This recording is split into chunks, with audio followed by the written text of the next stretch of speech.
of esports and why there is an education pathway and why there is a career pathway. But I just want to show you, this is one of my ultimate favorite images of all time. So this is from a tournament called Evo in America. And I don't know if you can see, but on the stage there's two esports players competing. But in this room in Las Vegas, there are 42,000 people watching it. It's an incredible event and very passionate. And what I didn't realize at the time when Andy and I first met in Rio, we did a Smash Brothers event. Within each esports, there's a community within a community, right? You are part of something special, and the people that play the fighter games are an incredibly passionate group, and I just love that image. And I would encourage everyone, when things get back to normal, to go to a live esports event. It is incredibly passionate, and I think the difference in the fans who know so much granular detail. But when you go to different events, there's a huge atmosphere, different atmosphere, to a League of Legends event, to a Rocket League event, to a Call of Duty event. And I'm going to talk about one of the greatest British esports players who's Scottish, a guy called Shawnee, who plays for the London Royal Ravens. And he's a hero. And this is one thing that when we started British Esports, we wanted to create heroes. And I think if you take example of British cycling, they had some fantastic, or have had some fantastic heroes, and they created this pipeline of interest. And obviously Sir Chris Hoy and obviously Chris Boardman before them.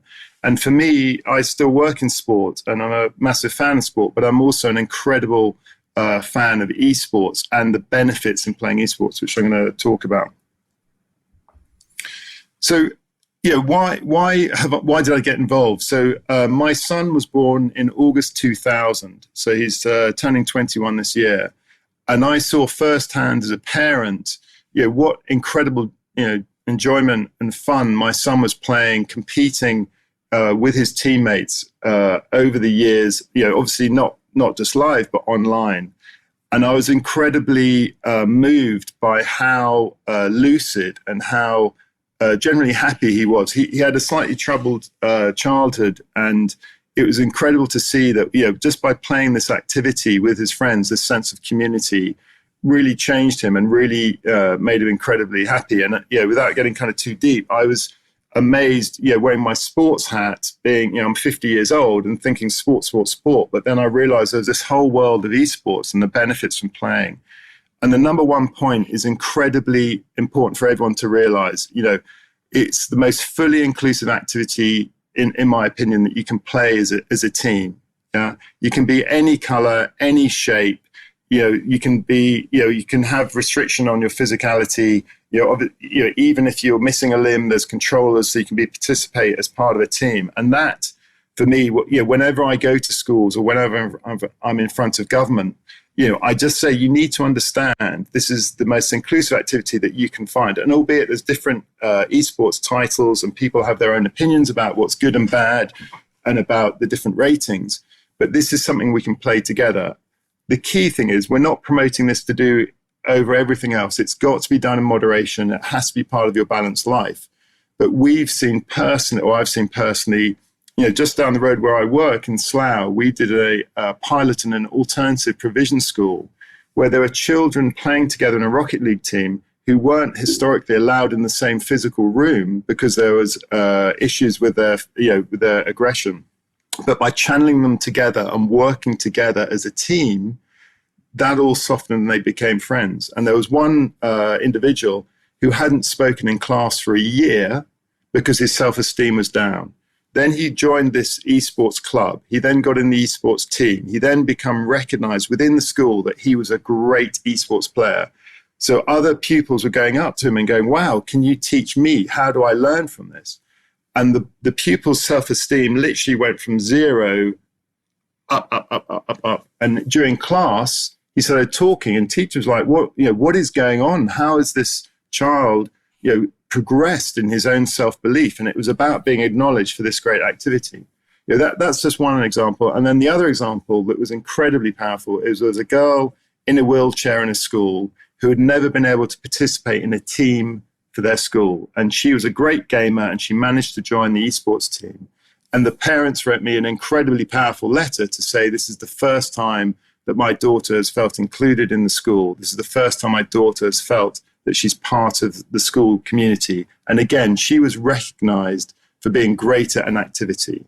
And, for me, the number one cause, or it's recognized, the number one cause, of addiction in the UK is a lack of self-esteem. And so for me, from the onset, my approach about esports is this is an incredible activity that more people should understand about and should be playing, again, as part of a balanced life.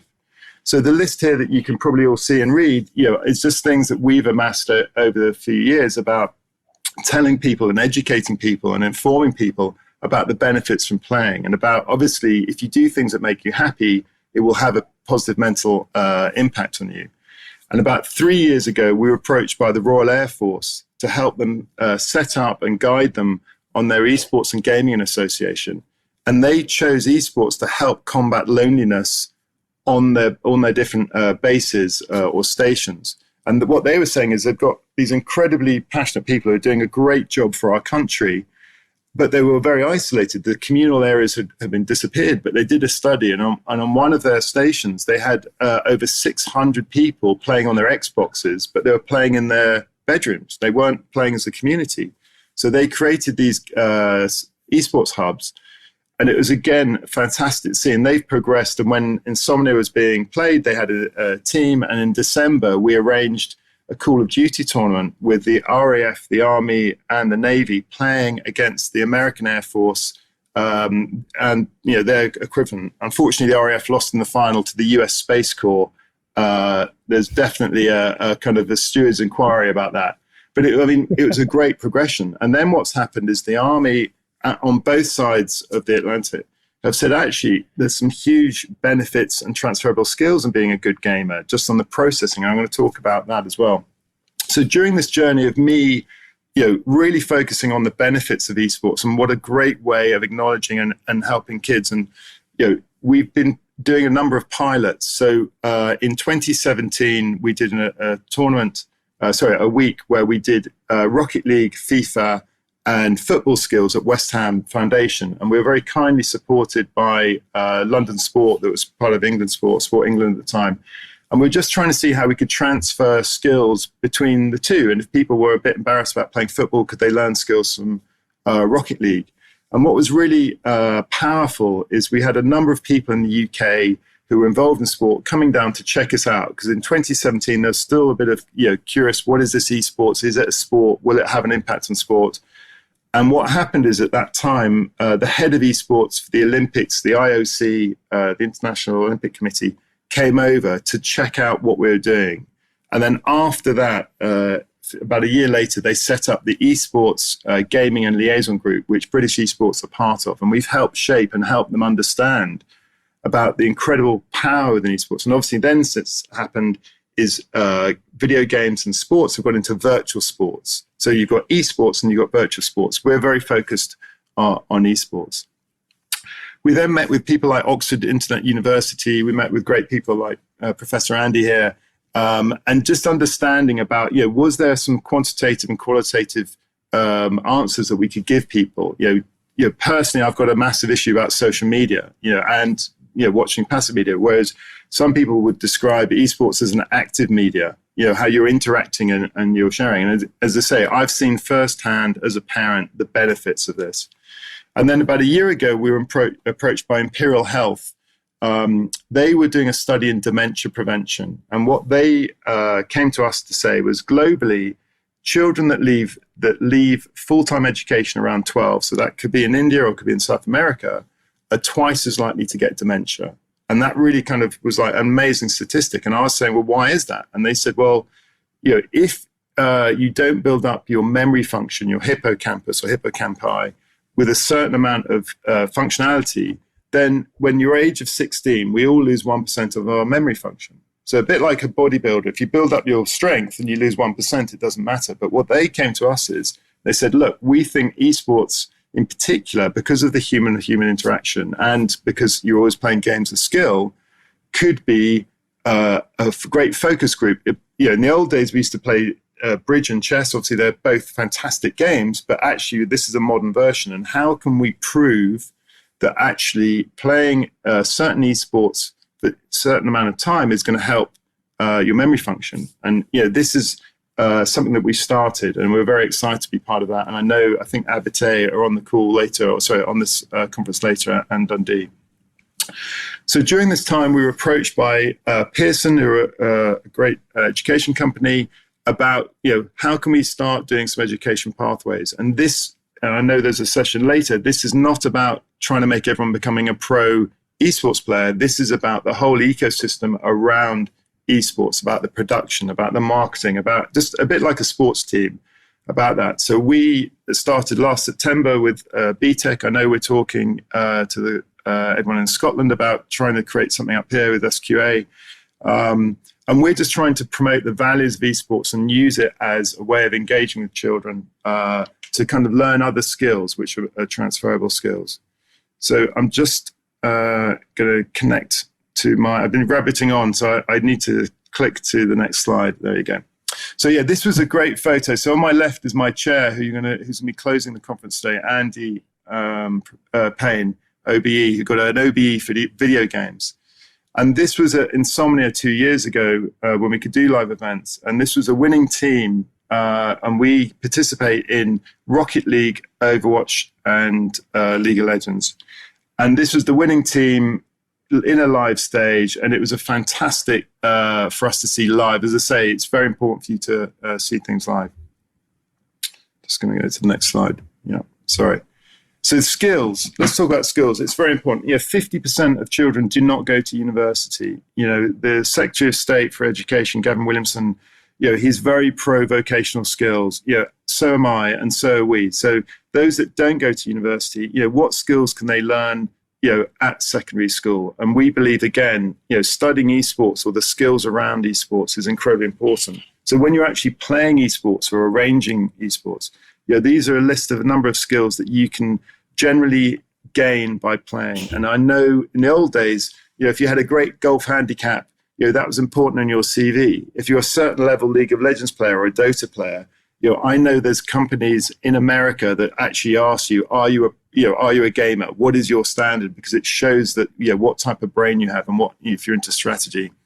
And I know, as I said earlier, in the armed forces, they look for people who've got great dexterity. And even surgeons, there's a great example of, keyhole surgeons who are the better ones, have come from being gamers, with that dexterity.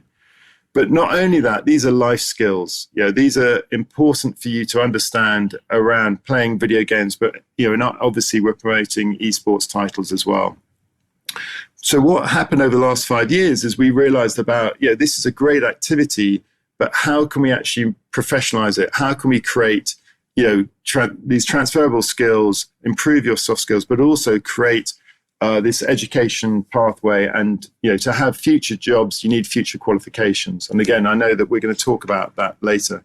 This was us at the World Skills event in Birmingham about 2 years ago. And we had one of the most popular stands. And this was, we had a Rocket League tournament. We had shoutcasters there. We had people really engaging with an activity. And depending on how you look at esports, and obviously we've got a very wide aspect of what's going on, it's a fun event to do. You're competing and you're socializing. And I think what's happened during lockdown, or the lockdowns, the gamers have actually survived a lot better than pure sports people, because the sports people have been missing out on socialization and that competitive edge. And what we've seen and what we've helped, a number of different national governing bodies in the UK, basketball being one, we've been helping them putting on tournaments, and the AOC colleges as well, putting on FIFA tournaments. And I think it's important that we are not a threat to sport. We are a complement to sport. And I think it's very important that people understand that. And I know there's an incredible statistic in America that EA confirmed at an IOC meeting about a year ago, that they did some research of under 18 girls that play football in America, and 20% of people, 20% of the girls said they got into playing football because they played the game FIFA.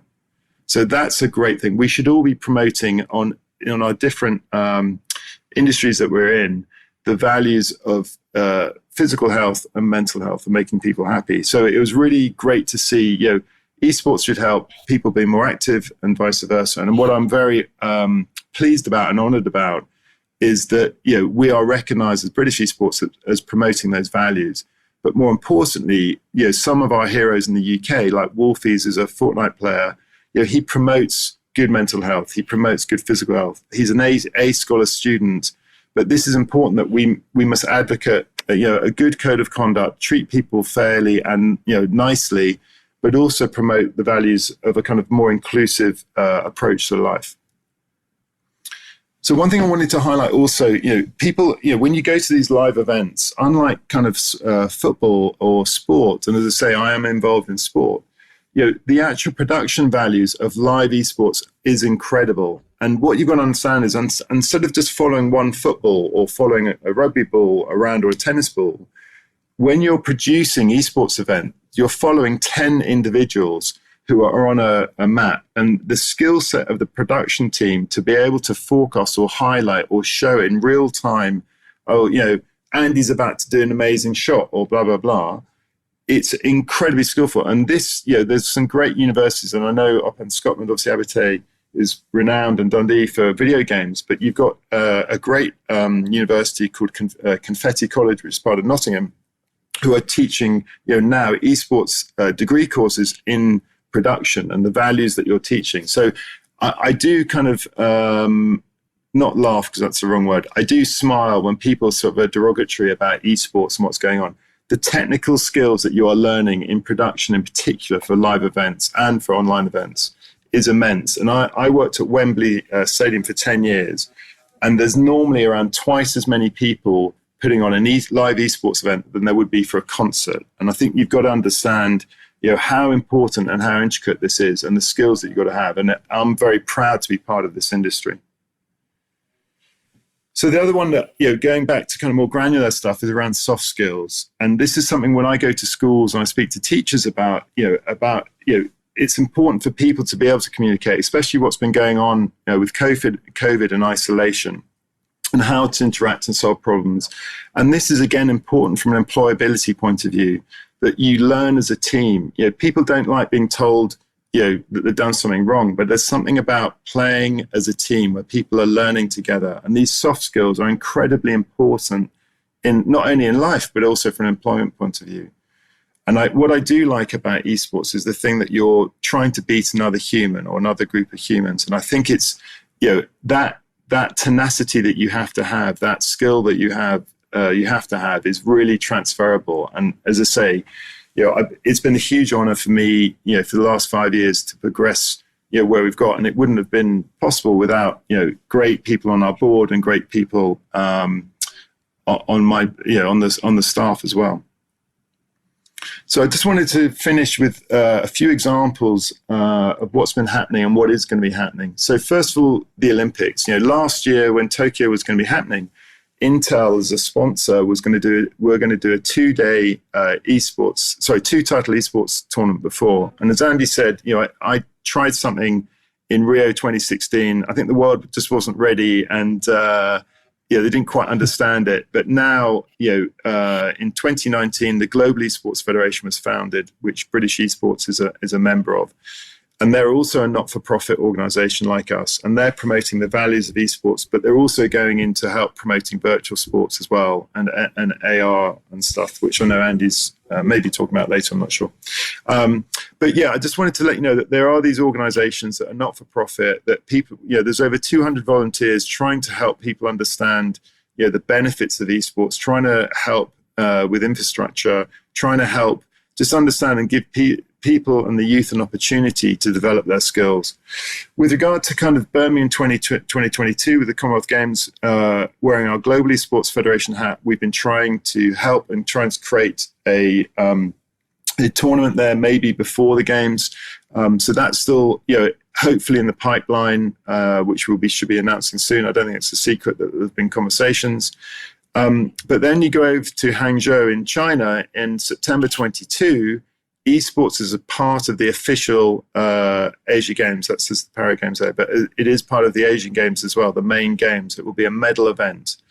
And that's pretty incredible that, in Asia, they do view esports as a sport, whereas under UK law, we're a game like chess and bridge. And to be honest, we're very happy about our classification because when we've gone into schools and we've met teachers, we're not trying to say, don't do football, do esports. What we're trying to say is there's skills, so there's benefits from both. I talked earlier about the Royal Air Force Esports and Gaming Group, which is a fantastic initiative. And we're really proud to have been part of that journey. And they've gone on leaps and bounds, and they've got people who are just playing for fun and social gaming, but they've also got their esports teams. And then finally, before I kind of hand back to Andy, I just want to talk about Shawnee. So he's obviously one of your, I don't know how many people know about Shawnee, but he's plays for the London Royal Ravens, which is the UK's Call of Duty franchise league, which plays in the CDL. There's 12 teams, 9 in America, 1 in Canada, 1 in France, and then the UK team is the London Royal Ravens. It's really important for us to help develop and nurture talent. And it's something that our role, we're the national body, but really an amateur body, like an old sports body where we focus on grassroots. And our journey is to nurture talent as well as trying to get everyone to enjoy it as an activity. But we need more heroes. And it's very important, that we acknowledge that and recognize that, in the UK, we've had Wolfies, which was 3 years ago. He came second in an esports tournament, Fortnite World Cup, and he won $1.1 million. And everyone's going on about, oh, it's great, he's a millionaire. But actually, what he achieved was incredible. 40 million people entered that tournament, and him and his partner came second. It was really incredible, just the skill that these people have got playing. But I think it's very important for us to acknowledge and recognize and celebrate, this talent and not be embarrassed, that these guys are playing video games, but actually they're promoting their mental skills as they're doing that. So, Andy, I just kind of gave an overview, kind of where I've gone to in life, but I kind of call it my philanthropic aspect of esports, and it's been a huge privilege, again, working with great people, but also just making people happy, especially during the last year and a half. So. Yeah, massively. And that's such a fantastic overview, Chester, because it covers so much ground and is a great way to kick off, because I think we often sort of imagine this is a community that's quite fully formed and established, but actually new people are joining all the time. And I'm really hopeful that many people in this event today are just finding their first steps in the world of esports and trying to understand what's going on. And they may have heard a bit about it, but don't really fully understand how to get involved. So if you are a college or a university and you're kind of interested and want to think about building something, where would you sort of advise people to sort of begin?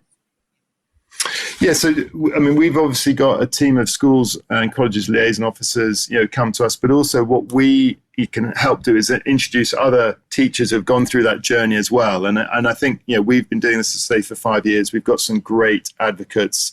There's some incredible colleges that have already got, 70, 80 children studying BTEC in esports, but also, as I say, we're going to try and do that up in Scotland as well. So I think come to us. We've got a team of 10 staff, really happy to help in any way and introduce you. So not just hear it from us. There's no gain for us in promoting a single title and like that. We're here to promote the values of esports. And as I say, we're a not-for-profit and we're doing it for good reasons. The one thing I would say as a parent or an adult, if you have no idea about this world, just engage with someone who is under 20 to speak to them about their gaming and what do they do. And just the key thing is understanding the difference between esports and gaming. Esports is always human versus human. It's always games of skill. And I think you've got to understand that as an adult or as a college. This isn't people trying to compete against themselves. This is teamwork. And there's a huge amount of kind of skills around that, as I've just talked about for the last 20 minutes.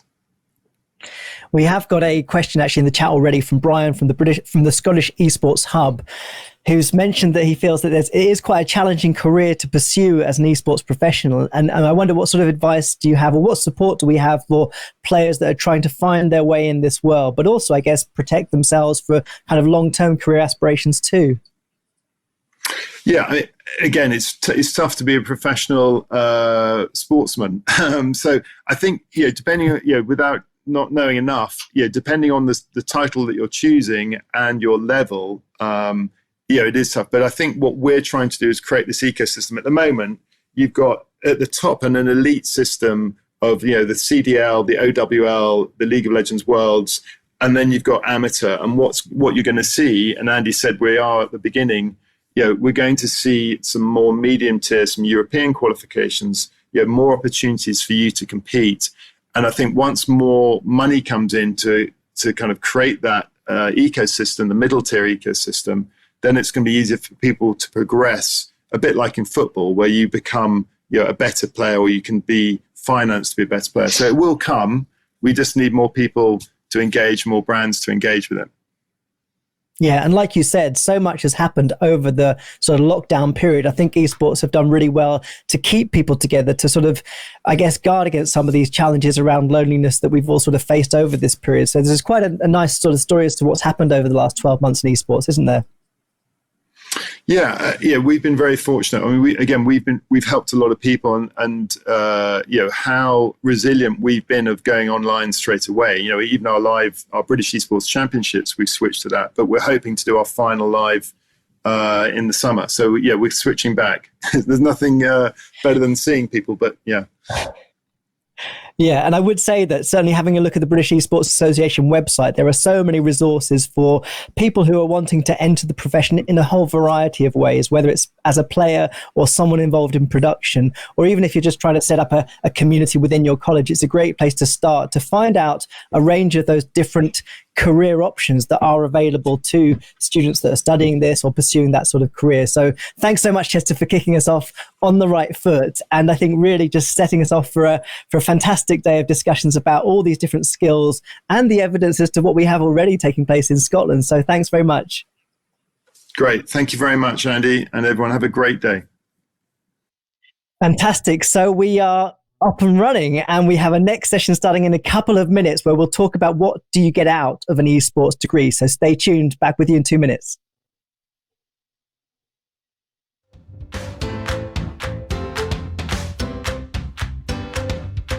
Okay, so hopefully you guys can hear me. William, you okay? I can hear you, yes. Great, fantastic. And Mark, so we'll bring you in after William's done his presentation, and we'll be good to go. I think we may well be live now. It's great to have the chance to speak to you, William, not least because I actually began my career in Abertay University when I moved to Scotland in 2002. So I have fond memories of teaching at Abertay.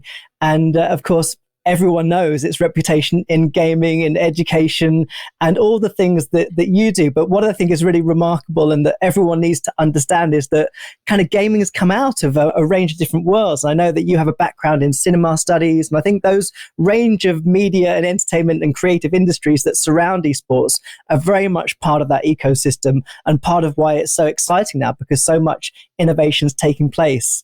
So I believe you've got a 10-15 minute presentation, and then we'll jump into a conversation with Mark McCready from Queen Margaret University. So over to you. Well, hello, everyone. I'm William Huber. I'm the head of the Center for Excellence in Game Education at Abertay University. We're currently an internationally recognized leader in game education, and we're planning to apply what we've learned from our experiences teaching students how to make games over the past 25 years to the design of some new programs and research opportunities that are more oriented towards esports. I want to preface this by saying this is my own thinking at this point. I'm not representing Abertay's plans or views as a whole, but I think this does indicate our direction of travel. So Abertay is the smallest university in the UK, but it's also the home of the first degree program for game development and design. We've been identified as the best place to study game design in Europe by the Princeton Review. When I wrote this presentation, it was for 6 years in a row, and I'm pleased to now be able to announce for 7 years in a row, the Princeton Review has recognized us as the #1 destination for game education in Europe. And we do this by focusing on professionalization, by aligning the degrees that we offer with roles in the field on a conceptual level. So we think about these professional roles as more than just a collection of skills, but as ways of thinking and acting in the world. And we believe in pursuing a workplace simulation model, giving students an opportunity to work in multidisciplinary projects, to experiment and even fail under the tutelage of academics and established professionals. So we're planning to bring these principles with us as we move into esports education. So esports are a different collection of professional roles than game design and development are. Although we are also excited about ways where we can intersect design and development with esports. But despite the title, a generic esports degree doesn't make a lot of sense at the university level outside of the context of specific roles and professions. A degree that prepares you for a career in esports can take a number of forms. There's a shared foundational knowledge across these different roles, but upon these foundations, there are some important differentiations to be made. And so we need to design programs which correspond to the areas of professional life and the ways of thinking and acting appropriate to each one, from esports athletes and coaches to events producers to people doing media production, shoutcasting, and performance. So the way I'm going to explain how we're thinking about this is by giving you little design fictions, little stories from the near future about student journeys through our different degree programs and into their careers, looking at what their background and their aspirations are, and how the kind of education we hope to be able to provide in esports will prepare them for that journey. And the first role I want to talk about is the event producer. And I'm the event producer. We are imagining someone perhaps born and raised in Dundee. He's a fan of the arts as well as games. He might go to Dundee Contemporary Arts with her family, has always enjoyed game events like the London Games Festival and Protoplay, but also arts and cultural events like Neon and the Edinburgh Fringe. And when she comes to Abertay, she studies the practical and contractual aspects of event management in general, but also game and esports specific aspects such as community management, brand management, digital and streaming experience, the production of data-rich events, digital marketing, and rights management. Perhaps she when she rolls in the event game management production at Abertay, she might join the Abertay Game Development Society and helps run some of the events that they produce with them. Working with members of the local community, she participates in a festival of independent games, showcasing new mobile esports games, as well as working with Abertay staff to produce its annual digital show, graduate show.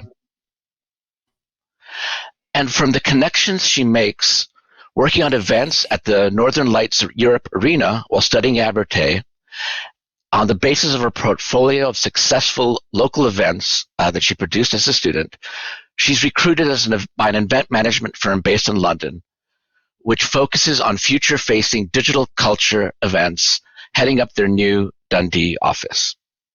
So that's one possible student story. Another is the veteran e-athlete. In this case, we imagine a League of Legends champion, perhaps from the Glasgow area, but his team may have been based in Paris, and he spent some time training there and perhaps learned a bit of French in the process.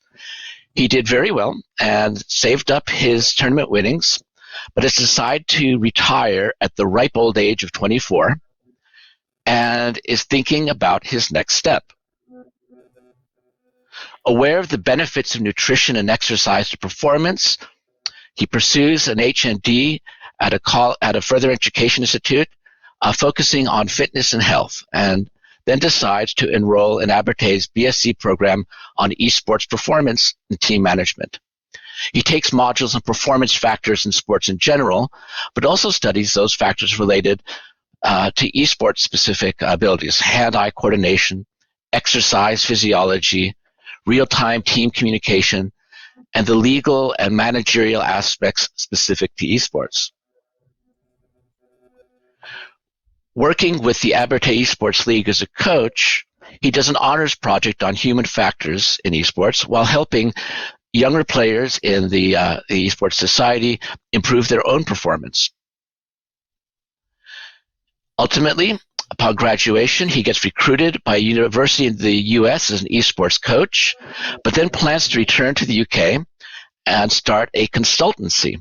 And an example of such a career, you might want to look at the career of Jake Middleton, who followed a path very much like this in the States.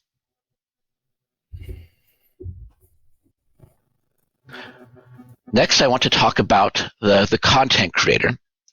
I'm imagining someone from the London area, someone with a lot of energy and aspiration, but perhaps sometimes feels a bit isolated.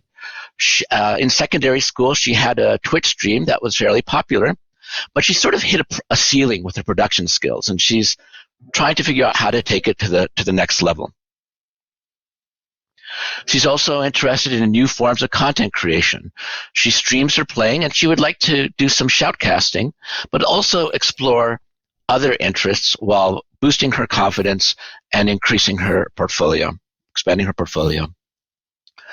So she enrolls in Abertay's media production streaming program, where she learns about media aesthetics, digital culture, video production and sound engineering, and performance. She participates in Abertay Live, which is a student society focusing on streaming and broadcasting. She gets more experience shoutcasting for tournaments while working with other media production teams to cover live events at the Northern Lights Europe Arena. She learns about marketing and project management, as well as editing. And upon graduation, she turns her fourth-year project into a career as a travel experience content creator and documentarist, working with other businesses in both the media and travel sectors. Finally, higher education is also research-led and involves research. So I'm going to describe a postgraduate research student's journey as well.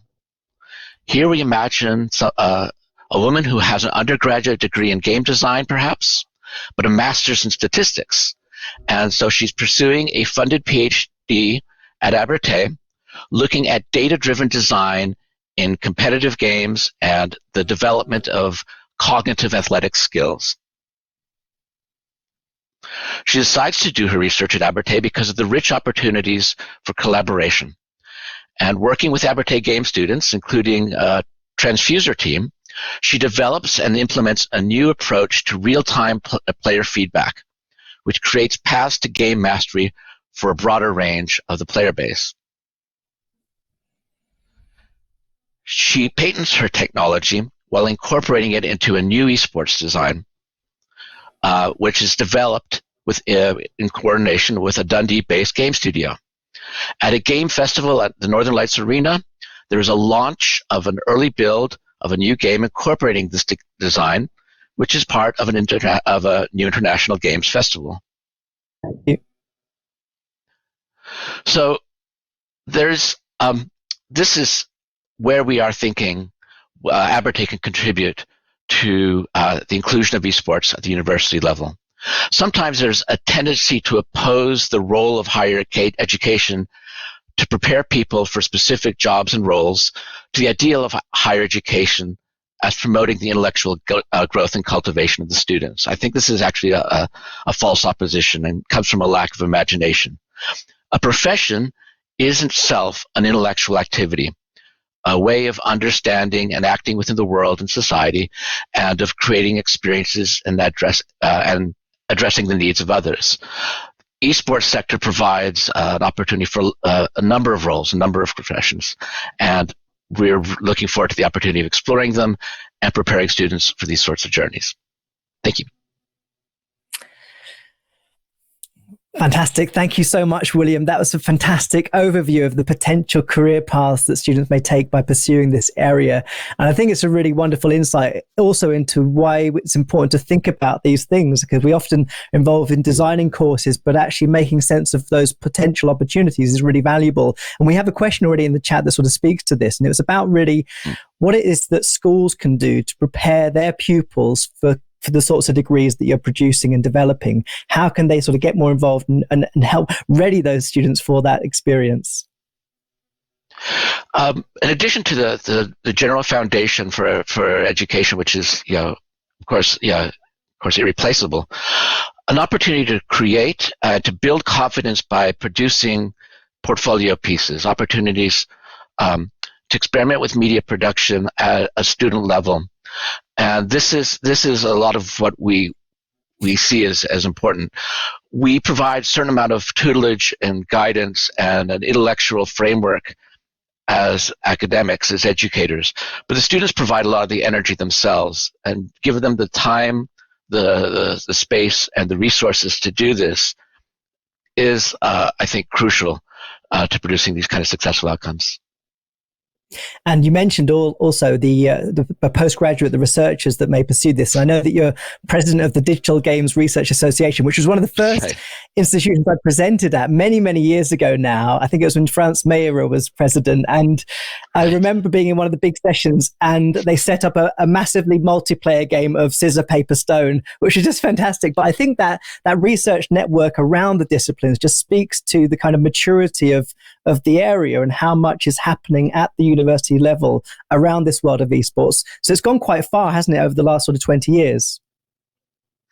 It has, and I think we're really, if you're working with digital media and digital culture, it's always a moving target, and it brings in the new aspects. I think the arrival of a lot of thinking around sports psychology into games research, I think, is one of the outcomes of kind of the merge of esports, and it is shifting a lot of the research agenda, a lot of the way we approach research. So it's exciting times. It really is. And I think what draws me to esports is often the experimentation that's happening around that world. So we see a whole range of creative professionals trying to explore the kind of language and grammar of esports in the creation of events that are often quite pioneering in their staging, but also in trying to think through this new sort of culture of practice that is emerging. And I'm delighted to bring in Mark at this point, who's a final year student at Queen Margaret University, and is perhaps one of those people that's been on the pathway into university that you described. So I hope William's going to stick with us as well within the chat so we can have a bit more of a conversation. But Mark, welcome.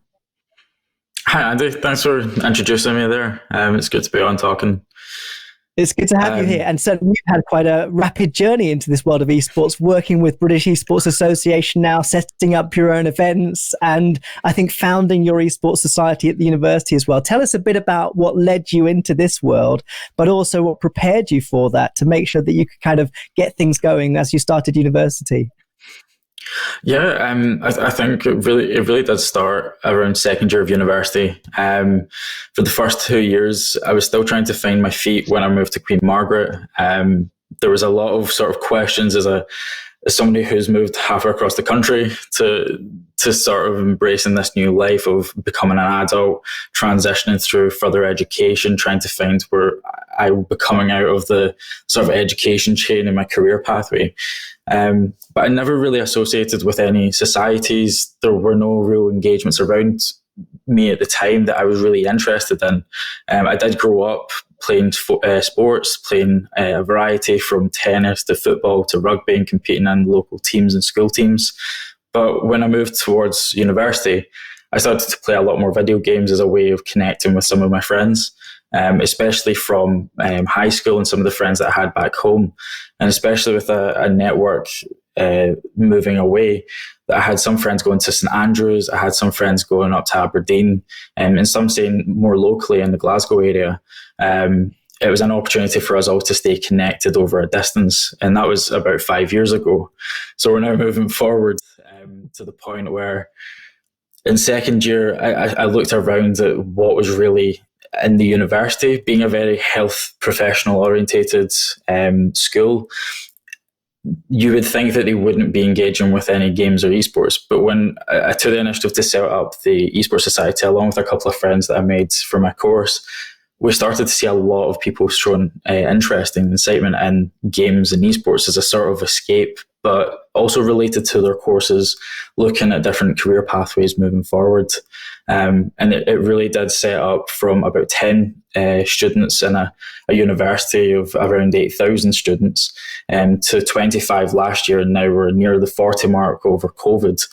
So we've actually gained more student members over that period of time. And it's led on to a lot of different opportunities that I can speak highly of, including this as being part of the team developing this as a student, and the opportunities that will help provide along the way, and networking opportunities for you all to meet other like-minded people.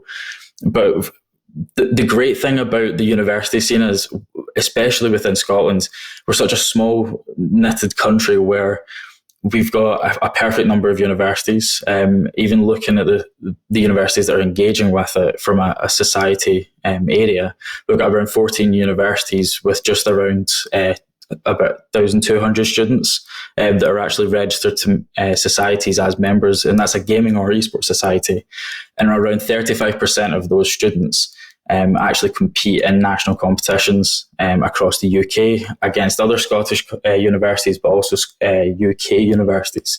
So there's a great engagement already there, which has really been student driven through the student unions. And it brings up a sort of point as well of defining esports. As we've heard, it's engaging in education, providing a lot of opportunities, and it provides a lot of work in the background where we're seeing a lot of students getting involved in a production set that it goes into a lot of different intricate details that aren't necessarily needed for a typical sports event. Is really defining, is it esports society or sports team? I know a lot of student unions try to fit into the niche to help separate, but they have a bit of both, which makes it quite difficult to define, especially when you have a team that has players that train weekly, compete in competitions within the university on behalf, but also compete out with. So they're playing multiple days for fun with their friends, looking to improve and be better through training and different strategy thinking. They also have coaches that they bring into the universities now to help support the societies.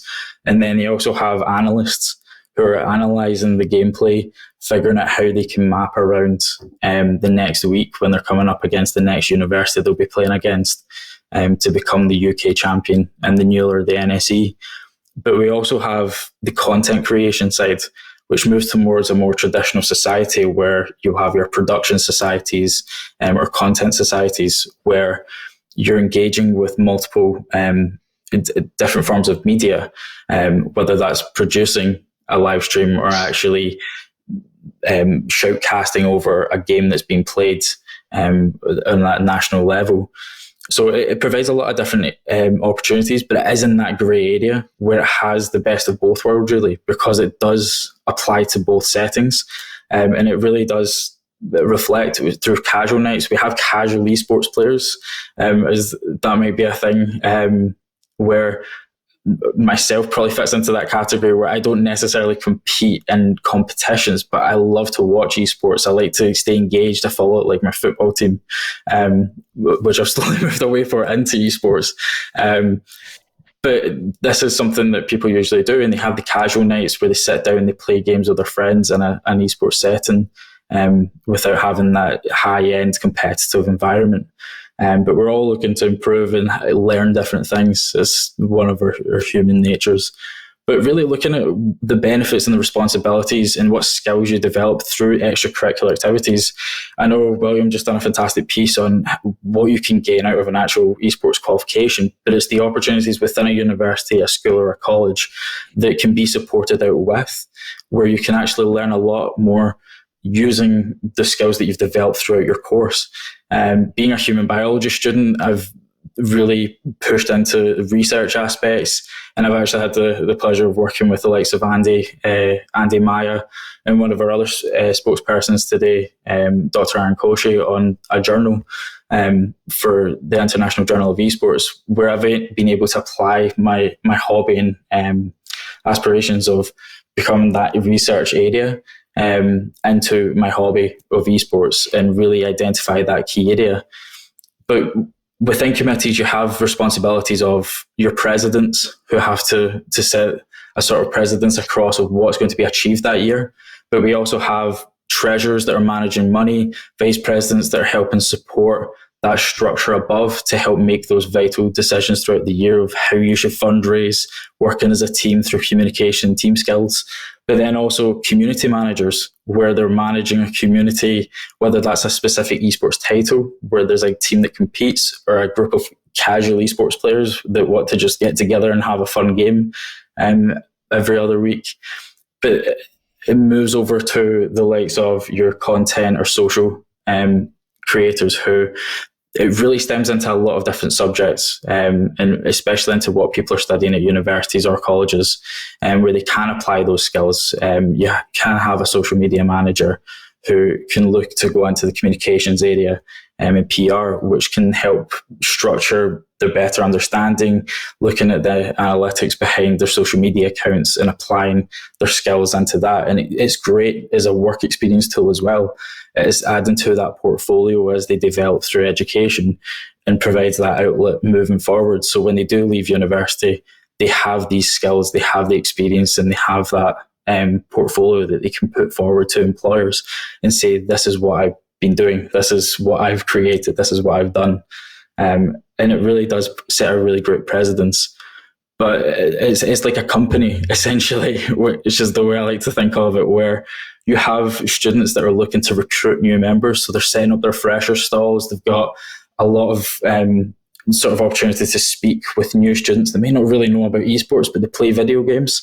And this could be a completely new world to them. But what we're finding is more people are recognizing what esports is, but just didn't know it was actually called esports. And it's driving this sort of movement forward where people are engaging with their hobbies. But I'm even looking at the development and opportunities that they gain throughout. They get to work with their favorite brands that they like to buy, whether it's their merchandise. As part of a society, you can get your own esports jersey, you can create your own hoodies, t-shirts. These are fantastic opportunities to represent your university, help step them up on a pedestal and really show what they're helping provide for their students. And they also get to work with other partners. I know from my experiences at Queen Margaret, we've worked with companies like Lenovo Legion to help provide laptops or high-end laptops to show students what the pros are playing on when they're moving about, but also give them that opportunity to play against each other as equipment might not be available at that point in time. They also have been able to connect over platforms like Discord, which Discord usually has an events program where you can register as a coordinator and they can provide some merchandise, even to write games through the new and NSE who have provided merchandise as well. So it's really engaging in what we're starting to see in this student environment as these companies are actually taking advantage of esports to engage with their audience, engage with the people that are actually getting involved with esports. But it does provide opportunities where we've got the Battle for Glasgow, which is the 4 universities in Glasgow competing against one another in a local gaming cafe, the Summoners. And they do that every year as an annual event to crown the kings and queens of Glasgow. And I know that there's plans for Battle for Edinburgh, which I'm super excited about since I've been here for the past 4 years and starting to see these developments go forwards. And it opens up this landscape across Scotland where you could see a Scottish University Cup, and you could see these more regional competitions happening. And with these universities and what's actually happening, it's entirely possible. But it is the students that have been driving this forward and have been creating these opportunities. And it does open future pathways and corridors for them moving forward, especially from what I've been doing with the passion of helping develop the esports scene in Scotland. So it really is a fantastic opportunity. And I would urge, if you are part of a university, school or college, do think about setting up or helping support students set up these clubs or societies or sports teams. Depends on how you look at it through the student unions or if there is one, because it really does provide that platform for students to express their creative skills. That's fantastic. Thanks so much there, Mark. I mean, I love the idea of thinking about the Esports Society as a company. And William, certainly great to have you back. And I think Mark is one of your kind of exemplar profile students, really, in terms of career path. But I wonder also, I would imagine that certainly Abertay and elsewhere, a big part of the sort of attraction in developing a range of skills is the partnerships that you have with institutions involved with the gaming companies. Is that a big part of life at Abertay? It is. I mean, we have a very close relationship with the Dundee Creative Hub. In fact, the UK game industry in general.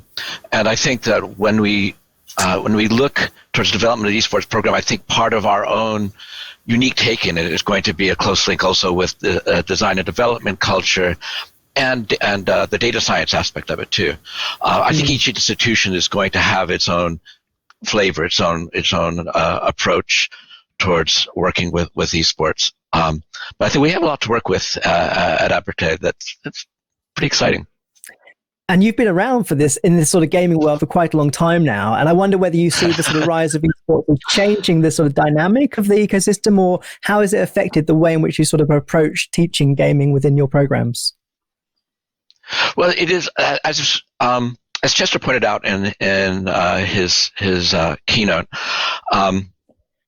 There is still a difference between esports and gaming, and the gaming sector is very big and includes a lot of experiences, many of which are competitive, others which are story driven, others which are very single player.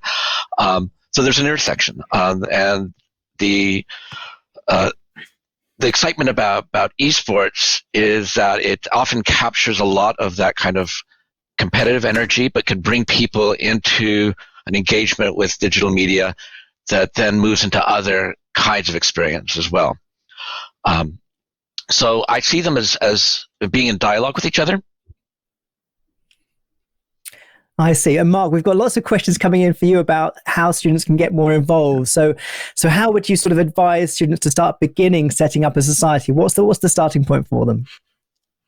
Yeah, I think at this point, within even just speaking off the Scottish universities alone, there are esports societies. I believe there's about 19 universities in Scotland, and 14 actually have an esports society set up, and those are the sort of more higher profile with the high student count. So there are these societies set up. I think it's about trying to engage them with the societies, make them aware that they actually exist in the first place.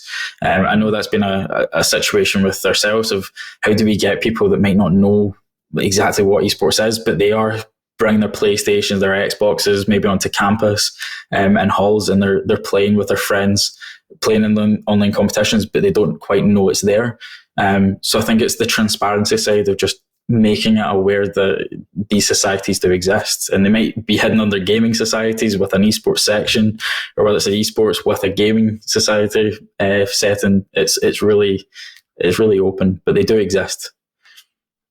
And I don't know whether there are many connections between those university societies and the college network more widely, but there may be scope for more collaboration in that direction. What do you think, Mark? Yeah, I think touching a lot of it was around the universities there, but within the colleges, we do have examples of it with the likes of Forth Valley College that have set up their society. And I believe, speaking to our next guest, they've discussed that they've had over 100 members, and they're now looking out with the college of getting more people involved and learning a bit more about what the college is doing through their society. So it's really about expanding and bringing people in to that setting. And a lot of colleges do have that step to take where they can create these extracurricular clubs, but they are really beneficial in the long run, and they do help support any sort of educational curriculum teaching that you are teaching at the college or university, even into the schools. We do have schools across England and the rest of the UK that compete in the championships for British Esports. So it's just about helping develop that infrastructure and helping support it from an institutional perspective. And I'm really delighted that Fiona from Pearson has mentioned that there's also a BTEC pathway in esports now that the British Esports Association has developed with Pearson. And I think that's a fantastic way to start to think about building curriculum across your college and to provide those opportunities for students that perhaps set them on a path towards esports. But I wonder, Mark, that there's also a question about whether there's a kind of pipeline from esports at sort of university, student society level into professional competition. Do you see that there's much happening there, or what's your perspective? Yeah, we even see it from examples of people from the early days of esports, where you have the likes of Snoopy, who is actually moved to California now. I believe he's in San Francisco, and he's developed his own company, but he used to be a professional League of Legends player back when the scene was starting to develop, and I believe he was actually competing in the first ever World Championship setting.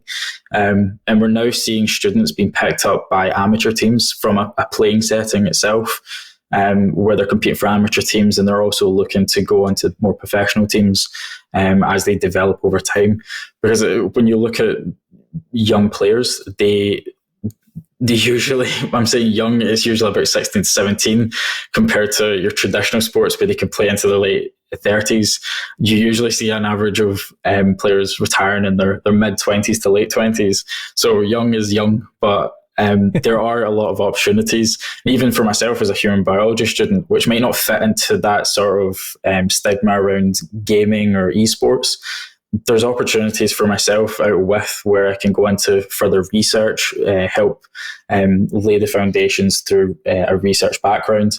If you are in nutrition, there's multiple avenues to be involved through other dietitians and providing nutritional advice and information to players and teams. Fantastic. Well, thanks so much, Mark and William, for your contributions. We've got some more questions to cover, but we're running out of time, so hopefully we'll get back to them in the next session. But we're going to move over to our next session in a moment, which is looking about gaming to learn and feeding the pipelines and building community. So I think some of these themes will be touched on in a moment. But thank you very much, Mark and William. Thank you. Thanks, Andy. So we've had 2 sessions now, and we're going to move into the next session in a moment, which is bringing expertise from the college sector. And as Mark sort of mentioned a moment ago, we already have a number of colleges around Scotland that are providing esports education opportunities. Certainly for me, one of the things that's really remarkable is how esports teaching is taking place across different degree pathways. And I think certainly it's interesting to see how it's not just one particular kind of discipline that's working in this space. So we hear people working in media, in creative technology, engineering, events production, management, all these different disciplines are coming into this space.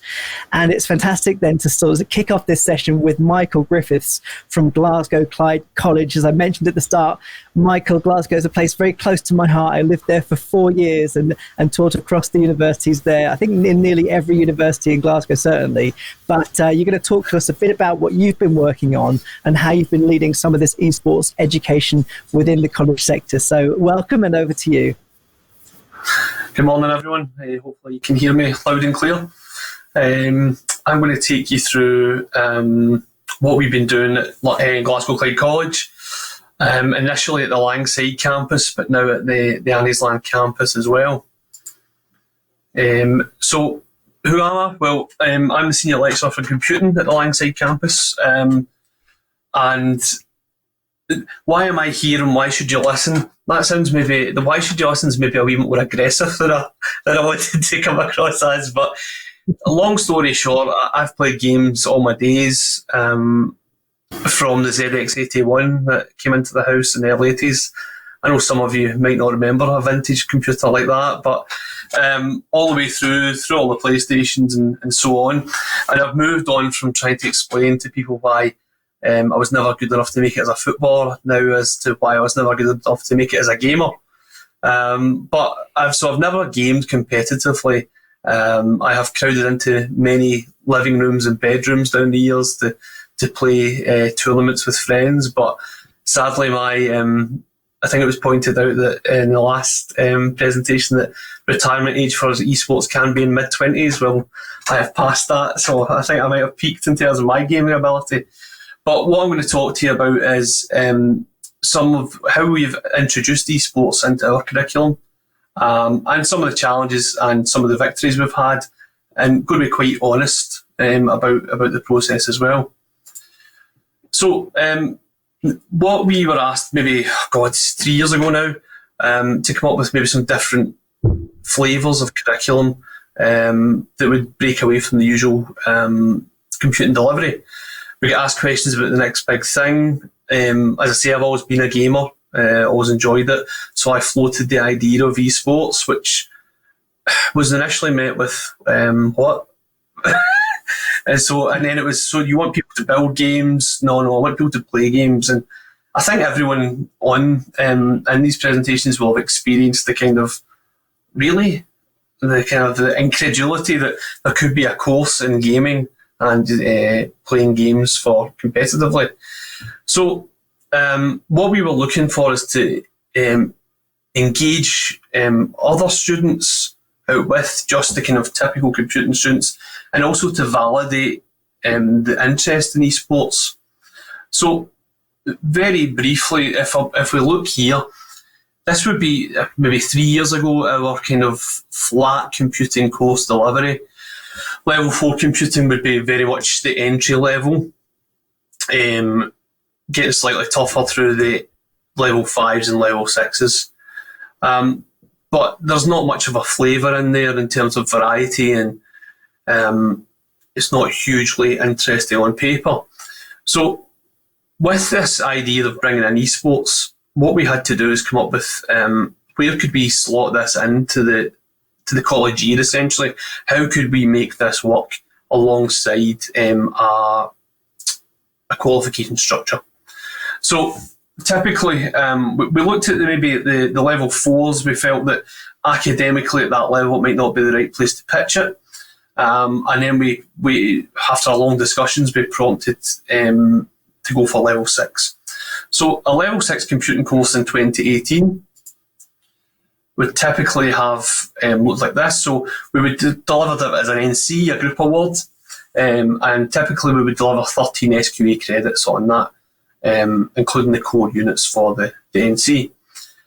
We would support this. We had 18 credits worth to deliver throughout the year.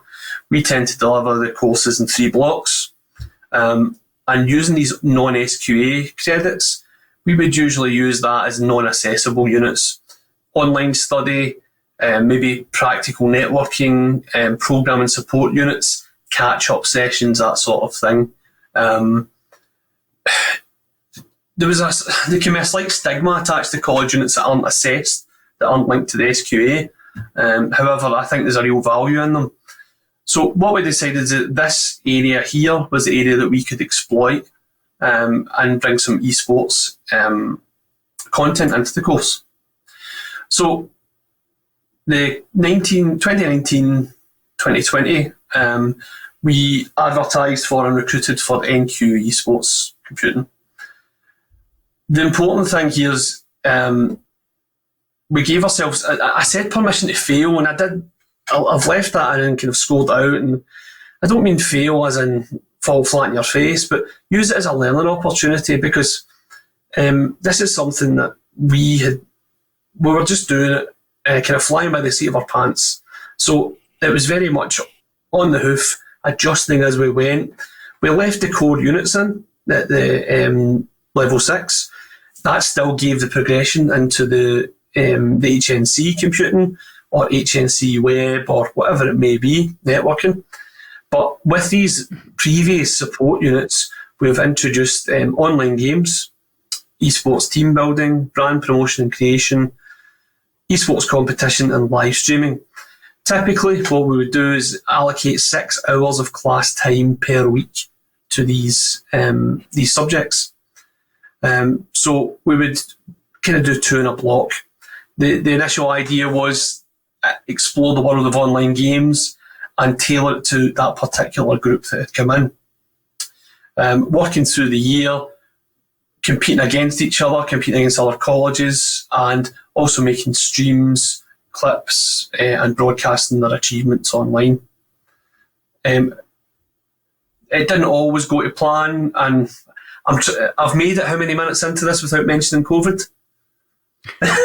So the state of play is that we're now in 2021, and unfortunately we've still not delivered a full on-campus year of this course, because the first 2 years have been massively disrupted.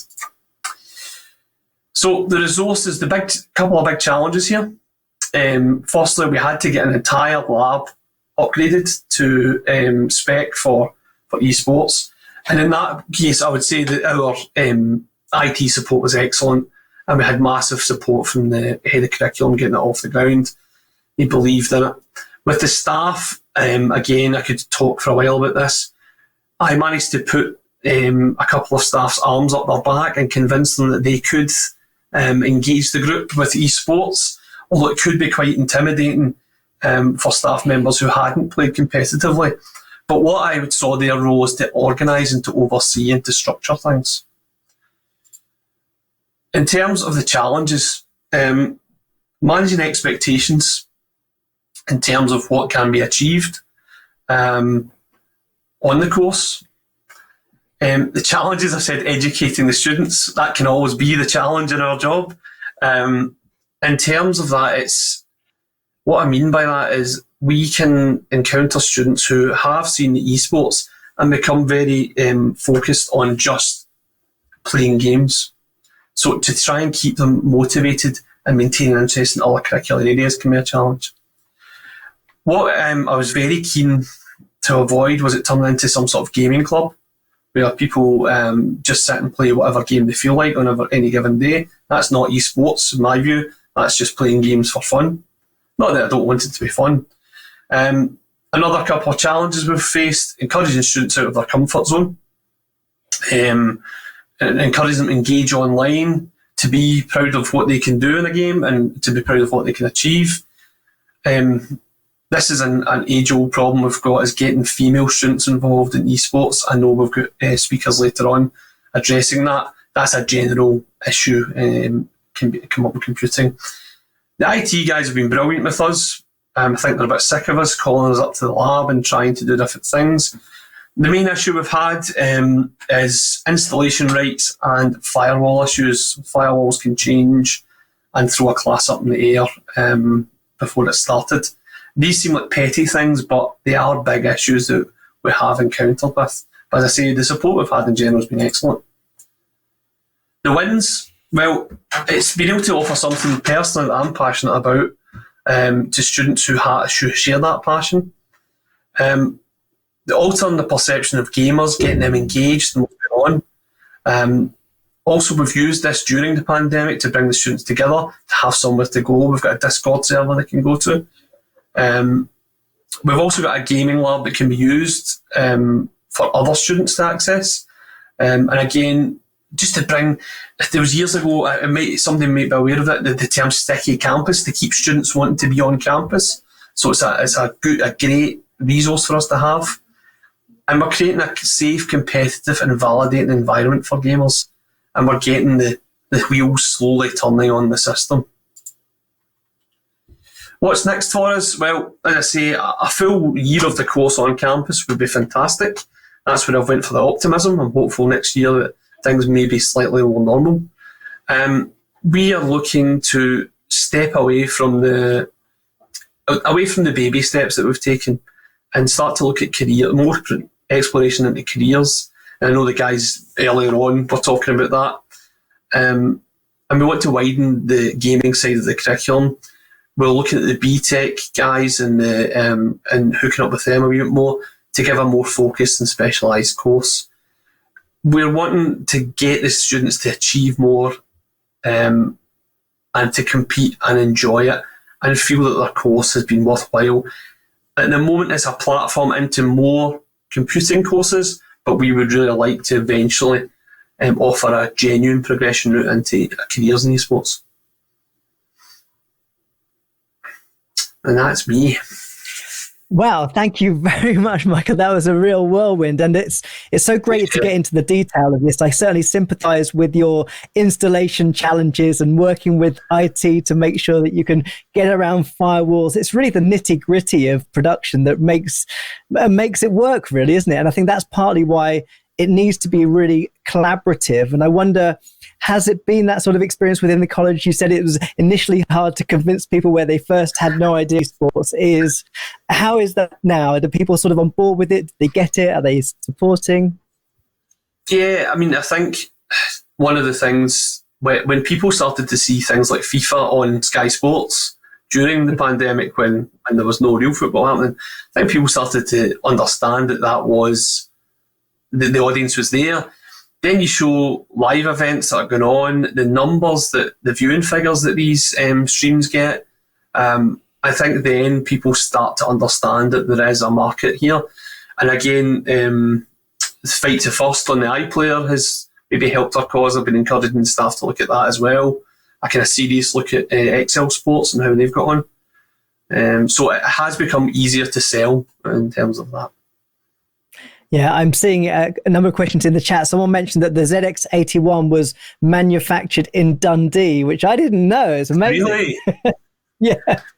So Scotland's been there since the start, really, which is no surprise at all. But yeah, it's fantastic to hear your perspective. I suppose you talked briefly about sort of participation and widening access to it. And as you mentioned, we have Alison Morgan certainly speaking later on about women in esports. But I wonder, what have you sort of done to try to actively change things, or what do you see as the major hurdles in doing that? Oh, I mean, it's the $1 million question. We've had 2 female students over the last 2 years, which out of 40 odd is obviously a tiny return. I think it could change because I know from my own children, my daughter will game as much as my son, and she will use it more socially as well. I think trying to create a non-toxic, respectable environment, if we can sell that to the students, is what we're looking for. Again, I think this will be touched on in more detail and with more tact than I will handle it with. But being a female in the esports world could be quite intimidating, and we want to try and create a safer environment in that sense.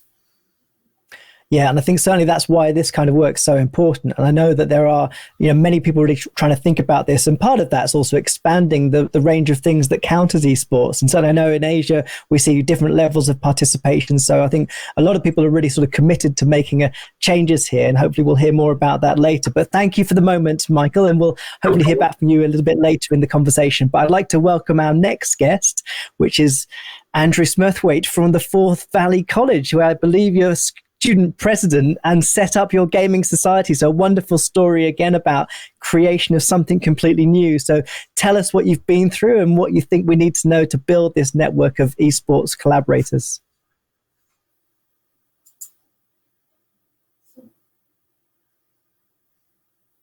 Oh, I think you're muted there at the moment, Andrew.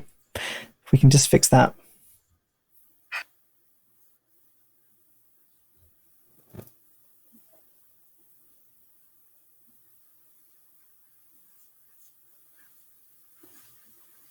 Is that no? Oh, it's not coming through. Okay, I can speak louder. Maybe that will work. Is that better? That's great. Right, excellent. Sorry about that. So, hello everyone. I'm Andrew. I'm the student president at Forth Valley College, the Student Association, and I want to let you know a bit about our game society and why you might want to work with your students and student association/union to build one.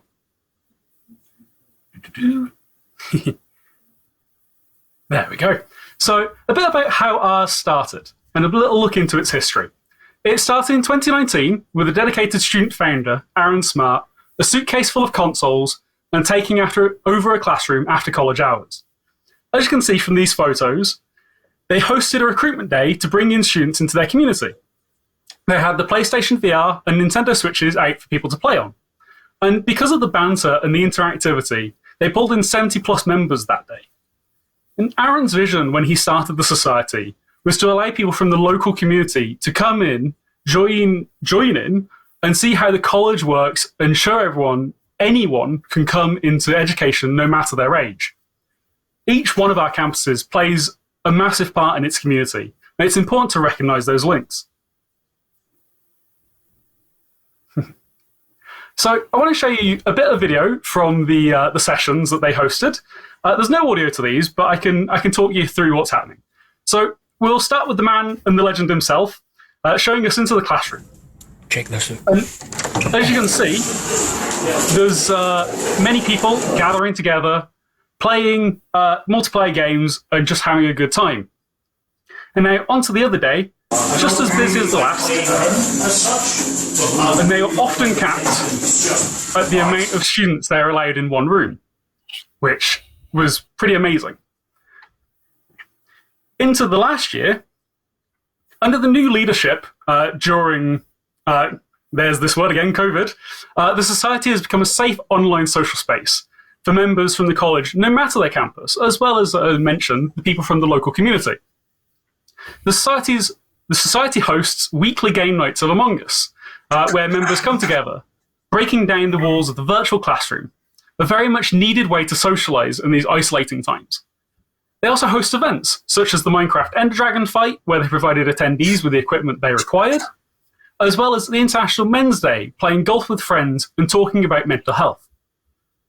Now, we're kind of close to caught up, but one point in history I'd also like to raise was the BEA and CDN Rocket League Cup, a fantastic event that got the Society hyped up to represent our college. This gave space for players to play in a small selection event that the Society ran. Some students putting on their streaming hats and showing off their position, as well as one of the conveners, Gregor, and myself, casting an overview of the event. And throughout the main event, our Society gathered around our players and offered their support and defended them against other colleges. And whilst we came in second, we didn't cheat with world champions on our team. So why should you have one? Have you been listening? It's time for a pop quiz. No, not really. I'm winding you all up. Whilst I recognise not every institution will have an Aaron who has access to a suitcase full of consoles, most students will have their own gaming devices to join in with online facilities. The key areas on why you should get one. Socialisation being the first area. It's a great area for students to get together without the pressure of their college work. There's the community aspect, and students get to meet more people and make bigger friend groups and that peer support, which is the next one. And it really gives time for people to get to know other people. And it pays into the old adage of it's not what you know, it's who you know. That plays into soft skills. As a computing student myself, one area we have bad reputation for is bad soft skills, like communication. Having these spaces helps people grow naturally and helps that communication. Mental health. As most of us have probably felt over the last year, talking to people really helps that. There's employability. Students can adapt their skills to create personal projects, like Gregor, who I mentioned earlier, who is a budding content creator. Tournament contestants. How could I not mention the fantastic Scottish Cup again? Our team was pulled from our game society and supported by them. And the last one, because it's fun. So they're all key words in the current educational climate and all very important looking into the future. So I want to talk about how to support one. We don't just throw our society conveners into the deep end and to see who swims. They go through training provided by our Activities and Volunteers Coordinator. They have the option for the staff member to facilitate their society meetings until they feel comfortable to take over, which can take a lot of stress off their shoulders. This ensures that they're comfortable with the situations that might arise within the society and that they're okay with the perceived position of perceived power. Another area is advertising. Get the word out about it to other students and staff, whether that's social media, your Teams page, your Slack channel, or just a specific class. The word spreads and it means good membership can grow. Use your connections to help. We got in touch with local organisations and groups to see how they run in the community for best practice. Invite them to events. The top left image was taken at the opening of our Fujitsu hub at the Stirling campus, where we invited the Game Society along because they would also be using this space and helping advertise its uses. And a bit of homework for you all. Speak to your student association / union to see how they can help start societies and how they can help support them. And finally, a thank you. I feel if you want to have a look around at what we do, feel free to follow us on social media, have a look, or have a poke around our new website. Thank you. Wow, thank you so much. That's wonderful to hear. And I must admit, the way in which the societies are being supported by staff is a fantastic model. And I certainly think it's crucial to help any esports society to get going. So tell us a bit more about your journey into this world then. Before you sort of went into college, university life, how did you sort of get into this world? So I originally started off as a window manufacturer and fitter. It's a bit of a wild road to get here. But I came to college in 2016 looking to change career into computing, and I started my own society within the college, which was around robotics and programming. And when a couple of years in, I was like, I can run for student president. I want to make a few changes within the college that will be great for students. And another student, Aaron, who I spoke about, who came up to me, was like, I want to start a gaming society because whilst there is the local university at Stirling, it's not really localised to us within Forth Valley.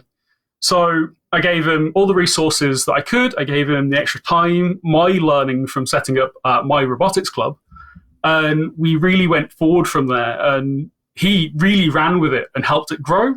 And it also has taught succession planning as well. Because a college life can be quite short, some students only being around for a year or two, it's given chance for students to find their replacements, to understand that these things carry on and they continue to be a force for good for the students who continue to interact with them. And it's been fantastic. It sounds wonderful. And I guess, do you have a sense of where your students come from in terms of the courses they're taking and even the careers they sort of choose afterwards? Is there that kind of insight into their journeys that you have? So looking at where the society itself started was in digital media, the department. And some of the members are computing students or digital media students, but we also have science, we have engineering in there. It's really managed to spread throughout the college, and anyone is welcome to join. And the thing I've been very glad to see is they haven't let cliques form. It's very much an open society that anyone is welcome to join. That's fantastic to hear. And I think that spread of subjects is so important too. Certainly at my university, we have students in our society from all different disciplines. And I would say also, and what I noticed one of the questions in the chat has been about which departments are best to get involved with this. And certainly in my context, we have the business school, the health school, the science school, and the arts and media school, all wanting to collaborate on this venture really. And many of them, I think, partly because it is such an innovative space. Michael, I wonder, what's your experience in that respect? Have you seen other sort of departments wanting to get involved? It certainly relies on a range of production skills to make these things happen. Yeah, so we've spoken to some of the fashion lecturers about maybe getting hoodies made for the classes. We've spoken to the business school about possibly looking at some marketing stuff. So it's how one of our challenges is how we can fit all these pieces together to give a course that will run coherently through the year. That's kind of the challenge there.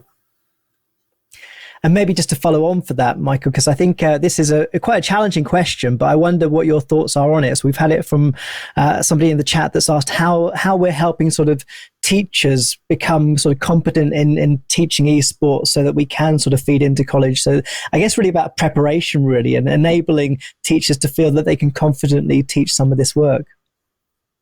Yeah, so we've got lucky in one sense. We've got an excellent lecturer, Michael Robertson, who takes the esports group quite a lot.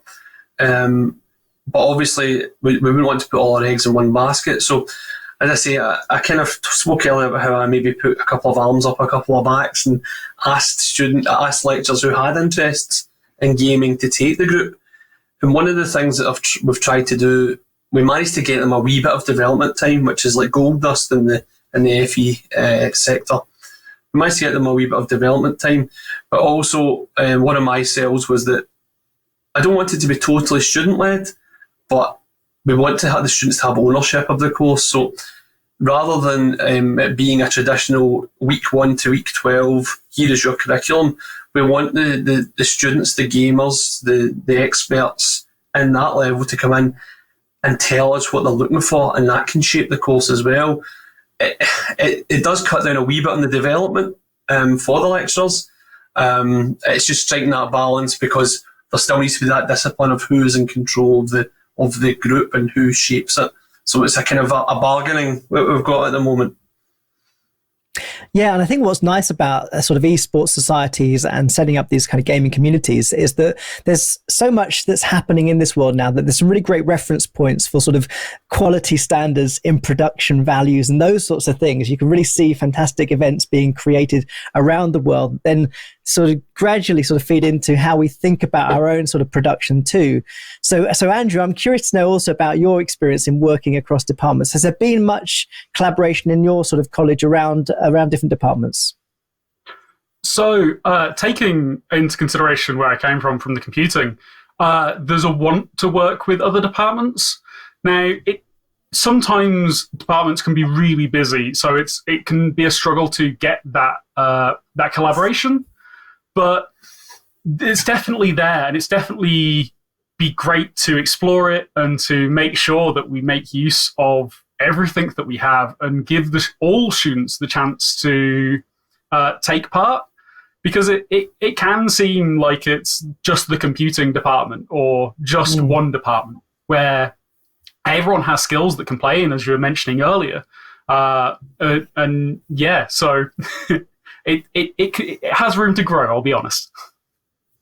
Yeah, and I think certainly a lot of what we're hearing today is just how much people do want to collaborate. And I'm glad to see also in the chat, there's someone from Dundee and Angus College that's mentioned a esports certificate is being launched in this academic year, so September 21-22. So I think this is a growing community, and hopefully today's event will be a nice way to consolidate those networks.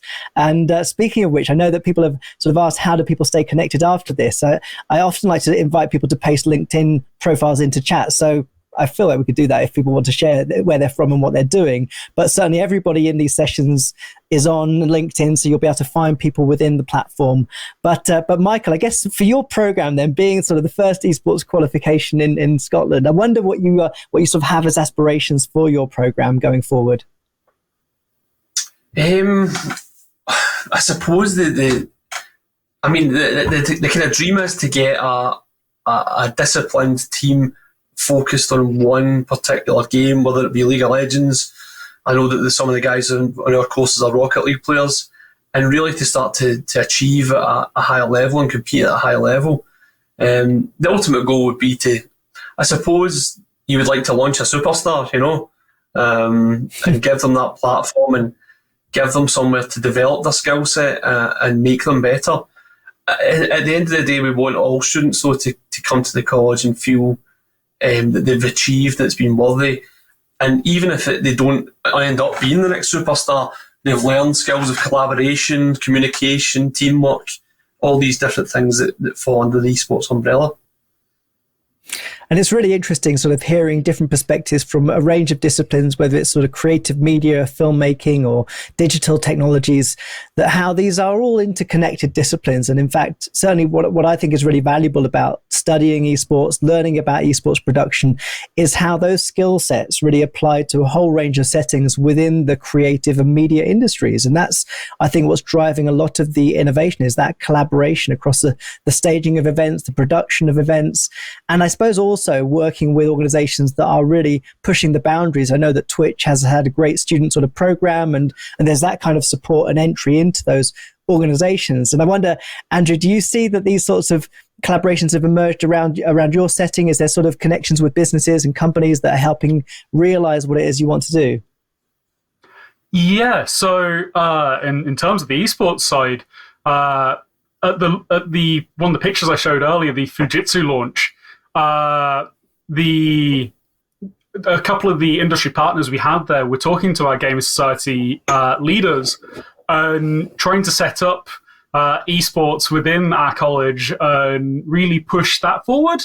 And it is those collaborations. It's trying to find them, because that can be the tough side, is finding the external partners who are interested in it that might not be visibly who you'd suspect to be interested, and really pulling those forwards and making sure that the students get that experience of working with them. And as a student association, we don't take away that work from them, because they, at the end of the day, are the leaders of their society. And I think certainly just having sort of positive role models for young gamers especially. But I think Chester sort of mentioned earlier some of the challenges with what he described as passive media experiences, which can lead to isolationism, potentially addictive behaviors, and things that may be just contrary to sort of good health. And I wonder whether you, Andrew, also have sort of collaborations around Falkirk with schools, or whether there are opportunities to bring students from the college into the school setting to act as those kind of role models, but also give people a sort of pathway and sense of where they can go next with their passion in esports. That's not something that we do have, but is actually something I would be interested in taking forward, because we've done a similar thing with my robotics club.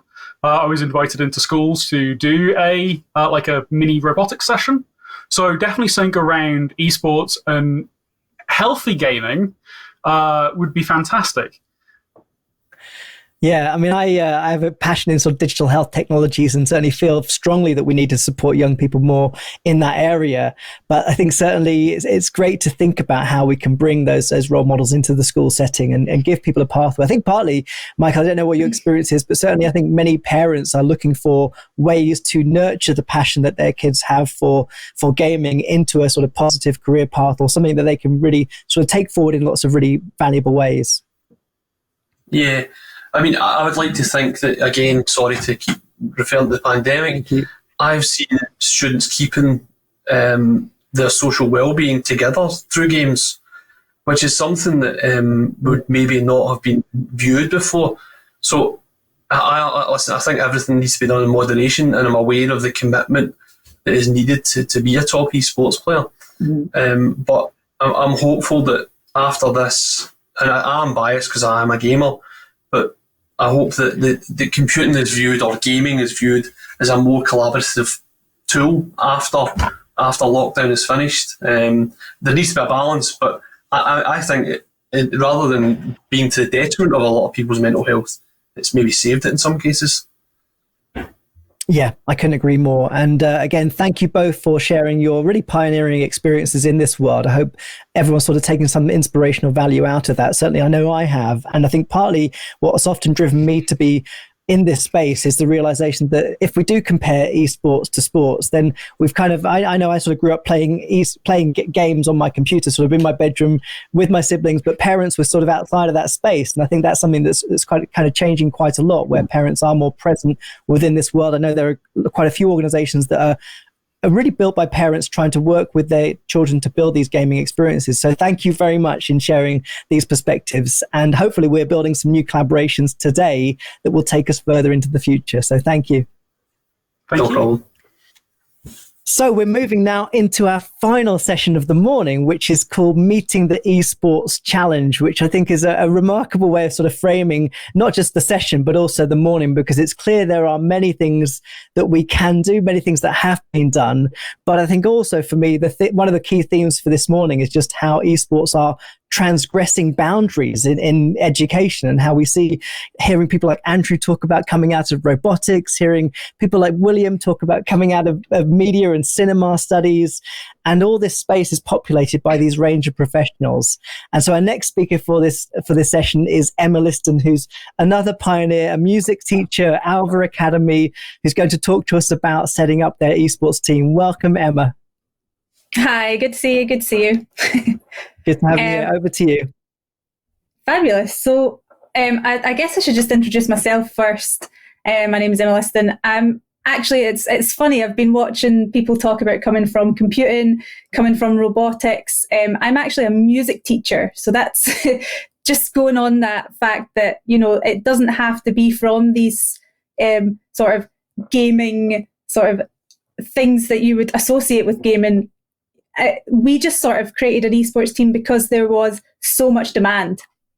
And being a gamer myself, I played games from a very young age, and I was on a university esports team, when I was training to be a teacher. And I always thought to myself, why is this not something that you do in school? Because I wouldn't have even known about university esports if it wasn't for how well it was promoted in my university, because it's something that you just never heard of in school. So I'm just going to let you know how we started up. And my hope is that more schools will pop up around Scotland with esports teams that we can play against. That would be my absolute dream. So first off, I know that the biggest challenge that anyone who's starting a secondary school esports team will come across is the stigma of gaming.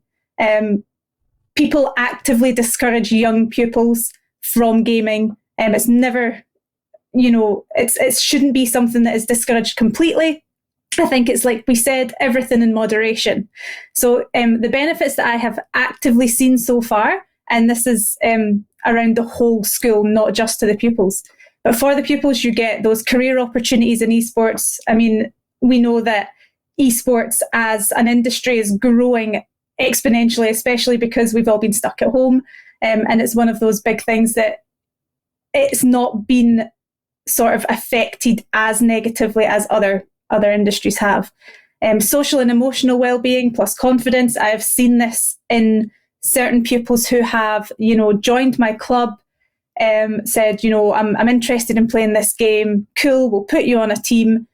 And then they'll sort of start off the sort of first few weeks with, they'll join the calls with their teammates and they'll be muted, won't really say much. They'll play the game to the point where they are now creating completely new friend groups. They're coming right out of their shell, no longer muted. They're talking away. They're coming up with ideas. They're initiating these chats. And it's that confidence that you get with, quite a lot of other extracurricular clubs. But so many kids just love gaming, and it's such a good way to start off that confidence building.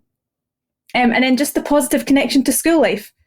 Some kids don't like school, and sometimes it's not the right choice for them, especially when we talk about positive destinations in senior phase.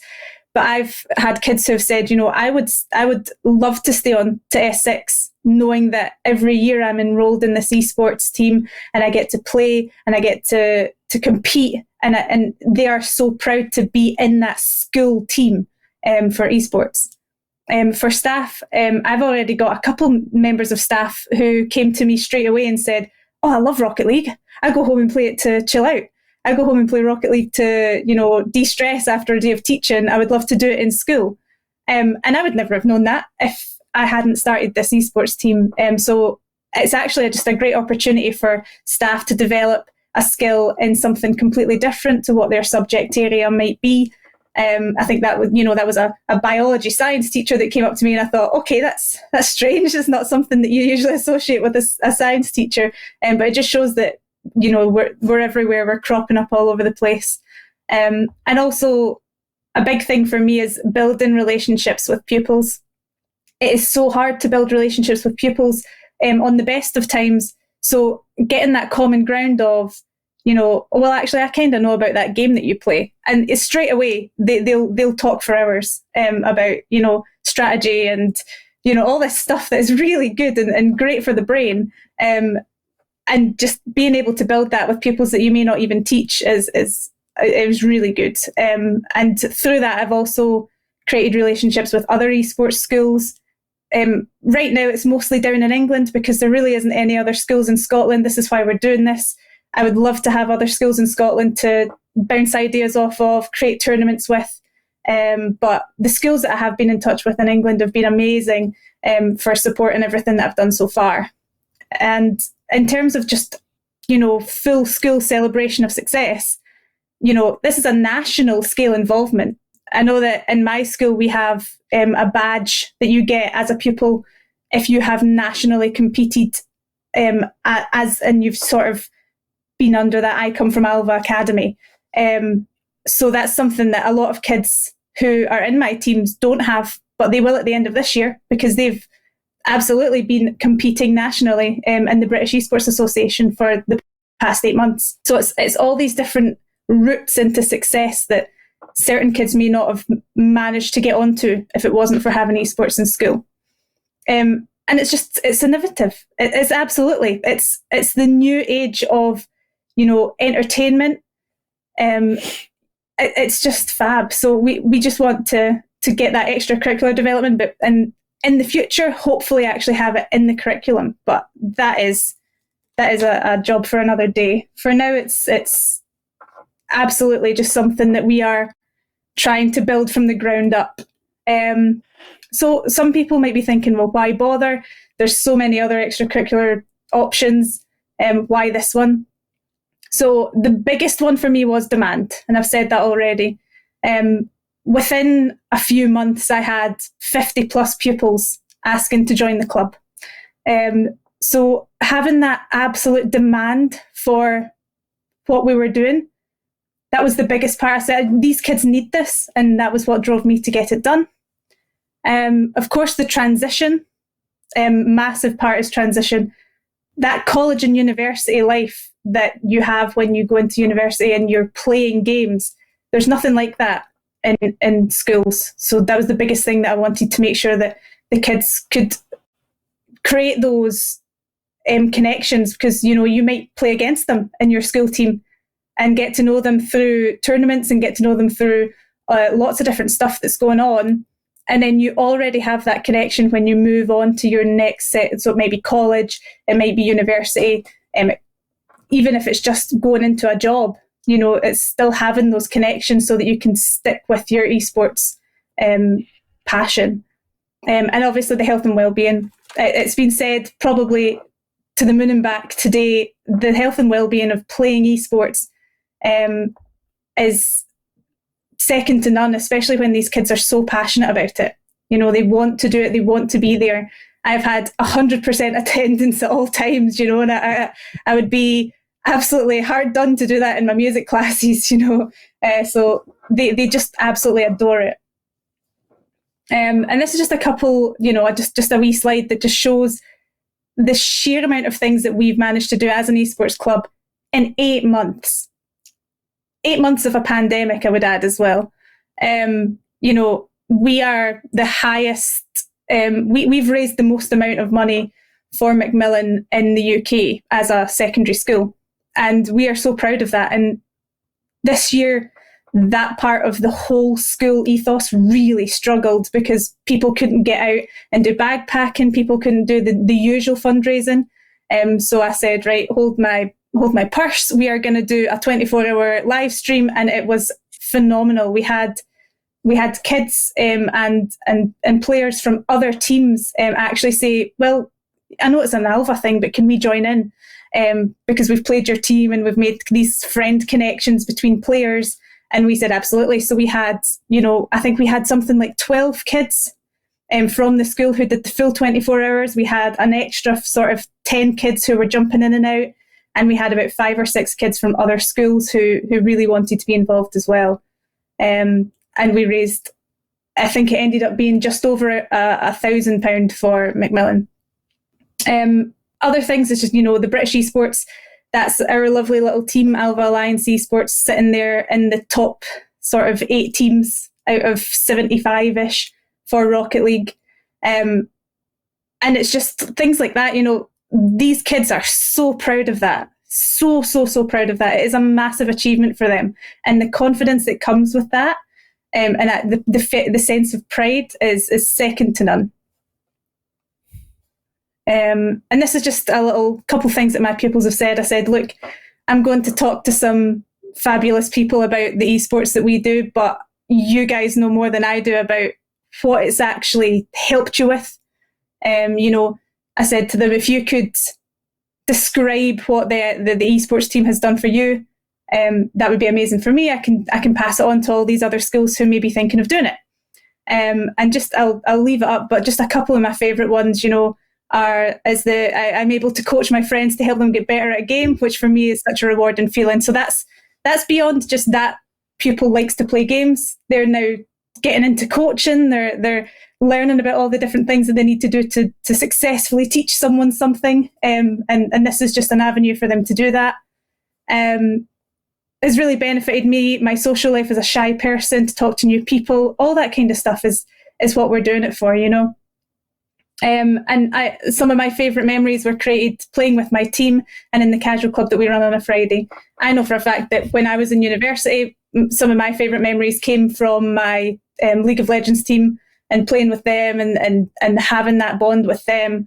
And that was something that I wanted to recreate for the kids in my school. So successful, I would say, for the pupils. The main challenge, securing your support. I'm hoping that what I've sort of put out here for you will help if you're sitting there thinking, I really want to do this, but I don't know how to approach senior management. It's all about the benefits, it's all about the opportunities, and it's all about the pupils at the end of the day. And I've got so many different sort of resources that I can share. I'm going to put my email up at the end that I would be so happy to share with you. Something that when I went to go and see my head teacher, he said, oh yeah, I thought it was weird. You know, I went into the living room the other day and my sons were sat on the sofa watching FIFA and it was on Sky Sports. And that's when someone said that, and I think in the last panel, that was when it clicked for him and he was like, this is massive, you know. And after he had seen that, it didn't take a lot for me to sort of start it in school, but that's the main thing that you need. You need your senior management team to be supportive. I've been super lucky in that sense. Befriending IT support, of course, you need the IT support. I'm in the middle of securing IT support for getting back into school. Right now we're playing from home, which is really good, but we want to have it set up and ready for those kids so it's seamless transition back into, you know, classroom life and keeping the esports team running. And reach out to other schools. Please reach out to me. I didn't have another Scottish school to reach out to, but it was an English school who I reached out to from the British Esports, and you know, we emailed back and forward, and he gave me so many amazing tips for starting out. I don't think I could have done it without him. So hopefully, if anyone's sitting there thinking I just need someone to talk to about it for a start, you can email me, and I'll just pop my email up there. So it's cleliston@glow.sk.uk. And you can honestly, please send me an email. I'd love to hear from people who are sort of on the fence about starting up an esports team for their school. I can share resources. I've put up a couple of other things that really helped me when I first started. And that's really it. The challenge is just making sure that you've got the kids, which you will, they love it, and getting support from senior management. Once you've got that, it's a well-oiled machine and it'll run very smoothly. So that's me. Thank you for listening. Thank you so much. My goodness, that was incredibly inspirational. And looking at the chat, I think you're going to get about 200 emails by the end of the day. That's good. I mean, I will reply as fast as I can. But it is incredible to hear this story, and in such detail as well, to get a sense of what it is that really makes this so valuable for the pupils as well. And I think that aspect of taking the sort of passion for gaming that they have and transforming it into something incredibly enriching for their lives and collaborative is just wonderful. I wonder whether you might just sort of mention like the detail of what is your club like? What do you do within the sessions? How do you sort of work with the students? Is it pretty much setting up events, or how do you sort of guide them? Yeah, so you know, as I said, it's definitely not difficult to get them online, to get them playing. The difficulty comes in creating something that works within a sort of group, and they are getting round to that. We have basically our competitive day and we have our casual day. So on a Wednesday after school, when the British Esports games are running, that's our competitive day. So I'll usually check in with the teams at the beginning of the week and just say, is everyone okay? Here's the times, and they're pretty good at just getting on with it. They love the competitive aspect of it. They have never seen these kids so driven to make sure that, you know, make sure everyone's on time. The captains are all like atting their entire team, making sure that they're all ready. It's just really good to see such teamwork. And then, you know, we do a Friday after school casual, which actually started before the pandemic. We had a bunch of Xboxes, which we couldn't connect to the Wi-Fi. We didn't have that yet, but the kids were like, well, you know, we'll go and research some games that we don't need to play. And then suddenly you've got 10 kids all around the one sort of big TV, the one Xbox, passing the controller around because they're playing Worms Armageddon, which is not really a competitive game, but they absolutely loved it. And it wasn't a game that they'd all really ever played before, but because it was what we had available, they made it work. And, you know, the casual one is really just, you know, we do little like in-house games, we do little fun tournaments where you can, and the prizes are usually silly things like you get to pick a role in the Discord and then you'll appear online as that role and stuff like that. It doesn't have to be all singing, all dancing. They love it for what it is. So that's really how we've done it so far. And do you have pupils from all ages? What sort of range do you have within the club? Yeah, we do. We have. We did open it originally for senior phase, just to get into, you know, just to work with small groups, to work with, you know, how is this going to work? And then we've sort of opened it up to the BGE. We actually have a couple of S1 pupils in our sort of group now. There's one of our S1 pupils who is on one of our Rocket League teams as well, which is, and you know, they're playing with S5s.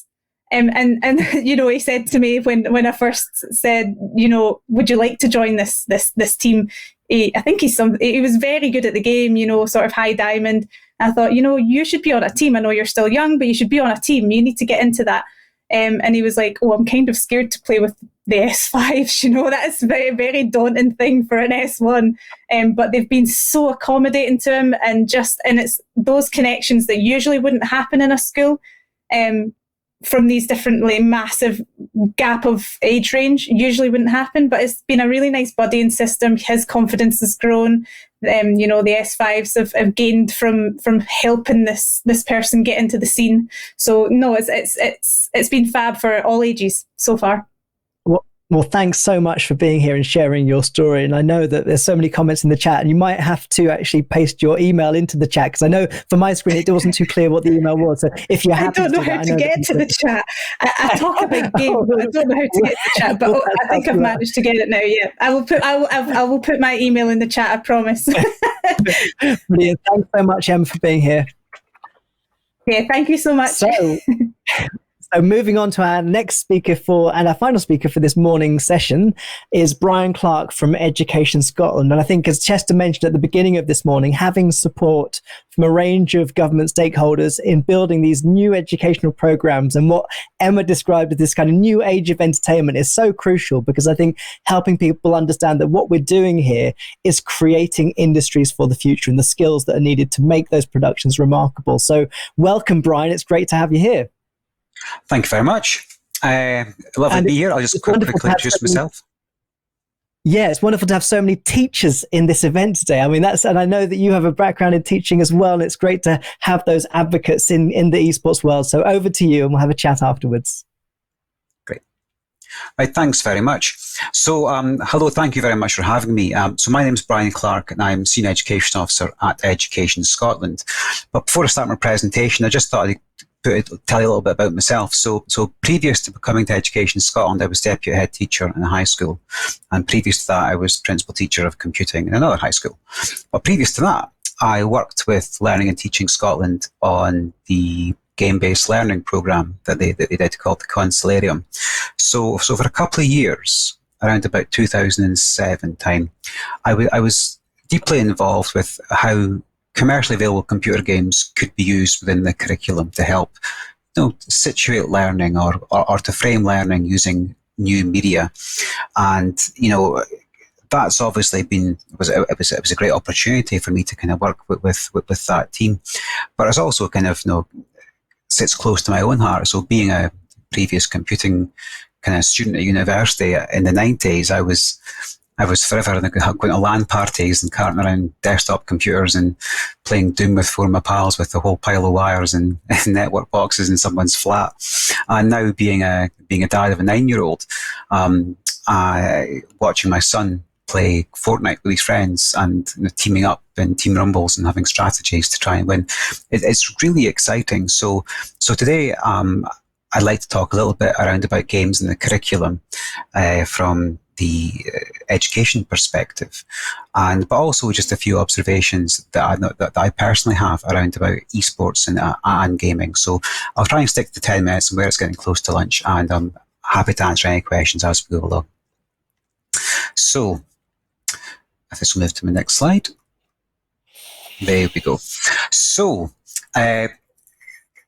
in most school libraries, for years and years and years, there's probably been boxes of board games, and no one ever thought twice about pupils going to the library and playing a board game. There's probably board game clubs in your school, chess clubs, and no one thinks twice about those things happening, because they are the situations that allow people to connect and to talk and to play with like-minded individuals. And that's been the case for many, many years. And even at home, when I was, again, at university, we used to play Risk and Monopoly with my flatmates, and it caused all sorts of arguments and the like, but it was this idea of kind of being together and communicating and having a strategy and embedding various skills, whether it be with chess or numeracy or whatever it might be. But then, even when you look at the virtual world, the kind of gaming world, since the Atari came out, it was always advertised as a family gaming entertainment system. So don't just watch the television, play it. And most of the adverts that came out back when the Atari came out, and even now when you're seeing PS5 and Nintendo Switch adverts, a lot of it is to do with family and about groups playing together and connecting and being together.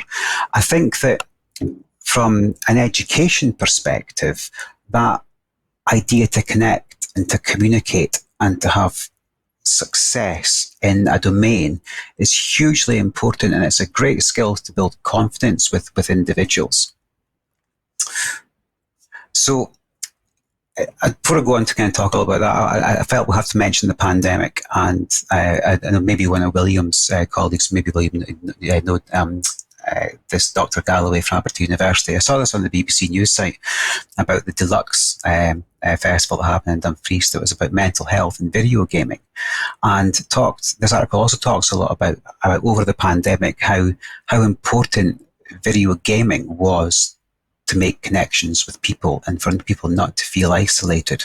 And over that time, I saw on Twitter a number of teachers talking about esports teams and requests from pupils saying, can we start esports teams? I'm not quite sure anything happened on the back of those things, but I just remember seeing on my Twitter feed these kind of conversations happening. So it was obviously the kind of area that everyone was becoming to get more interested in, or certainly accepting more. Everyone accepts board games and chess clubs and playing games with your family in the house, but over the pandemic, that connection with other people became more important, and perhaps more culture sat within the cultural framework of individuals, because we're all on Zoom calls, we're all talking to each other.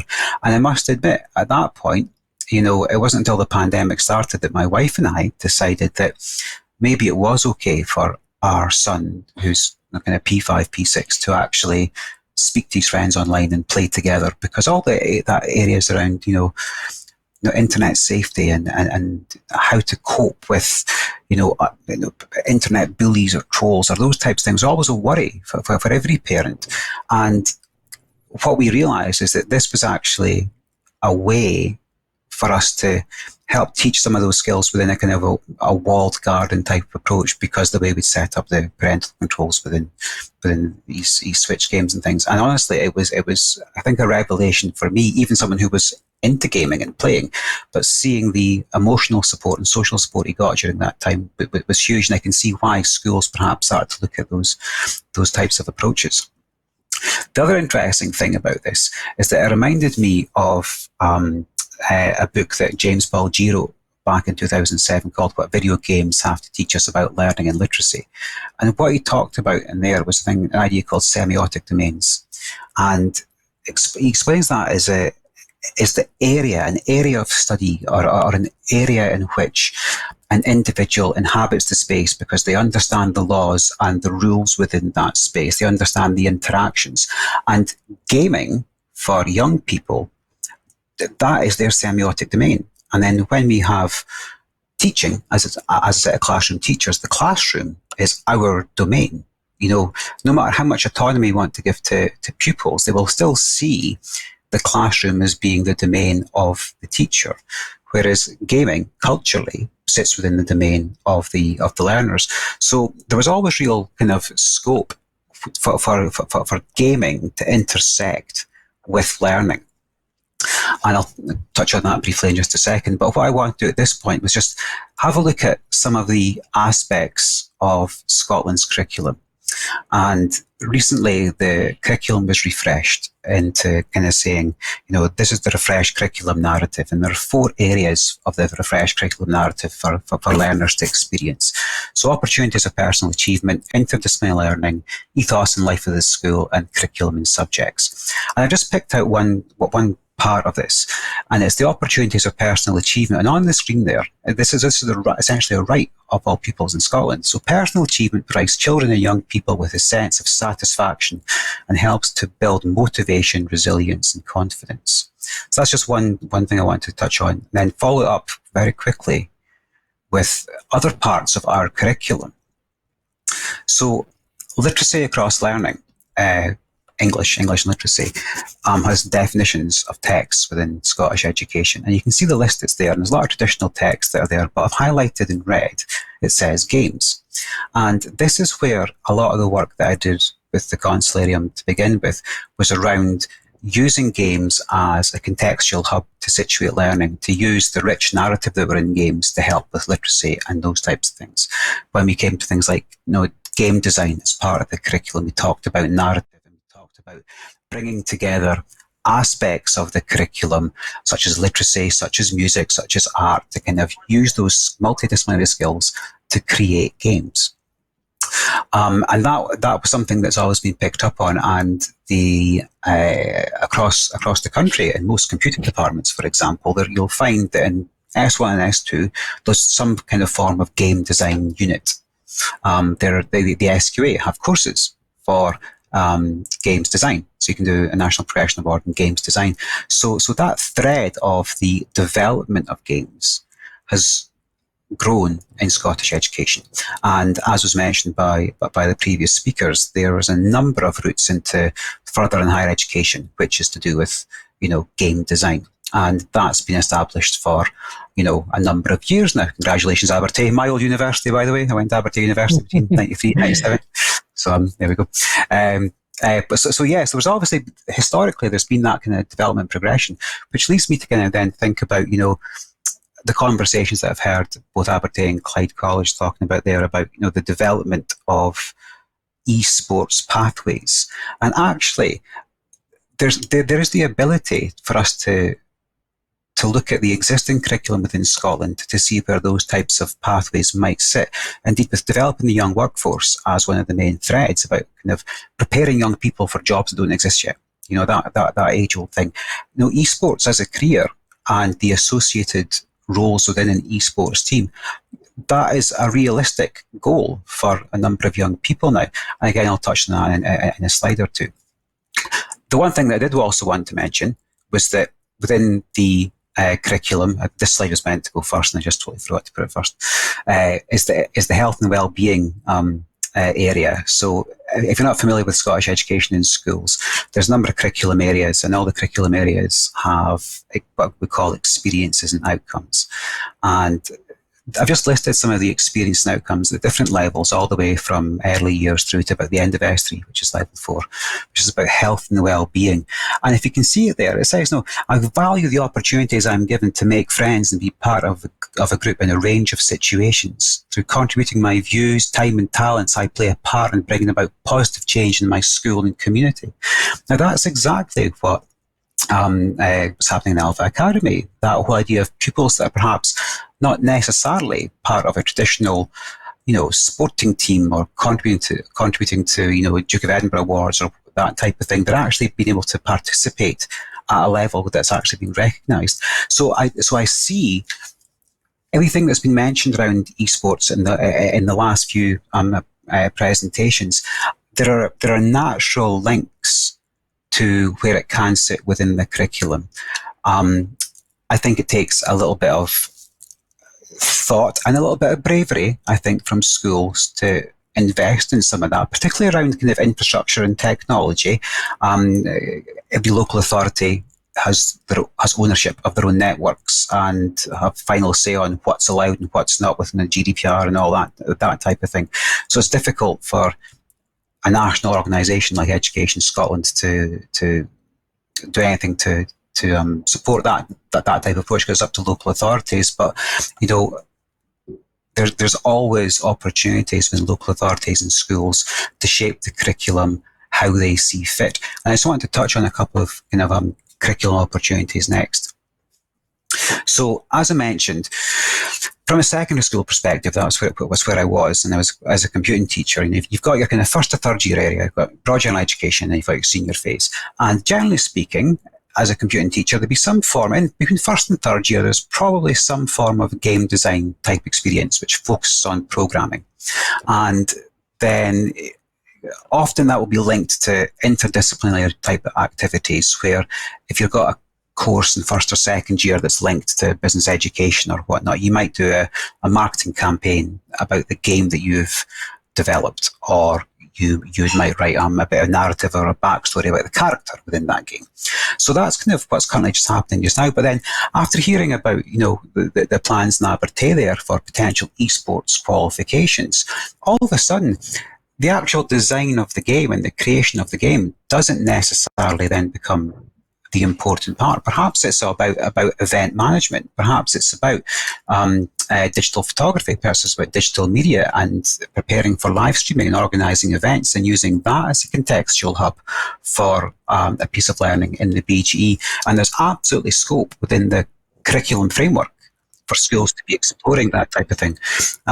And then in the senior phase, we've got things like the National Progression Awards in game design and the like. However, there are a number of other SEQF qualifications that are available, which again, if you think about the suite of qualifications available from SEQF, about things like event management and data science and digital media and game design, all those elements you could see leading as potential pathways into event management, into those game esports courses that were mentioned by William in Abertay.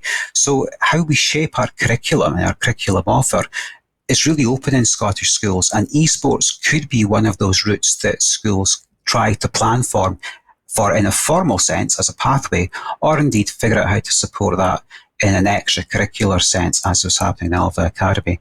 I had another couple of slides which was just going to point to a couple of other bits of research, but I'm going to just stop speaking there because I've got about 14 seconds remaining.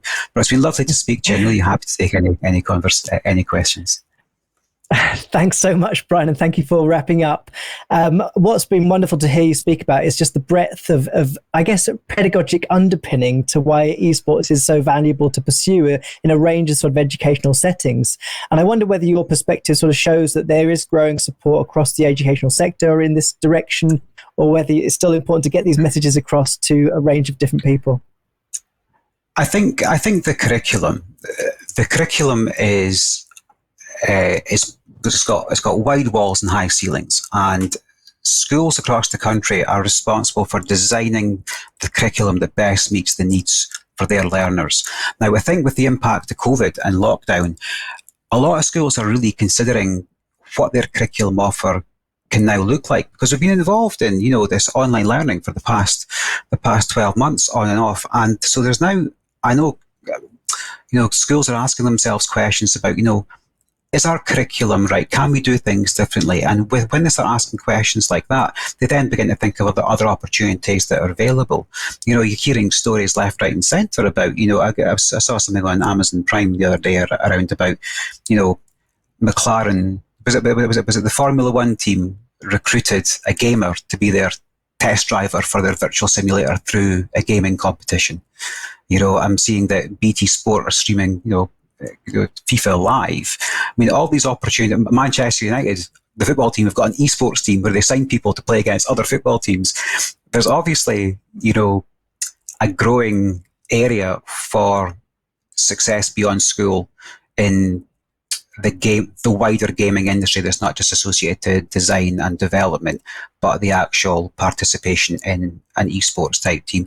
Is it up to schools and local authorities to consider that? And if they can support it in partnership with others, then brilliant. Because the curriculum is, as I say, it's got wide walls and high ceilings. And I think certainly that method of having opportunities to pursue personal development is such one aspect of this, not least because I think that certain ways of sort of living digital lives can be routes towards sort of really challenging experiences for young people. So if you can transform that into positive, enriching experiences through esports, that's got to be a really positive thing for people, hasn't it? Yeah, absolutely. I mean, So anything wonderful. that sorry, I'll stop. So yeah, I think you're right. Yeah, it's really just, I think, bringing that breadth of understanding about the value of game playing, and that's been a theme that we've heard a lot this morning about passion, fun, game playing. They're all kind of the essential components of the esports world, aren't they? Absolutely. Sorry. So I think that we are sort of really up to the wire now with lunchtime. So thank you so much for being here, Brian. It's a great way to conclude this morning, because I think having teachers, especially experienced teachers in leadership positions, talk about the value of esports is such a fundamental aspect of making progress, of involving more people, and especially, I think, getting people outside of the esports world to understand why it's valuable, why it's important to think about as a route into a range of educational opportunities for people. So thank you again for being here. Welcome. Okay, so we are done for the morning, and we have, I think, just about 45 minutes before the next session starts for our afternoon session, which will be chaired by the amazing Andy Payne, who's chair of the British Esports Association. And I look forward to seeing what we come up with in the second part. But please do keep your questions coming in. We are able to pick up questions in the second part of the day, so put them in. Also, share your links on social media using the hashtag education. And it's been a wonderful morning. Thank you to all the speakers and the production team behind it, and we'll see you at 1 p.m.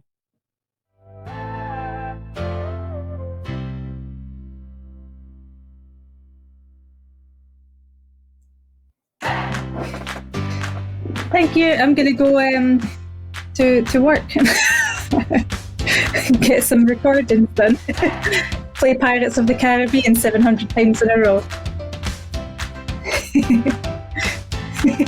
See you later. No, I think that was partly my fault there. Sorry, I went over a bit as well. Too much to say. Bye, guys. Bye.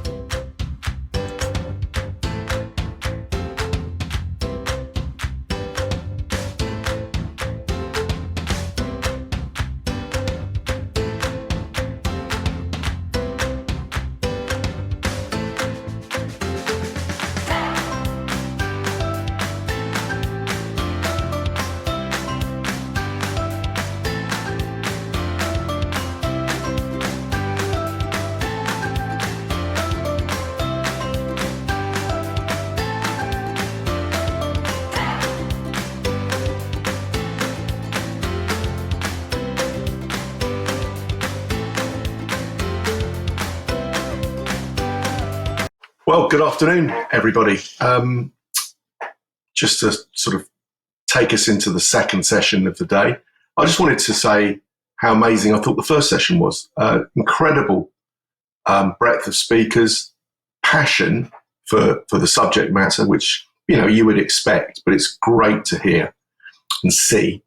But also really informed by some key points around why esports and video games are important to the education, well-being, and sort of culturally significant for our young people and frankly our not so young people.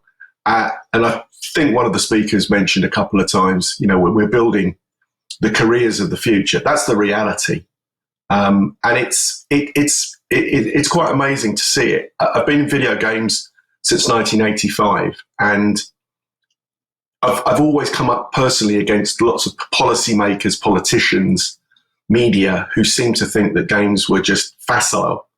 They're not. And the video games industry in the UK is one of our biggest performing industry sectors. And it really is something we can be proud of.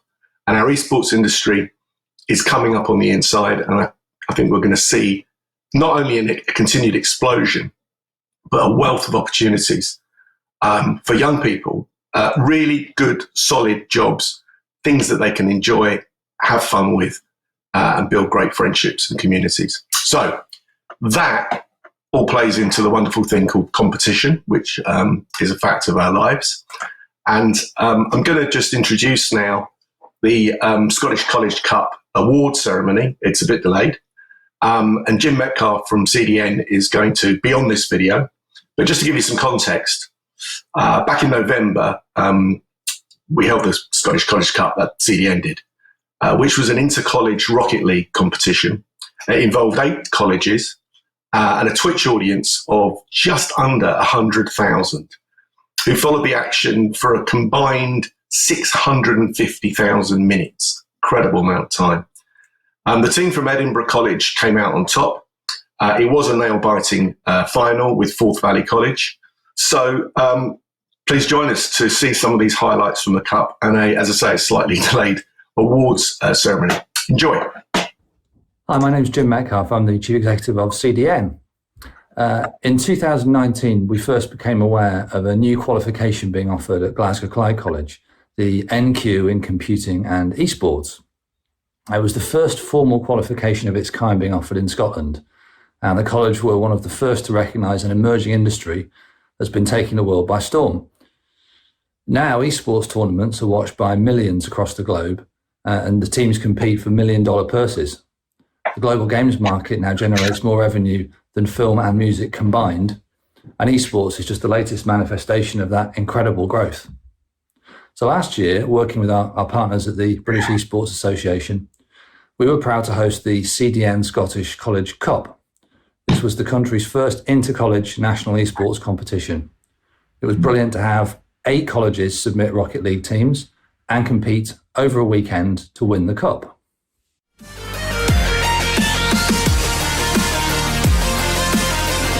To the right-hand side, Marky Duda taking a touch before collecting some boosts and getting it clear, and that one might drift all the way in, and it has 2-0 to the team in blue. Oh, you really have to be reading those ones. I mean, Marky will just happily take that off the wall and have a pot shot towards net, but Digi very timid on that back line. I think Edinburgh are going to be peppering him, but look at this wide open net. Where did the defense go for Edinburgh? How's that happened? Duda getting bumped by Junior Welder, but managing to recover, and Welder doing enough to put that one in the back of the net. Jamsey now trying to get this one mid. Digi is perfectly positioned to receive that one. It's off of the ceiling. Jamsey with a decent touch into the corner. Junior Welder can't get there. It's in front of the net, and it's in Jamsey to take the lead for Forth Valley. Demo, but then immediately suffering the same fate as the ball comes down.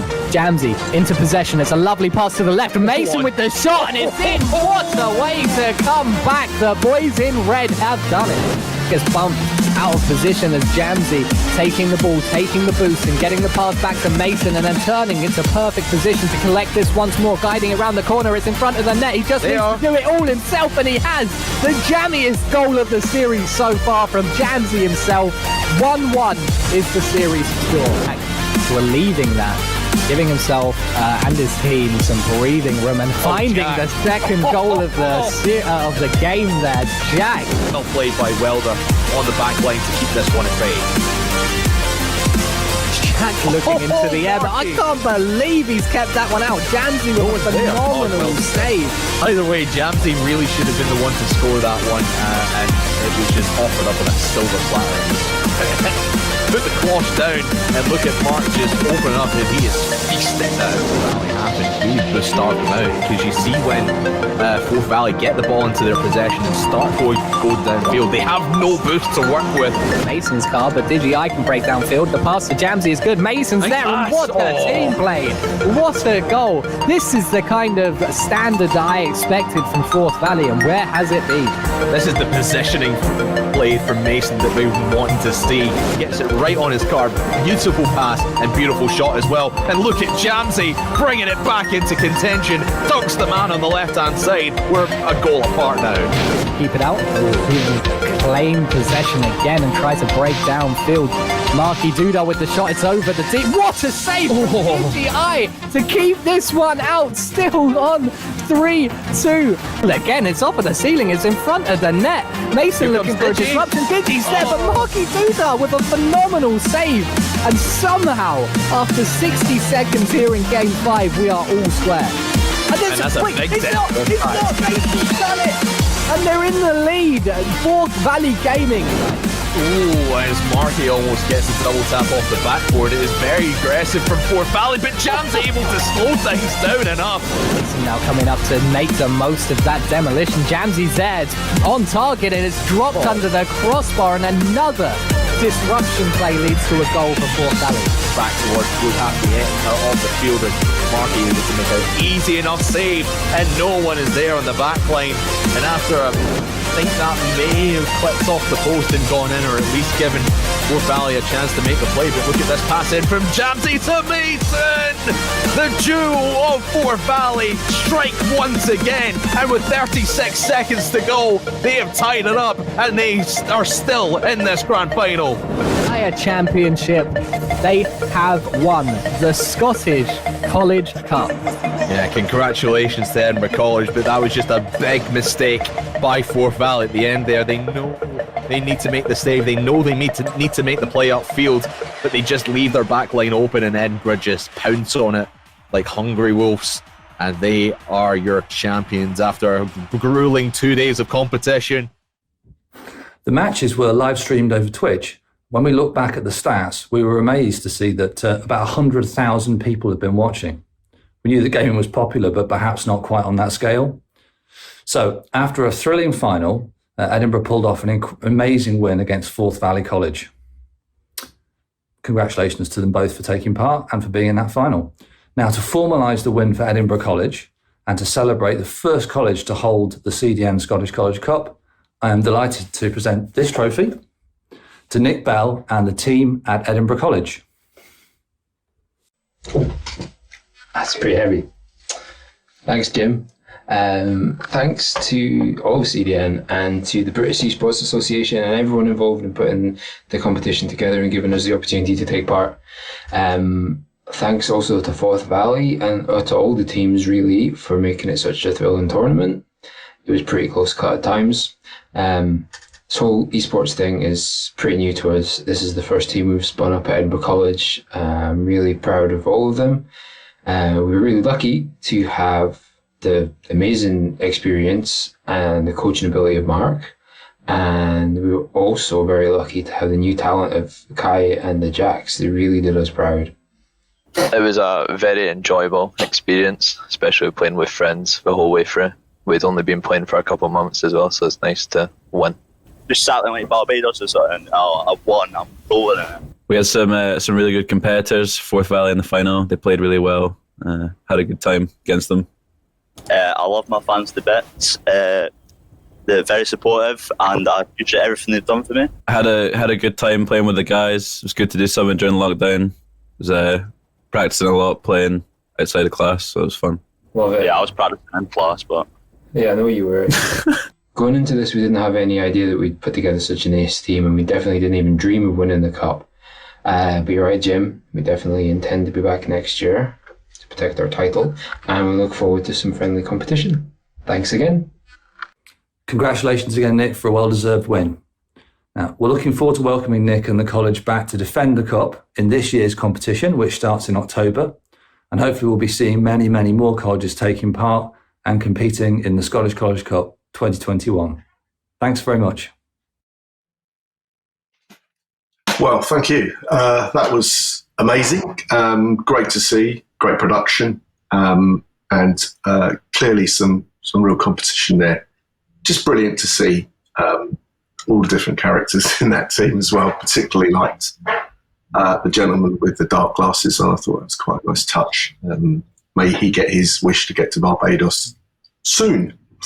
Okay, we've now got, funny enough, and this is a complete coincidence, an old friend of mine, Brian Baglow from the Scottish Games Network, who's going to talk to us about a career in esports from a play and a production and performance perspective.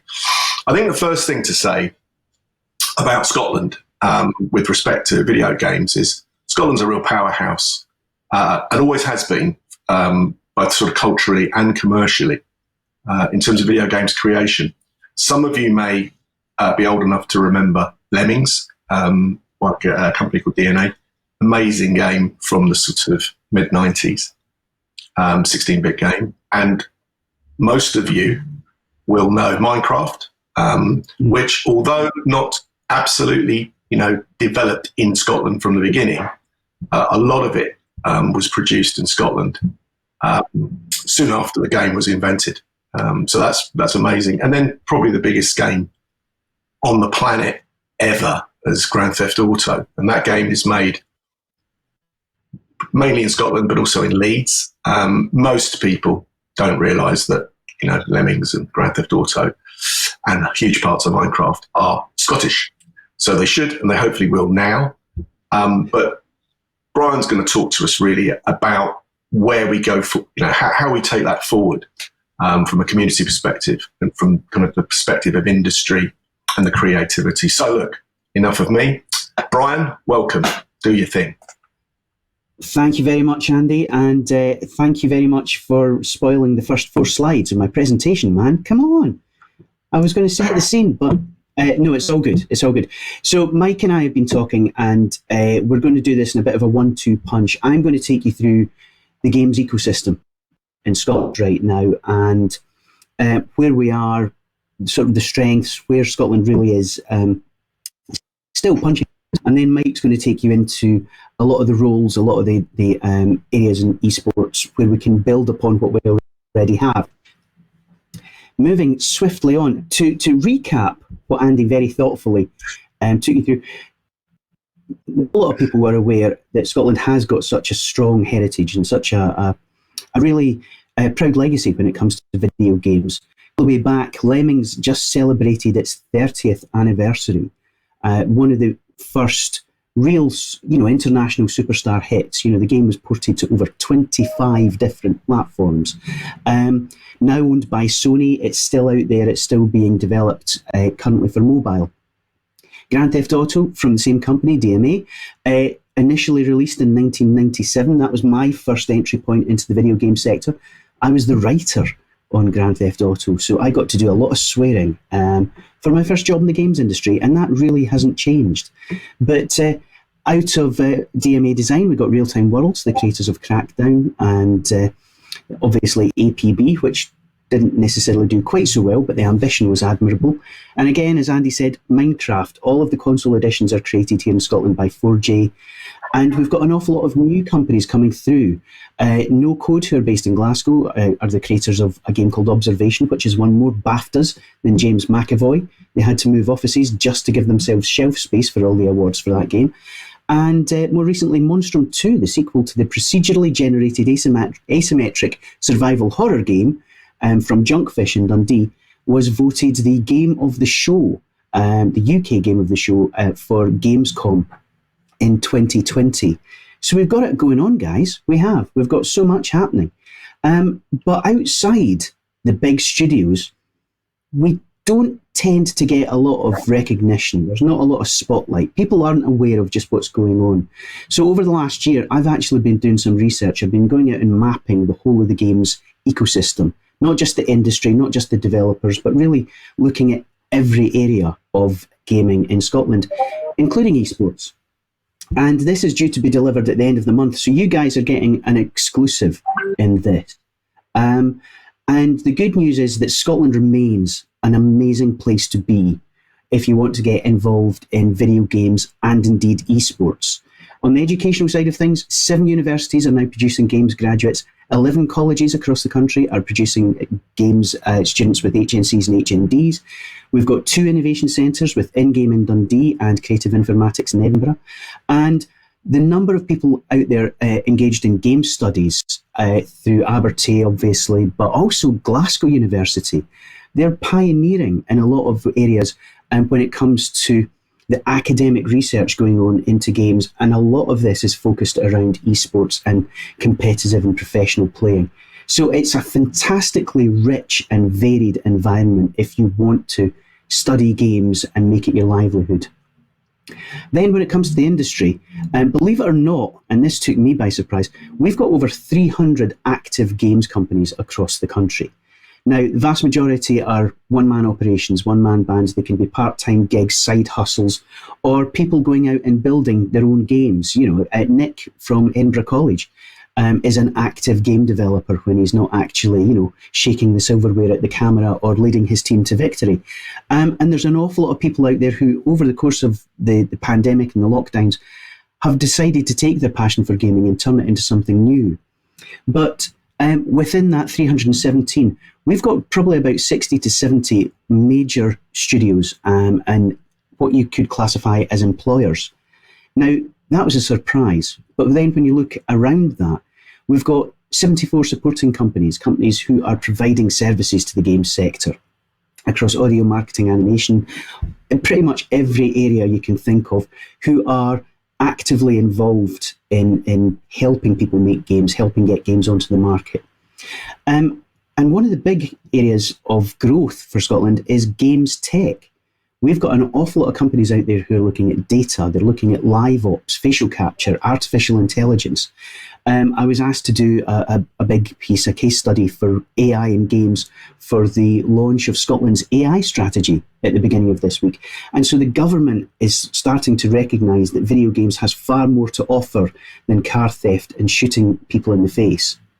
So again, it's just a fantastically rich and vibrant area. And everybody kind of knows that Dundee is the beating heart of video games. And it remains so. Most of the big developers are located in and around the Dundee cluster. But Dundee doesn't have it all its own way anymore. Games are spreading out across the whole of the country. I did this little map last night.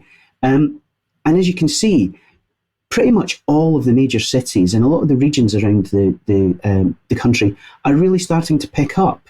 I had to include Fife. I'm a Fife boy, very proud of it. 16 games companies there. Way back in the very early 2000s, we had one of the world's first mobile games companies, Digital Bridges in Dundee, and it's still continuing to produce produce new startups through colleges and through the courses that are available out there. So, you guys are in the right place. And when it comes to roles, to kind of give you a bit of context, it used to be that the idea was that you had to be a programmer, you had to be an artist. And okay, those are still core roles, but there's so much more out there. You've got production management, QA and test. There's a growing number of people out there who are now helping to promote and support games and get them out. If you can't acquire your users, then how are you going to make money out of them? And then alongside community, these are kind of, again, traditional roles, if you want to look at it that way. But these are now being supplemented by a whole new range of roles and vacancies and positions that are tying a lot more closely into esports. Whole live ops is becoming more and more relevant. So how do you run a live video game, whether it's an MMO, whether it's a multiplayer battle arena, whether it's a live sports game like Rocket League? An awful lot of companies looking for people who can help them engage with esports. Similarly, data analytics. It's vital for a lot of these games to understand your players, to be able to monetize them and bring things through. And then user acquisition, again, directly relevant to the world of esports. And a growing number of companies out there are looking for people with these skills. And when it comes to esports itself, we've got a small but growing number of organisations up here, including, obviously, Mark and the British Esports Association and the fantastic work that they're doing. But homegrown talent, we've got eSports. James and the team are doing some great things. Adam at ADL Gaming has just secured some funding to help grow what they're doing. Skelp, the Scottish Esports Hub, are all really starting to establish themselves and do a lot of really interesting work across the country. And then finally, having gone through this whole mapping thing, I started to take a look at streamers. And I will admit, guys, I kind of tapped out at about 600. We've got some serious talent here. We've got some really good people out there who are showcasing what Scotland can do in terms of live gaming, pro gaming and esports. Going from, SCO and the One Manny all the way up at close on 400,000 Twitch subscribers, all the way down to my own humble effort, which, let's say, needs a little bit of, I need to actually do something with it if I'm going to attract more subscribers. But again, what a place to be. You know, this is an incredible country. We're doing an awful lot of things. And let's be honest, within this ecosystem, there's so much more that we can achieve. And one of the catalysts could be the creation of the new Dundee Esports Arena, which is scheduled to be finished by 2024, 4,000 seats. It's already talking to the teams at Abertay and Dundee and Angus College, specifically about using the facility for educational purposes and for really helping to bring esports through into the educational side of things. So quite frankly, it's an embarrassment of riches. It's an incredible place. The games industry has been here for the last few decades now. I really want to make sure that esports is a viable and vibrant part of the whole gaming ecosystem moving forward. That's me. Thank you very much. I look forward to hearing your questions. Thanks, Brian. That was really brilliant. Sorry for stealing a bit of your thunder. That wasn't deliberate, I have to say. It's a genuine mistake on my part, but really, really great. Interesting, just I think from the viewer's perspective, the Dundee Esports Arena, and it kind of plays into something that we've been looking at British Esports for a while. Football, professional football, association football, quite an important cultural part of the UK. I don't think anyone would have any argument with that.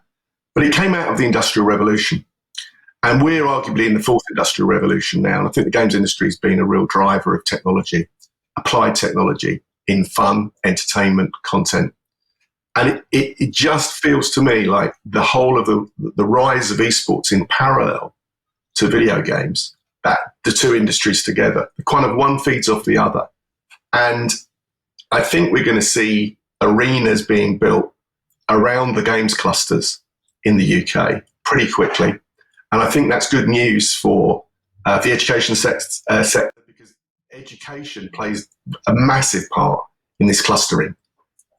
Education and commerce being the kind of the two ends of it, really.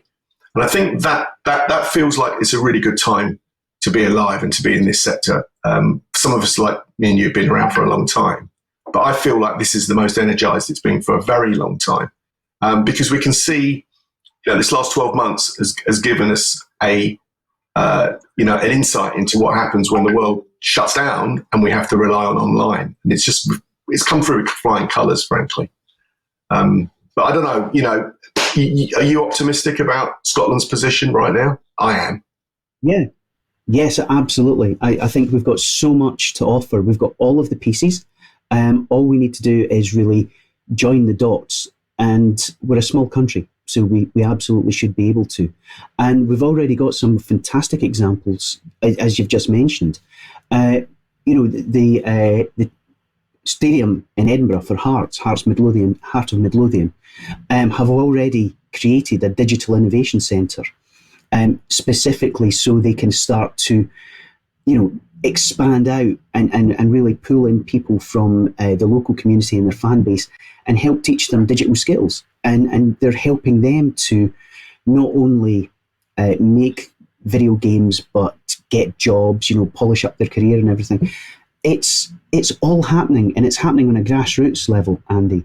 So you're absolutely right. The clustering is already there. It's already happening. We've already got so much going on with the education side of things, further and higher education into the universities. We've just had this incredible piece of research, the Logan Report, which was produced in Scotland at the tail end of last year, looking at how we create a more successful tech ecosystem, being accepted in full by the Scottish Government for 2021. They just announced this very morning that Mark Logan is going to be leading this, and it's got 7 million quid in investment to build out our tech capabilities. And obviously, gaming and esports is a very, very big part of that. So I'm incredibly optimistic, and I'm working really hard behind the scenes to make sure that gaming is included, to make sure that we're represented and taken seriously at the highest levels of government. So it's awesome. I mean, let's face it, if I wasn't doing this, I'd have to go out and get a real job, and that would suck. On that note, thank you, Brian, for that. That was really great. Talking about optimism, positivity, can do. We're really pleased to have Mike Kent, who's the co-founder of Dexerto, who are a leading media company within esports. And just to keep it real super local, it's great because they're based in Edinburgh. So, Mike, over to you. Hi, how are you doing? I'm just going to give a quick introduction to myself. So I've been in the esports space since about 2003 when I first realised what competitive gaming was. In 2008, I attended my first event where I flew down from Edinburgh. So I'm not originally from Edinburgh, but I actually moved here from Newcastle. And actually at that event in 2008, I was a manager of a team called Team Identity, because by then, even in a short space of time, I'd realised that I was terrible at playing, but I still wanted to be involved in esports. So I was kind of behind the scenes, and that my team actually ended up winning the event, which was great, especially as the manager, as I didn't have all the stress of playing. And then I first got involved in journalism in around 2008 on a predecessor of the website where I'm on right now. And I came basically in 2015, we launched Dexerto, which is now the world's largest esports and media platform. So although I am based out of Edinburgh and we hope to have an Edinburgh office, or we'll hope to expand the Edinburgh office, shall I say, as I sat in it, and we are actually headquartered out of London. But of the 80 plus staff we have worldwide, we actually have 3 of us based in Edinburgh and a couple of more dotted around. And we hope to expand the Edinburgh team as the pandemic kind of goes away, and we'll hopefully be able to expand the Edinburgh office. I guess what I wanted to discuss and talk about was that you can actually be successful in esports and the gaming streamer space without having to be in a major city like London or New York or LA. You don't have to be in one of those self-perceived hubs, and actually, I'm kind of proof that you can be in somewhere like Edinburgh, which, obviously Scotland does have a rich gaming history, but I don't think anyone's going to say it's, the number one esports hub in the world. So it's kind of, I want to talk today a little bit about that. So first off, there's a lot more to esports than just competing. So everyone thinks of esports as playing and competing, and that's pretty much it. But actually, when it comes to the job market and when it comes to people, making a living from esports, most of the people are actually behind the scenes. And also with that, it's not just esports in terms of competing. It's also the gaming or gaming entertainment world. So that includes stuff like streamers, influencers across different platforms, anyone that has a kind of connection originally to esports. And it also expands out even to just, me. I, for example, and a couple of my friends could sit and play a competitive match online. It doesn't always have to be top level, multi-million-dollar esports, but and a great example of that is Dr. Disrespect. He won Streamer of the Year in 2019, and he's not actually an esports player. So I just wanted to explain some interesting statistics about esports that kind of gives you a good perspective on why you can be remote in a place like Edinburgh or Aberdeen or Dundee or Aberdeen or wherever in Scotland, and still be able to have an influential job, and you don't need to move away in order to do it in the esports space. So I've got good friends over at hitmarker.net. They're kind of the leading esports and gaming jobs platform, and they give me some great statistics to read out. So of all jobs on their platform, which includes everything from kind of outside of esports and I suppose outside of gaming, 44,000 of those jobs have been posted in the last year, and 4,000 nearly 5,000 were remote, and that's about 11%. In esports, however, there's nearly 6,000 or 5,500 jobs, and the remote jobs constitute about half of that. So it kind of shows that you can actually work remotely in esports a lot better than just working. You don't have to move in order to do that.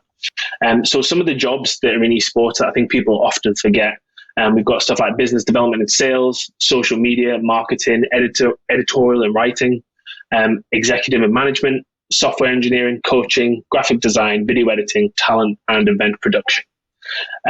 So based on the data I've provided there, if you're already based in Scotland or looking to move to Scotland, there is opportunities that are remote that won't require you to move.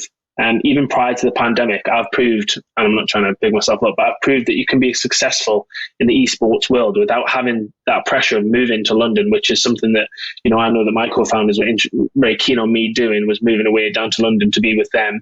But I kind of held firm, and I'm really glad I did because, I love Scotland. It's my home. We've got great places like Edinburgh, Glasgow, Aberdeen, all these other cities, and you can get connected to places around the world. So prior to the pandemic, I'd travel all around the world. I never had any issues. The fact that I was based in Scotland is incredibly well connected, whether it be getting trained, playing, whatever. So, and then despite a lot of the jobs being remote, So despite a lot of the jobs being remote, even after the pandemic, the universities in Scotland doing the right courses, they can actually make some serious esports hubs here in Scotland. Especially major cities like Edinburgh, Glasgow, even Dundee with its gaming background. Reason for that is, compared to say London, New York, LA, it's a lot cheaper to set up a business here in Scotland. It's cheaper to get office space, and obviously with so many universities that have such great education, we can basically create a hub here so that when people are more in, there's less remote jobs, or not less remote jobs, but people are in offices. It's just a lot more opportunity. So finally, on a side note of this, it's kind of wider to my point, but a place like, for example, Brian mentioned the Dundee Esports Stadium, and I personally think it's a great idea. Now, esports tournament organisers, again, don't generally decide to host an event based on the prestige or the perceived prestige of a city. So it's rare that you'll find huge tournaments taking place in places like LA, New York, London, simply because the cost is incredibly high.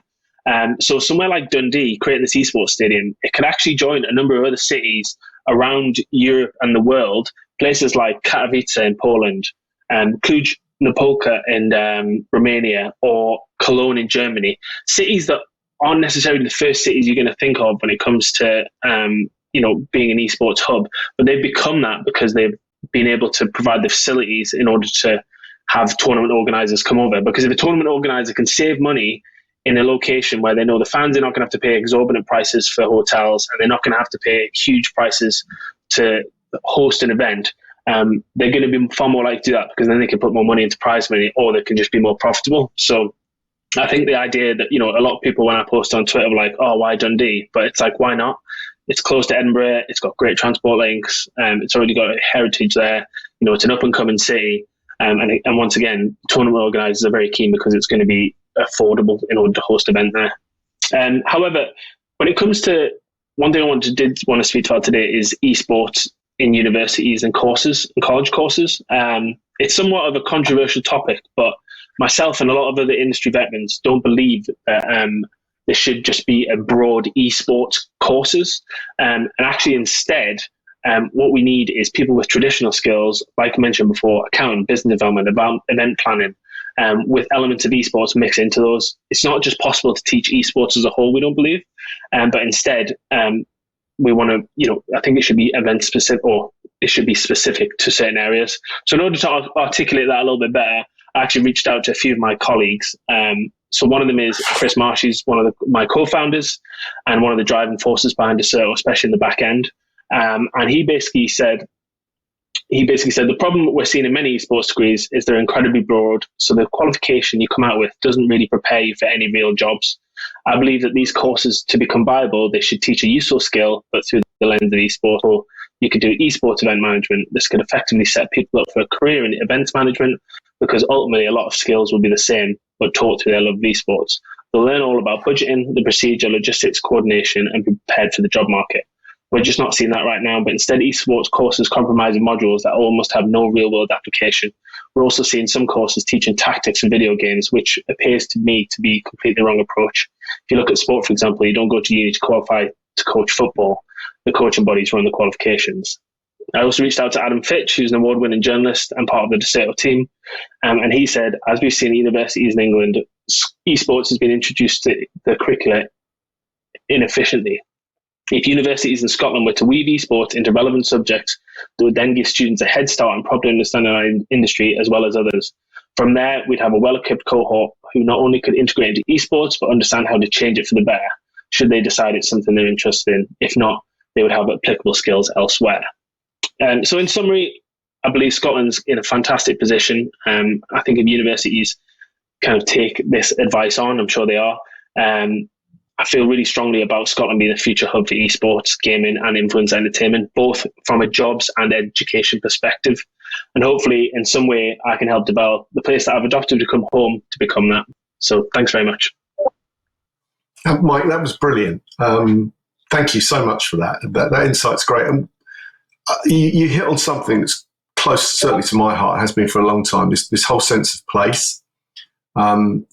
Some of you might detect there is a London accent here. I don't live in London anymore. But there's been too much emphasis on everyone having to go to places like London or LA or New York to make their businesses. That's all changed.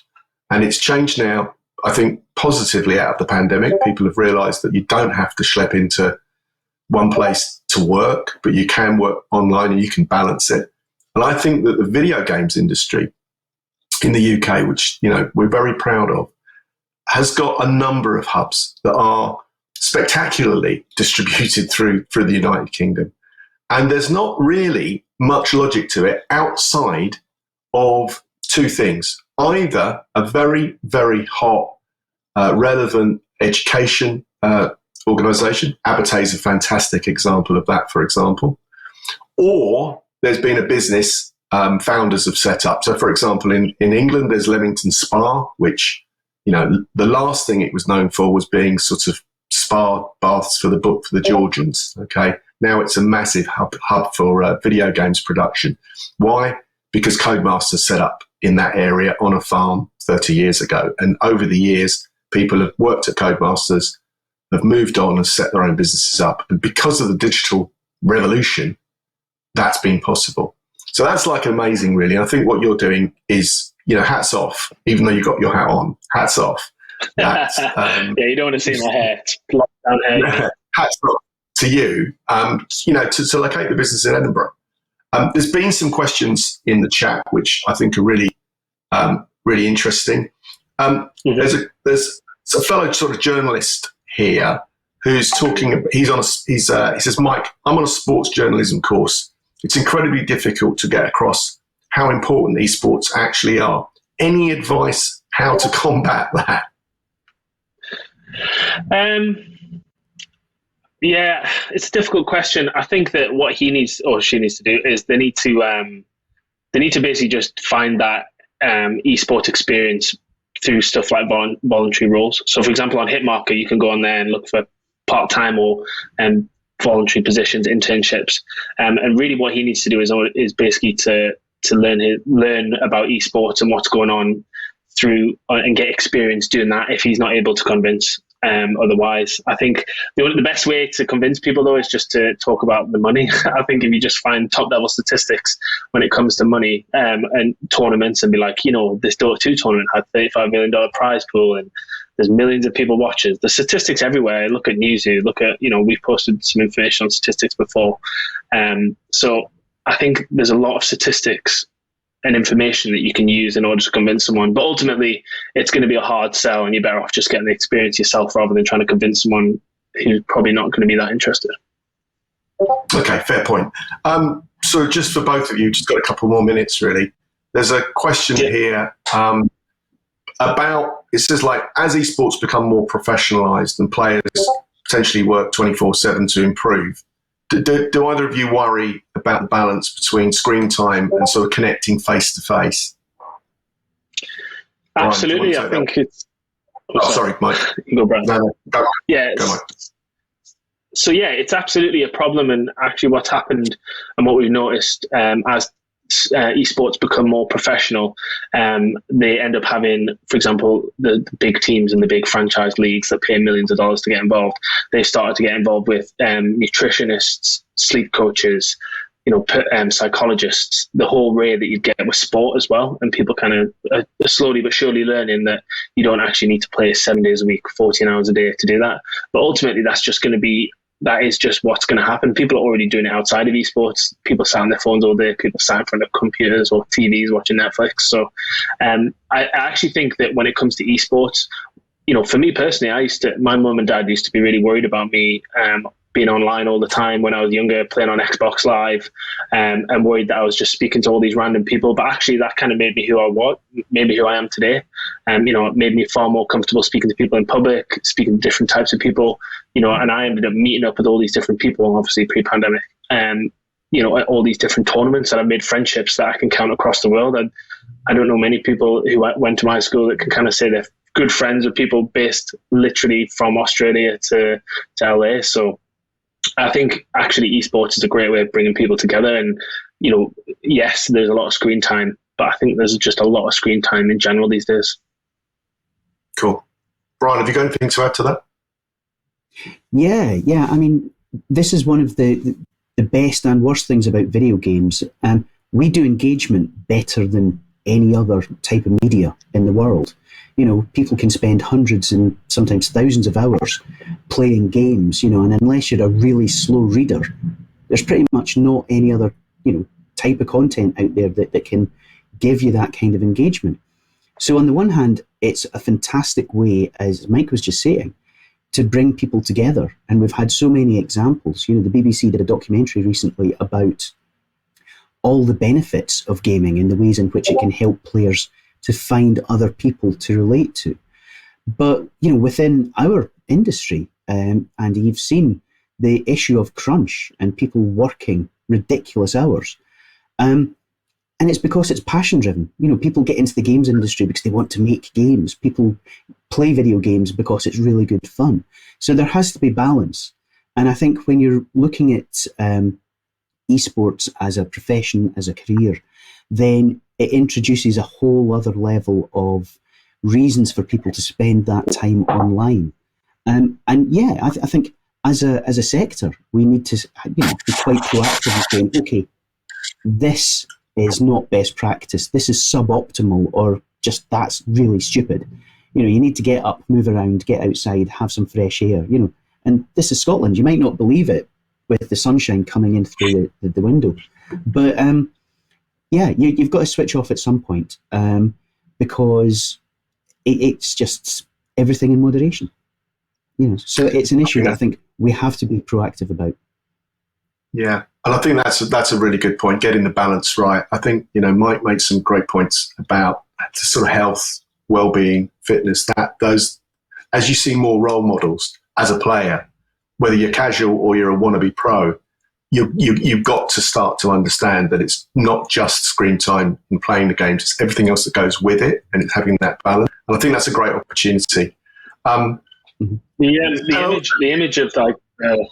image of the unfit gamer, I think, is one of the past. And actually, if you look at a lot of esports players now, they're often, pretty shredded. They have like diet plans, routines. They do fitness workouts. So, I think people are realizing the benefits as well of being in peak physical condition in order to be the best players, which is probably why I've struggled for so long. Well, you're spot on there, Mike, because I think for what it's worth, as profiles get bigger, personas get bigger, there's going to be much more realization that not only that stars are real role models, but in order to sustain that level of ability and competitiveness, you've got to do more than just be playing games. You've got to take care of your body, to take care of your mind, and get a balance. Well, look, that's brilliant, guys. Thanks so much for your time.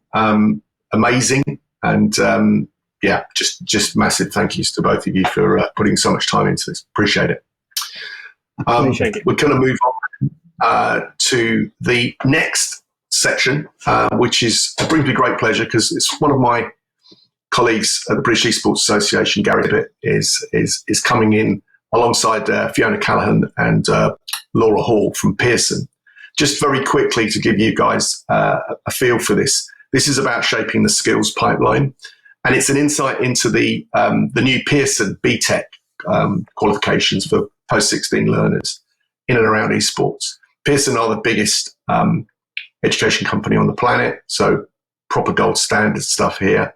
And they've been an amazing organisation to work with, as you would kind of expect. but really open and really ambitious about what the sector can bring. So, no further ado, Gary, Fiona, and Laura, this floor is yours. Thanks. I'll kick off first. I'm Fiona Callaghan. I'm the Territory Manager for BTEC and Apprenticeships in Northern Ireland and Scotland, and I look after all of the BTEC activity and centres in both countries. And really, I just wanted to run through the new BTEC that we've developed in esports. Although this is a brand new sector for us, it actually follows our design principles in creating a high quality career focused qualification with skills-based learning designed around themed units.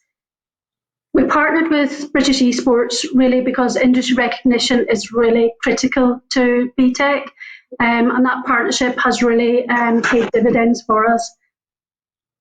As Chester, and I think Mike, you mentioned it earlier, the qualifications are not just about gaming though.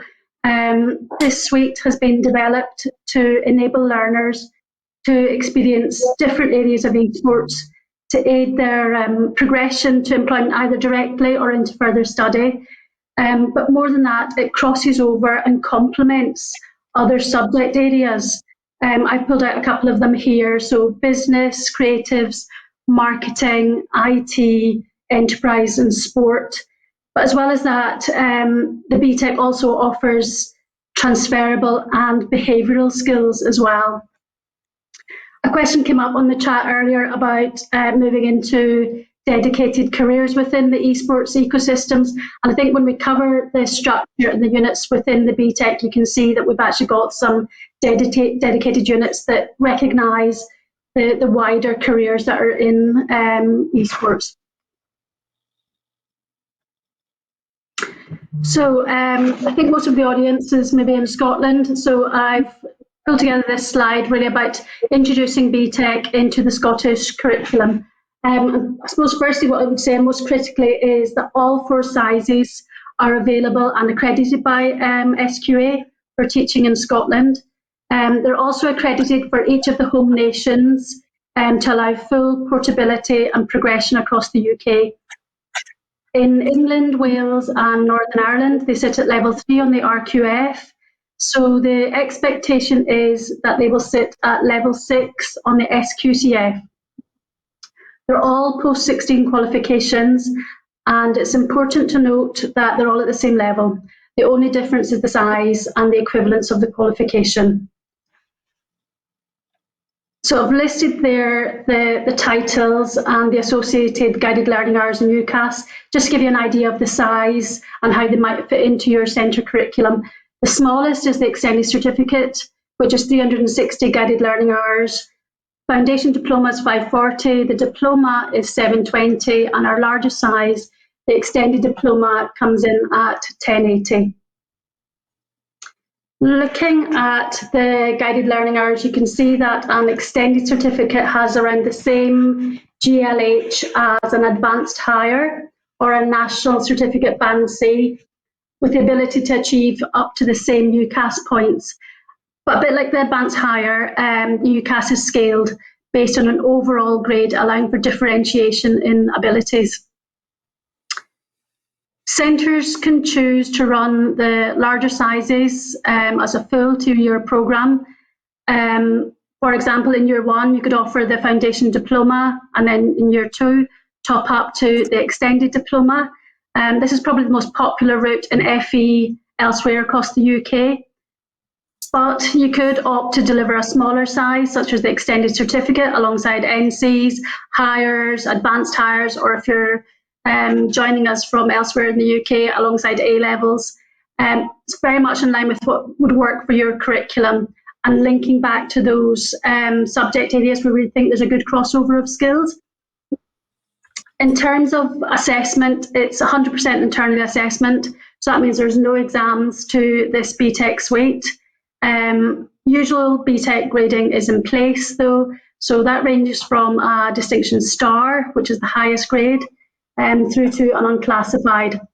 And for example, a distinction star extended certificate carries the same UCAS as an A at Advanced Higher, or a pass and an SQA National Certificate Band C, or an A-star at A-level. As I said, the qualification suite itself is very much progression and skills focused.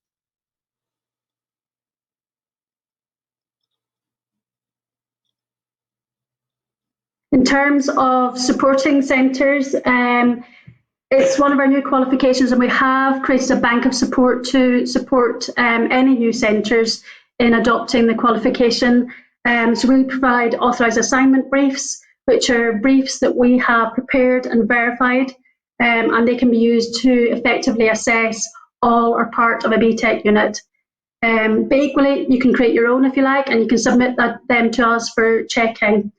But as well as that, you'll have access to our Ask the Expert service, our subject advisor, standards verifier, as well as being able to join any of our standardisation and getting ready to teach events. We have a plethora of support available to you. I've popped up my email address on this slide, as well as a link to the esports sector page. Please do get in touch with me directly for any further information on the suite. And also if you're looking for some guidance on how you could adopt a BTEC into your curriculum. I'm now going to pass you on to Gary. Cheers. Thank you, Fiona. I appreciate that. Thank you. So I'll take over now. Just a bit of a background about me before I kind of jump into the BTEC, why we created it and kind of where it's going and our aims and goals for it.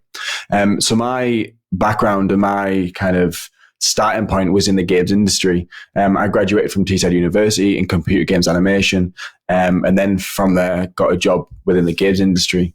I worked for AAA, Indie. I did some work for MTV, some work for the NHS in AR and VR, creating animations so patients who couldn't walk, for example, or get out of bed could put the VR on and kind of walk about and see stuff. So my job was the animation side of it, the VFX, the kind of the particle effects, which I absolutely love to this day. So that's my starting point. From there, I kind of lectured in universities and colleges where I found a full-time job to teach animation, visual effects and games at Sunderland College with the Next Gen Games Academy. So that was kind of my first deep dive into education and teaching, which was new, fantastic, and exciting, all of them things. And that's kind of where it got me thinking how to further engage students. And whilst they love their games, some of my students didn't enjoy making games, they enjoyed playing games, they enjoyed watching games, they enjoyed the behind the scenes aspect of games. And by the time I left, some of my students started going to universities for esports, not just for games. A lot of the students went to Abertay University, with it being one of the best universities in the world for the games side of things. Some of my students are still there now. I still speak to them, so it's fantastic to hear. From there, I was approached by the BEA to set up a pilot in the championship, which is now the British Esports Championships. Pilot 3 games. It was 8 colleges over 6 weeks, and we won. So we won Project Cars 2 at the time, which is now Rocket League, Overwatch, League of Legends. And from our stint at the college, which is about 3.5 years, we won everything, all finals, all splits, all grand finals, bar one, which was a bit of a kick in the teeth, but I mean, you can't win everything, right?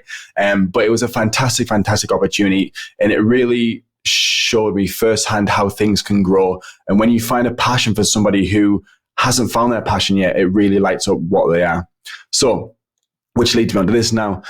So I was one of the lead writers, lead creators of the Level 3 BTEC in esports, along with Tom Dorr, my manager, who's head of education here at the BEA. I'm the education manager. We worked with the industry, we worked with educators to create this BTEC. And why esports? And I guess why not? And what I mean by that is it's a realm, it's an ecosystem, it's something that hasn't been touched yet in the education space, in the grassroots space. There's something missing there. It's there for sport, it's there for drama, it's there for the games, it's there for everything else, but it's not there for esports. And what's fantastic about it is it gives these individuals their place to be in this up and coming and booming industry, which is fantastic. Like Mike touched on earlier, the BTEC itself in esports teaches transferable skills.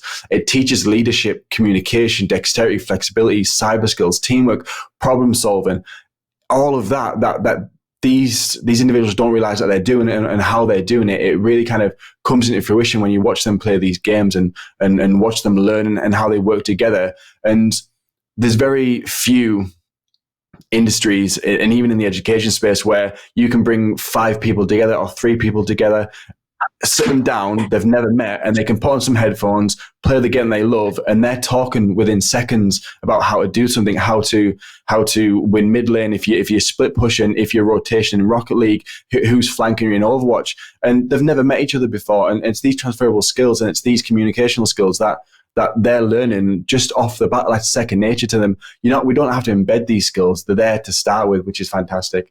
It facilitates alliance and social, physical, mental, and financial skills across the board, depending on what you want to learn from this.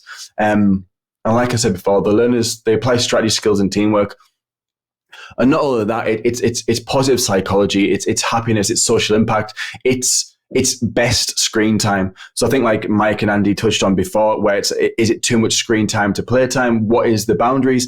And whilst there's a moderation, it's the best screen time, right? It's how they engage with their screen. It's an active media. It's not a passive media. They're not sat there scrolling on social media, looking at negative comments or tweets or Instagrams or pictures. They're actually engaging with this community that they love and they like. Now, don't get me wrong, there's toxicity, but there's toxicity in everything. We try our best to stand that out, but it's always going to be there. It teaches these individuals how to win, to lose, digital well-being, health and mental well-being. I know it's been on the kind of conference so far as well. It really brings everything together, which is fantastic to see. So this is the qualification at a glance. I know Fiona went over it a little bit, but why I brought this up and why I wanted to show this is, and Mike touched on it before, we're not teaching esports, right? Esports is the label. Under esports, like sport, is the umbrella. It's the full ecosystem, right? We're teaching these transferable skills that I can teach one individual, that individual can take them skills, whether it be into esports or into a different realm completely. For example, Unit A is video production. Now, the fundamentals of video production is video production. You could teach that as a unit. But what we do is we're using esports as the hook, as the vehicle to get these individuals motivated, excited about what they love, and also teach them video production on the side. So like Mike was saying, if you're looking to teach this qualification, when we're not looking for an esports teacher or a shoutcast teacher or an events management teacher, actually we might be looking for an events management teacher, that's not a good example. But what I'm getting at is we're not asking you to teach esports as a whole, because you can't. I don't think anybody can within this industry, right? Because it's divvied up of all these little units and individual kind of job roles that are specific. But if you've got a passion for esports, that's why you should be doing this course. The engagement is fantastic, and we've seen that from the courses and the centers that are delivering this already. Live stream production is another one. Producing an esports brand, and now producing an esports brand is producing like any brand in the world, whether it's Adidas, Mercedes, Nike, Gfinity, like your brand is your brand. But what we want is to teach the individual how to market your brand, how to approach companies with your brand, how to get investment for your brand. Your brand is going to be your esports, because that's what you're passionate about. As you can see, you've got the extended foundation diploma and extended diploma. The M is mandatory units. So when you are teaching this, they're the units you will be choosing. And then as the O's are the optional units. So let's say you're a college who is heavily involved in sport. Now you could choose the sport units for this, and you could run this esports qualification alongside your sports unit, but you're teaching sports for esports disciplines. So the psychology would be psychology for esports. Health and nutrition would be a dietary plan and nutrition plan for esports players, but not just players, but managers, coaches, people who are behind the scenes as well. Again, it's like 0.1, 0.23% of the people who make it professional. But again, we're not teaching how to be a professional player. This course doesn't teach you how to be an esports player. It teaches you the fundamental of esports, what the ecosystem is, and then the individual specific units that you would like to teach as well. So this is a nice slide we created with Pearson and with industry. And what it shows you is the transferable skills that I'm talking about, and where it leads and how it can lead to the greater tech, digital, and STEM industries as well. This BTEC course isn't a case of you do this and then you move into higher education in esports, or you get a job in esports. Obviously, we would love them things to happen for anybody, but what we want as well is these individuals to find their passion in life, their goal in a career, and move into that, whether it's within the games, digital marketing, social media, journalism, observer, admin, broadcast, in any field. And this qualification teaches you all of them transferable skills, but we're using esports as the hook, as the Trojan horse, to get these people who are passionate about something that isn't now already, to bring them in and then teach them skills further. The academic links are there in the middle, the general roles, and it really kind of encompasses everything that we want to show. Now, don't get me wrong, this isn't every role in esports, every role in tech and digital. It's just some of them to show you how it kind of adds together and how it works together. This can be found on the Pearson's website. I will link it after I've spoke. I'll link all the links in the chat over on the other side. But this kind of is a nice way of showing you what career pathways there are. Another thing we created is a kind of, what do these job roles represent? What are they, and where do they lead? Not just it leads to journalism, it leads to coaching, it leads to lighting, voiceovers, broadcast. But what do they do, and what skills do you need, and how does it actually benefit you in esports? Now, these are only a few of the ones we created. Again, these can be found on the Pearson website. I will link these to them. But again, we work with industry. We never do things off our own back here at BAE. We've got many friends, many links, and that's who we work with. And Andy can kind of contest that as well. And really, it's about what the industry want, right? And what we want to do is teach these individuals what industry are looking for, not what we think they're looking for and what we want to teach them. It's what they actually need. And like Mike was saying at Dexterto, it's what is he looking for if you want to be a journalist, right? So we will go to him. We've worked with Adam Finch before. So it's these type of people who we're working for throughout the whole ecosystem.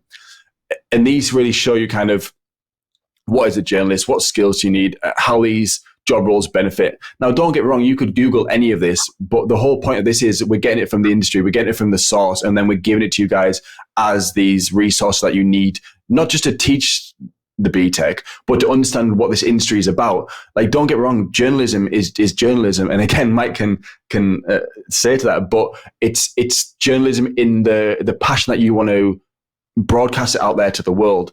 You're not doing journalism about sport, you're not doing about football, about hockey, about netball, but you're doing about esports. But what role in esports is it? Is it League of Legends? Is it Dota? Is it Valorant? Is it to do with upcoming streamers? Is it content creators? What do you want to be a journalist about, and how does it affect and how does it benefit the esports industry? Again, they're just four of many different ones as well. Now, progression into esports, one of the main questions I get asked by organizations, educators, parents. A lot of my week is spent speaking to colleges about how to set up a BTEC, what the best practices, do you have resource for this, speaking to parents, is the actual job in this? I remember when I was lecturing in animation and games, the main question I got asked on every open evening was, so is there jobs in the games industry? And I laugh because I know there is. It's the biggest industry there is there, combined over music, film, etc., etc. It's huge and it's booming, and it gets frustrating because some individuals and some organizations don't want to hear that. They don't want to hear that making a game is a career pathway. But it's not about what the parents want. It's not about what they want to hear. It's about where can we teach and where can we show these individuals where they want to go, and that's the main thing. Where are these jobs? If the industry is worth £1 billion, where are the jobs? Where do they come from? Now, here are some of them. These aren't all of them, but these are some of them. So, for example, on the apparel section at the bottom, these are all apparel organizations that are part of the esports industry, whether it's to do with sponsorship, whether it's to do with owning a brand or sponsoring a brand, or just get adverts out there. One of the ones I left off this just because the slide was too big is sponsors. Now, sponsors range from anywhere from Mercedes to Nike to BMW to telecoms, as in BT. Now, people wouldn't think that they had their own esports divisions or they had a foothold in esports because they're not directly linked with it. But over this pandemic and growingly, they have been. League of Legends, for example, I think Worlds 2018 or 2019, one of their sponsors was Louis Vuitton, and there was bags made, and the trophy was made, and it looked absolutely beautiful. BMW sponsor a sponsor of 5 main League of Legends teams like Fnatic, G2, SKM Telecom 1, which is now T1, FPX, and there's another. I always forget the 5th.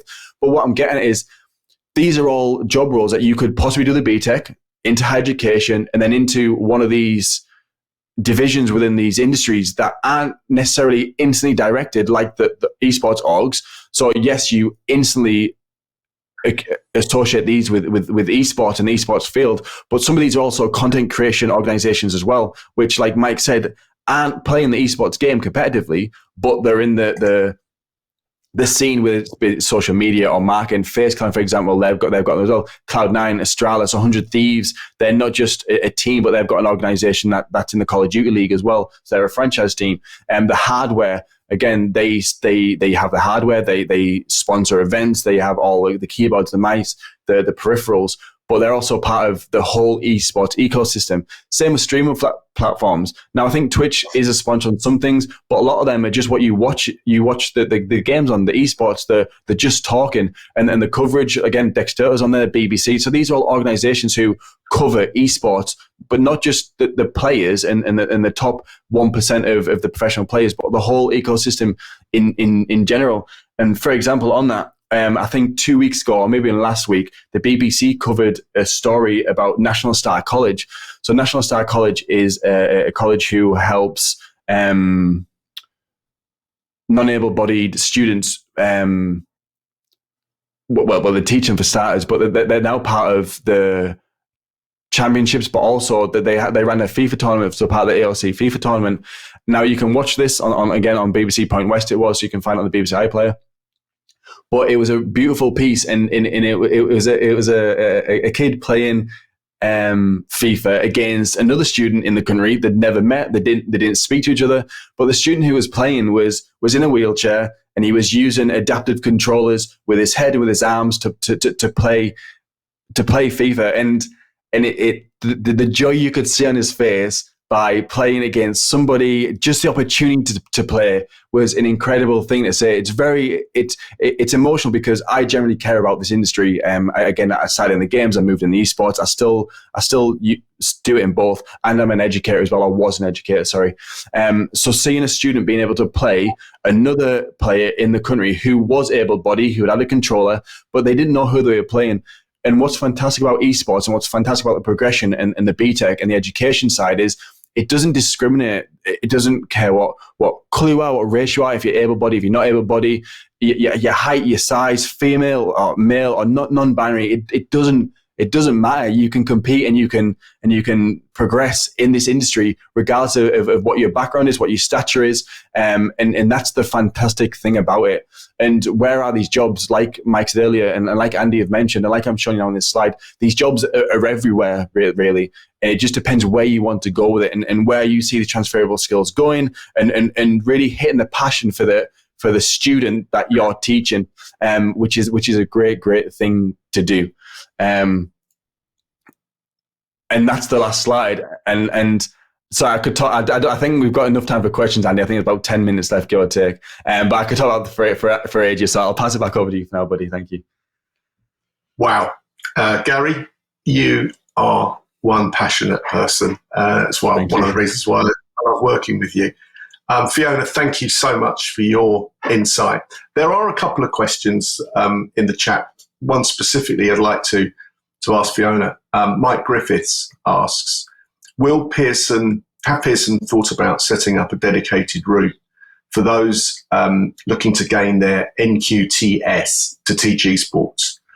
Or will it be relied upon just to get current teachers from perhaps IT, business, sport, etc.? I think we would just be pulling it from the existing pool of teaching staff, but I can certainly take that away to our product team and see if there is anything that we can do on that. I think that's interesting because in many ways that kind of plays into what there's a fair few themes running through the whole day here, which is transferable skills. And I think, it kind of answers its own question in so many ways. I think Mike earlier made something I agree with. Some of the esports courses that some of the English universities have developed may be missing the mark a little bit. We'll see. But teaching a wealth of transferable skills via a very good hook, as Gary said, like esports, almost a Trojan horse, that's quite a legitimate thing. I mean, if you want to get people to get educated, they've got to be interested. All right, that's the fundamental. They've got to be interested. They've got to see why it's relevant. I think in our education system, we've seen a lot of bad mistakes made by teachers or sometimes actually politicians, sort of demanding a certain subject is taught in a certain way instead of letting the teachers kind of get on with it and figure out what's going to help those kids understand, open their minds, receive. I think getting the passion is clear.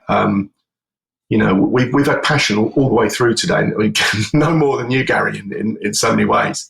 But it's warming to see because, as a kid, we all went to school. As a kid who went to school and didn't have a very good time at school, having been expelled twice from the same school, I found it. There were certain teachers that really appealed to me because I was interested. They knew what I was interested in, and they built on that, and it's a two-way street. So I think we can learn a lot from this. And I think that if you consider esports as fundamentally a place where people gather, as it happens online most of the time, but in real life as well with tournaments, where people gather in their millions, as we see in esports audiences, markets will come about, and markets create jobs, opportunities, and dare I say, markets can give all of us an opportunity to level up, to use our gaming phrase that we've always had for 40 years. I know the current Prime Minister likes to use that one, but it is a gaming phrase. We should be proud of that. But, where people gather, good stuff happens. And I think that's kind of coming across loud and clear today in these sessions via the brilliant talks that everybody's putting through. Really, another kind of thing that comes through to put to both of you is about health and well-being, being really at the centre of everything that we're talking about. It's about time too, frankly, that we hear more about that sort of thing. I mean, personally, if you're having fun, that's a big thing in life. If you get up and go in the morning because you want to have fun, because you feel like you're getting on, you've got supportive networks, that's a great thing. But Fiona, Gary, just give us a bit of around that, the health and well-being aspect that I think we could just elucidate a bit on. Yeah, of course. So go first, Fiona, is that okay? Cool, thank you. So I mean, so I'll take it back to my teaching days, I guess, for starters. When the Champs was first in its pilot, we had the League of Legends game that we had was on Twisted Treeline. Now, Twisted Treeline is no longer a game mode. It was a 3v3, but that's what we ran for the pilot. And we had 3 players, and one of them wasn't a very good student. Not because he was unpassionate or not happy. He just wasn't. He didn't find what he enjoyed. So he was doing the Next Gen Games course, and he enjoyed art. That was his favorite subject there. But you could tell he wasn't engaged. Now, when this championship pilot came along, his eyes perked up, he lit up, and he changed into a different person. And I remember he was in the second year. They had the Snowbit project, which is a huge 6-month project. And for the entire year, he just wasn't engaged. He just wasn't bothered. He was more or less failing. We could have pulled him through with a pass if we had to. Again, and then this pilot came along, and he just changed into a different person, a different student, a different kid. He was just very, very driven, not just to be part of the team, but to be part of the course. That being said, the day we had our semi-finals, he didn't turn up to college. He had an assignment due in, and he didn't hand it in. So, but then he comes in at 4:00 for the game. And my manager realized he came in, walked in, and was like, "Sorry, I won't mention the kid's name. I'm sorry, but you're not playing out." And I was I would have liked to fight for him because I don't want to lose. This is my competitive side. But I understood why my manager did it, right? Because we're trying to teach these individuals that you just can't get away with what you want. You have to, it's a team game. You have to be part of the team. And he didn't realize that until he got dragged away. Now he got pulled out. He was devastated. He was crying. He was generally, I've never seen anything like it in all my teaching career. And he didn't come back to play. My manager didn't let him back, so I had to get a substitute in. We won the semi-finals, which was great, but we went into the finals. From that day forward, he never missed a day of class. All of his assignments were handed in, and he went on to university. We won the finals as well because of him. And I think a switch flipped in him, Andy, where it was like he understood what it is to be part of a team and this impact you have with working with others. And to talk about kind of health and well-being, he wasn't happy in what he was doing as a course. And when he finally found something he was happy in, which was esports, it flipped and he was a different person and for the better. And that's what this is about. Yes, too much screen time is bad time, but like anything, too much of one thing is a bad thing. I played football at school, but at a time I was that engrossed in it, it affected my grades at school, right? So while sport and athletics is good for you, if you're going to negate other stuff that's going on in your life, then it becomes bad. And it's balancing everything, Andy. So I think well-being taught properly, and because it is in part of this BTEC, and now we are seeing psychologists, nutritionists, and everything like that, it helps so much more in this ecosystem that kind of needs it. Great. Well, that's kind of what I expected, Gary. That's fantastic. Thank you. Fiona, have you got anything to add to any of that? Really just to echo what Gary has said, but I think when you look at the structure of the new BTEC, there's a mandatory unit that runs across all sizes on health, well-being and fitness for esports players. But further, we are looking at nutrition, psychology. So we recognise that it is a factor there and it is built into the BTEC. Brilliant. Well, thank you for that. There are other comments. We've only got a couple of minutes left, but just one here from Kylie Kendrick, who works for Durham University, who are just getting into esports. And I say, how can I make it abundantly clear that esports is a subject that Red Bricks need to take seriously? I'll give you what I think. I think that, I'll go back to where people are. Markets take no, markets form notice, and if this kind of tsunami of esports, which we all think it is for real, then ultimately top universities will take it seriously, because if they don't, it's their loss. But that's just me being a market fundamentalist. What do you think? And just I mean, I fully agree with you, Andy. I mean, I think with us working together, our goals align on a lot of things, right?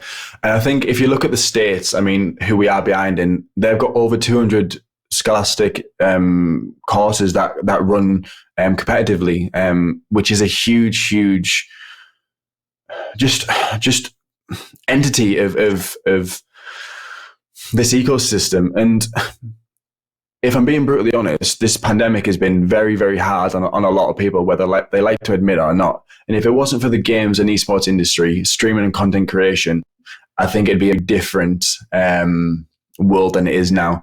As we've seen, the digital online space is grown phenomenally.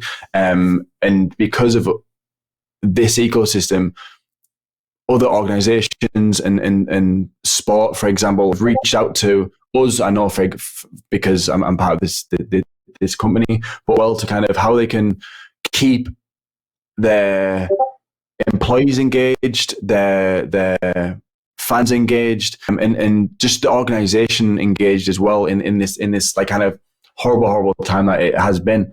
And to kind of ask why it's important. It's important because it's people are so passionate about what they are doing and how they're doing it. Just because it's labeled esports doesn't mean that it's not as valid as anything else that's out there. And when you look out there at the numbers and statistics that people have been throwing around today, it just shows you that it's it's just the beginning, and it's not, even if though it's in its infancy, it's going to be an absolute force to be reckoned with. Brilliant. Well, look, we've run out of time as we enter the new enlightenment in esports.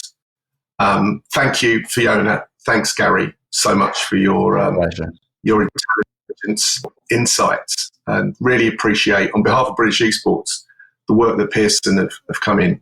Bringing Pearson into the market is a game changer. So thank you for that. Okay, right. We're going now to something that I'm going to find very interesting. This is around about cybersecurity and competitive gaming. And we've got Alex Pospichild and David Baltho from JISC, who are going to come and talk to us about issues around cybersecurity. If you're considering hosting or participating in esports event, then some sensible steps and tips to keeping your institution, your organisation cyber secure. So no further ado, welcome guys, it's all yours. Thank you very much. So my name's Alex Pospichild, and I'm here with David to give you a quick, very high-level overview of cybersecurity and how it can be sort of transposed into a competitive gaming scene. Just introduce myself. I'm David Batho. I'm the Senior Security Specialist at JISC. So I cover penetration testing, information security, and national incident responses around the UK. And I'm Alex Pospichild. I also work for JISC. I am a penetration tester, and I've been doing it for just over a year, working with David to do penetration tests on mostly educational sector. So to kick off with our first section, we're going to be having a look at DDoS attacks. Now, what are DDoS attacks? Why do people do it? Why are they there? And what are some ways to try and mitigate the effects of a DDoS attack or recover from them? So firstly, what is a DDoS attack? Well, DDoS stands for Distributed Denial of Service. It is essentially hundreds or thousands of machines sending requests to a service or a vulnerable server to shut it down and basically stop it from performing that action or the action that it's trying to do. This can be done in quite a few ways, but the most common way is actually something called SYN flooding. The picture we have on the right there is just from a service in 2016 was DDoSed, and this is a live map that was showing all of the connections hitting that one service just to bring it down, take it offline so that no one else can access it. So how does it work? In short, you can have a person or group. I'm sure you've heard quite a lot about groups of hackers at the moment. And they essentially infect machines or have servers, cloud infrastructure that they are in control of that could potentially have malware on. And they control all of these machines through something called a bot controller, which has a C2 server on it, or command and control server. And what they can essentially do is take a request, send it to a machine, and that machine will send it off to all of the hundreds, thousands of machines that they have control of, and they will all carry out the same action wherever it's pointed. So in this instance, a DDoS attack, they find a vulnerable service and just hit it with thousands of machines constantly until it stops working. The problem with DDoS attacks is that they are quite easy to get hold of for people that don't have their own botnets, the people that don't have their teams of hackers that are setting up these botnets. There are ways to stress test networks, and they are quite publicly available. There was also open source software that could allow you to try and denial of service your friends for a joke, for example. And it's been taken very far in certain ways and has been caused to take out services. Like the picture on the right there, the low orbit ion cannon was a fun open source tool that you could use to sort of zap your friends, and people sort of misused it and taken it to another level.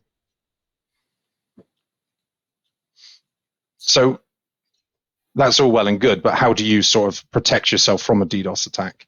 Well, first of all, you probably want to find out what people are going to attack, why they're going to attack it, and if it was attacked with a DDoS attack, what would you lose at that time? What service would go down? What could people effectively gain from bringing that service down?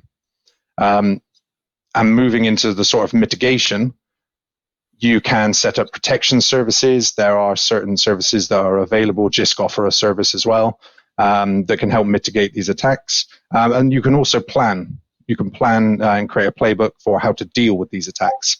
What should happen when an attack happens and you are the target? How do you recover from that? As I said, it's a very high level overview of all of this stuff. We could talk for hours on these subjects. But here's a fun one that I thought I'd bring to the presentation. Cybersecurity isn't purely around hardware or around the sort of people being hackers and getting into your machine and to stop your competitions. It can be anywhere. Malware is a thing. It cannot strictly be about certain pieces of software or going to weird, dodgy websites and having an effect. It could be something that you've installed yourself with all good intention that is being misused by someone else. So some of these applications that you may be able to see in front of you are used for gaming. There's a lot of certain third-party mod managers, add-ons for games that can be used within the games that have community input into them. So, for example, WeCores on the right is a very, very, very popular World of Warcraft add-on that allows you to have scripting within your game. But you can also get these scripts from certain people, and how do you know what they've put in there? How do you know that it's not intentionally there to be misused? Well, this person is a streamer, and he found out the hard way that when he was playing World of Warcraft with WeCores, he blindly accepted someone's mod or add-on. He walked over to his mailbox as he was told to do, and it instantly delivered all of his in-game gold to the person who wrote the code, and he stole all of his gold from him, which was quite funny to watch at the time, but obviously he didn't enjoy it happening. Another thing that can something that may not be intentional from your side is agreeing to certain terms and conditions that you may actually not agree to. One of the biggest lies on the internet is, yes, I agree to the terms and conditions. How many of you have actually sat and read through the terms and conditions without actually just pressing OK? As you can see here on the screen, this is actually taken from a third-party mod manager for quite a lot of games. It's actually taking over quite a lot of mods for games. And this was their terms and conditions before they altered them to look so menacing. As you can see, if you purchase stuff, we'll take your name, email address, postal address. They also want to take your IP address of your machine, the operating system that you have, the browser that it uses, the search engines that you use, any URLs or websites that you visit, telemetry, where you currently are. And, you're agreeing to this. And they will use that information to send to third parties to send you targeted ads and advertising. And they will have basically a record of who you are just because you want to update your games.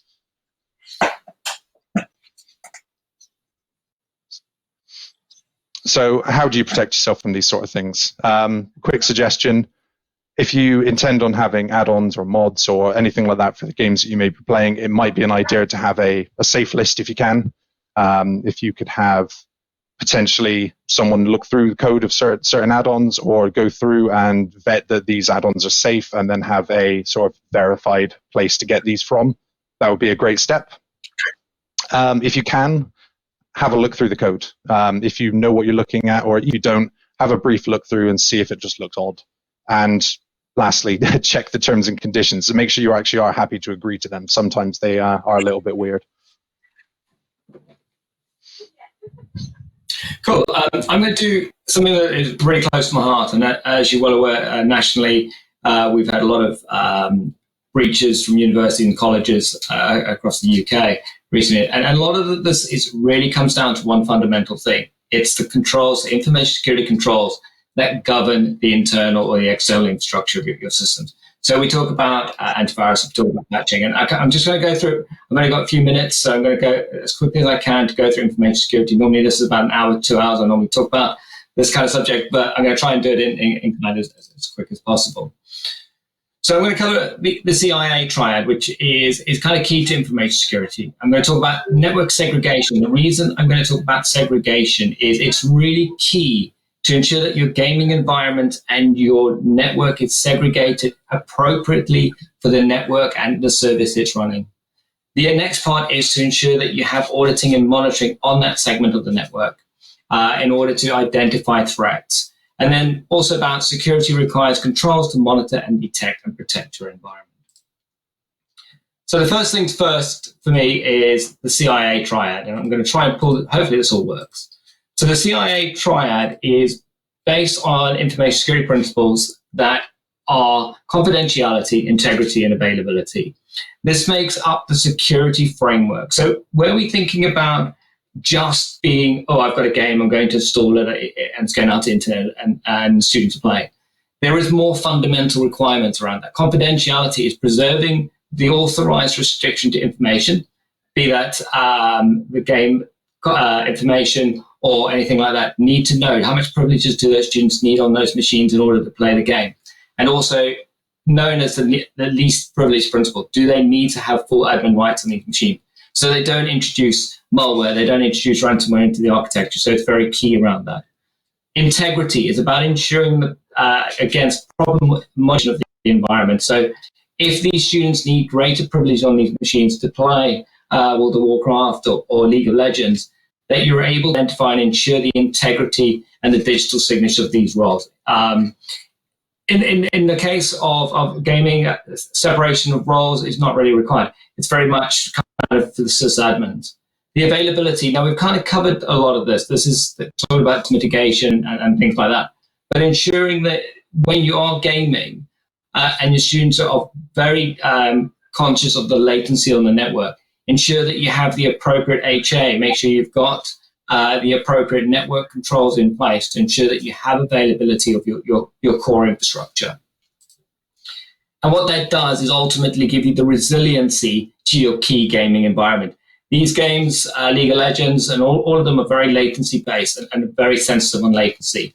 And what you want to do is ensure that you reduce your mitigations against things like DDoS attacks, all that sort of stuff, and therefore ensuring that your assets, being the workstations and the games involved in it, are resilient to those environments. That is kind of the key. And what I'm trying to stress here is that the games are great, but make sure you've got the controls to protect the information environment for these students. So from a threat actor, and I've been involved in probably all of the national incidents across the UK, a lot of the incidents are related to network segregation. It is really crucial when you design gaming rooms or gaming environments to ensure that the network is segmented or segregated appropriately for that role. So for example, if it is a gaming room and they need administrative privileges and they need certain controls in that environment, make it separated from your key core services. So make sure that it is separated and that you are monitoring that.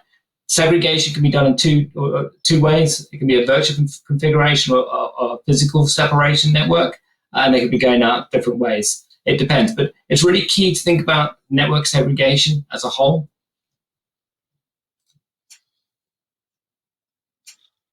So one of the key things, there's two things I do when I do forensics and I do incident response, is really there's two things: backup and logs and events. So what I really want people to do is make sure they're able to capture and record security alerts within the environment. So you are able to determine what's happening on your network, be that a DDoS attack, an Active Directories, failure, antivirus issues, or somebody trying to make mods or configuration changes into your environment. it is really key to make sure you capture those. Be that in your segmented environment, that's really key. Ensure that you can identify threat intelligence. So this is looking at what's happening in the behavior of architecture. And that's really key for that kind of stuff. Then looking at key services that are used within your gaming environment. So if that's Discord or anything like that, make sure that you're able to record the logs, able to analyze those logs. And if there is an anomaly, a behavioral change, that you're kind of able to try and look at that. And the kind of last one where we see a lot of it is the lack of patch management, not just of the operating system underlying, but all the software that it requires to run. It needs to be regular and timely. We see a lot of failures in environments where they don't patch, and you land up in a situation that the environment is compromised. And that's, again, the same for a gaming environment. And that's why, again, we go back to segregation. We go back to looking at the core CIA triad of information security in order to protect your key environment.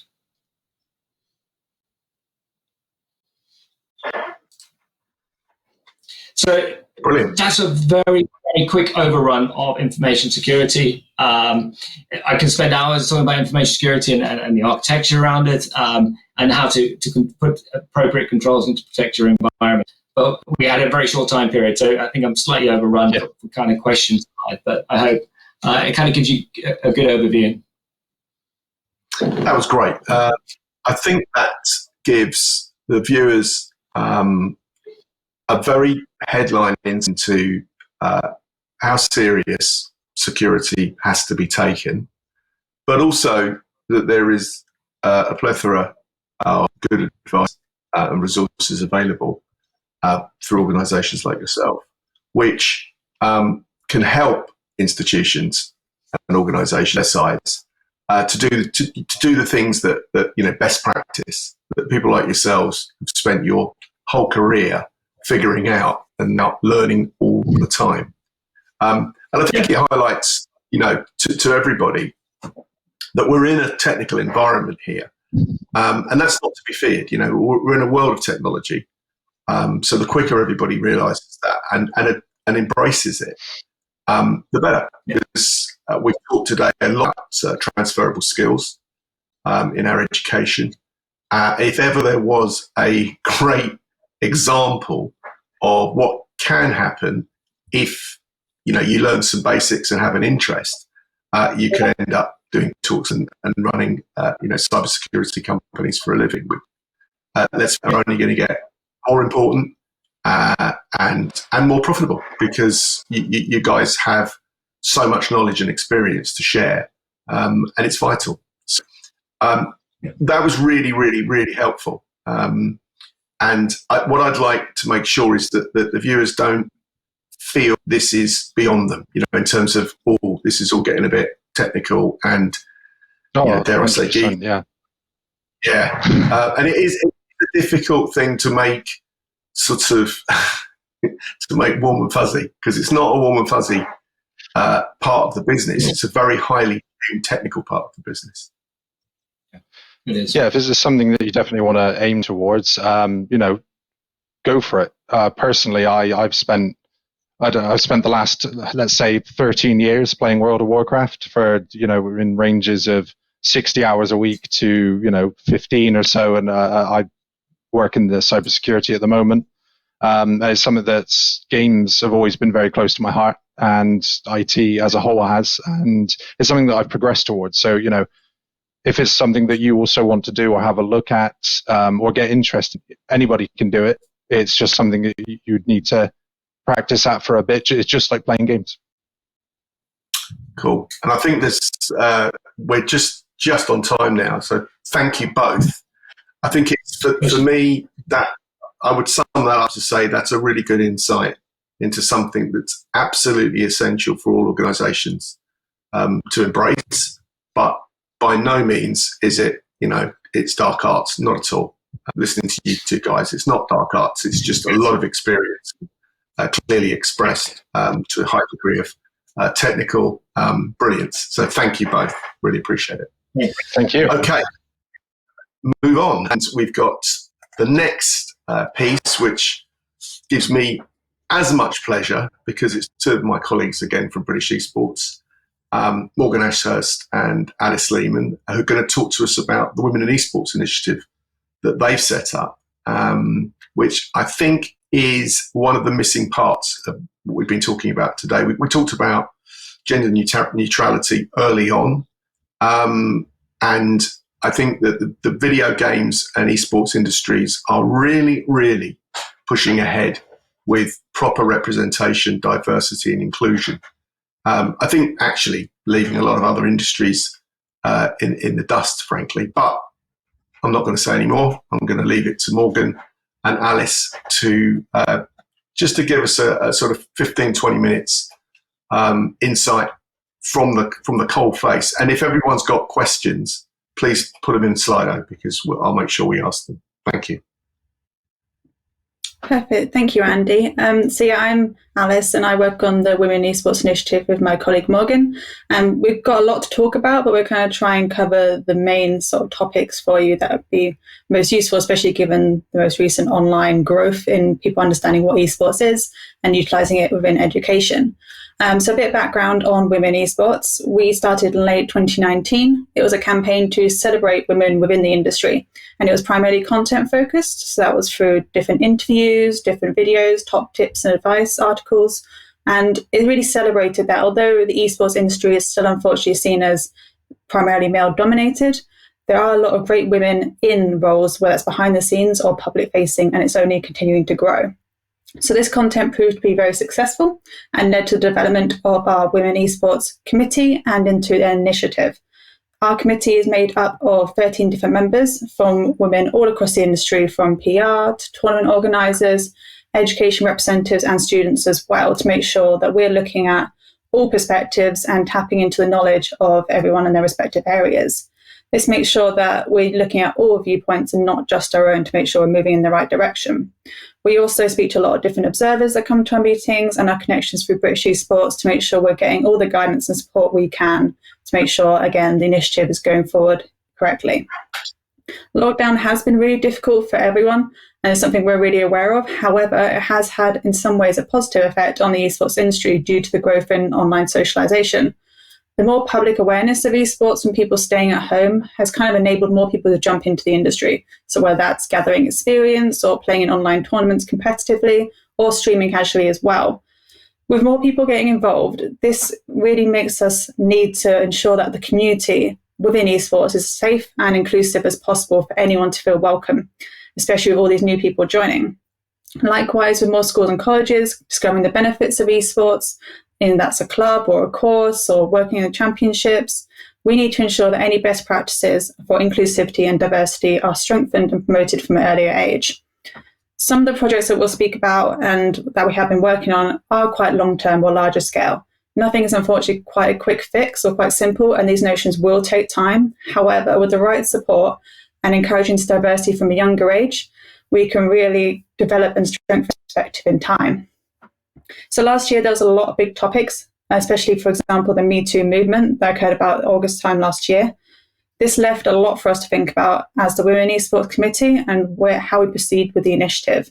So this year, we're looking to take on all that knowledge and feedback and be a lot more active in certain key areas. So some of the key pillars that we're looking to target are education, so how we can better educate and encourage best practice from a younger age. Community and a pledge, so celebrating women within the industry and giving individuals a voice. And also female participation. So we think this is the most tangible way to gain feedback and statistics on the level of progress of the initiative and the success. Therefore, throughout this year, one of our key aims is really to promote and encourage women to get involved in the community, primarily by putting on more regular tournaments.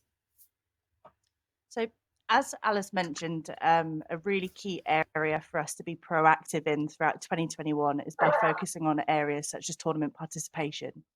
So eSport tournaments is a really important area to us at Women in Esports. So not only what we could be doing as an initiative, but also what we could be doing more as an esports industry to help increase female participation when it comes to tournaments. So we're already aware that through online tournaments, offline tournaments, or open qualifiers, all of these major events that happen throughout the year, despite them being open to all male and female, we're still seeing a large majority of people take part in these tournaments being primarily male. So whilst it's not easy for us to know at the moment why it is primarily males taking part in these tournaments, and why don't we have as many females competing at a higher level, we're basically looking at women in esports on how we're able to play a part and encourage more females to basically take part in an environment that they're comfortable with. So this is playing in all-female teams, playing in all-female tournaments, learning communication and the skills that they need in order to progress further in their competitive career. So to help us answer some of these questions, we conducted a survey earlier on in 2020, which was answered by females who either work within the industry or people who play competitively or spectate or are just general esport enthusiasts, to help us figure out, number one, is there a demand for female-only tournaments, but also whether it's beneficial to those who are taking part also. So there's always been a massive debate kind of stimulating over the past couple of years around whether segregated tournaments are a good thing or whether they actually play a part in why we don't see as many female pros today. So through running this survey, this has really helped us to answer some of these key questions or areas around segregated tournaments. And a large majority of those who took part in our survey actually ended up saying that having female-only tournaments is a fantastic entryway or stepping stone for women to look to enter the industry from a competitive side. So from our side, we then started to realise that there is a demand for female tournaments, but not many platforms or organisers have dedicated focuses towards this area. So as the Women in Esports initiative, what could we be doing better, or how exactly can we get more involved within this area? So we started off by having conversations with Faceit towards the end of last year, and managed to agree a partnership where essentially Women in Esports have their very own organiser page on the Faceit hub. So what this allows us to do at Women in Esports is host more regular tournaments and to create that platform and community for females, especially on Faceit. So in December, we hosted our very first Faceit tournament, which was in Counter-Strike. So we chose this particular game with it already having such a thriving female community. And despite us not really having an established presence within this area before,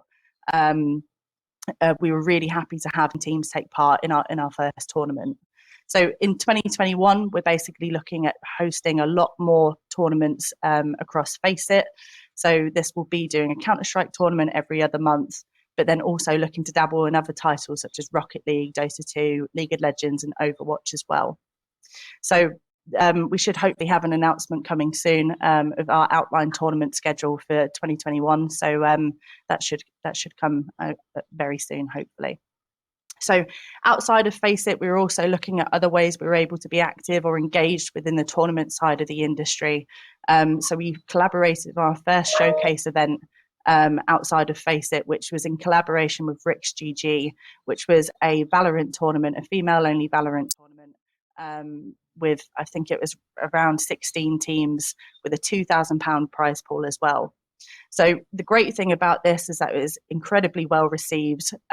We did a broadcast over 2 days, reached just under 80,000 live views as well, which is fantastic to be able to give those females partaking in the tournament the opportunity or the platform to be able to showcase their talent as well. So following its success, we're basically looking to do more showcase tournaments outside of what we're doing on Faceit, but also looking into other areas such as how we're able to increase female participation within our very own British Esports Championships also. Brilliant. Thanks, Morgan. Thanks, Alice. I think we've lost connection with Alice temporarily. Almost feels like Newsnight, doesn't it? And there's a couple of questions in the chat from our audience. From Sarah Herzog here. Are the results of the online survey that you ran, are they going to be published anywhere? Because she would like to reference them in a report that she's preparing on female gamers, female game students.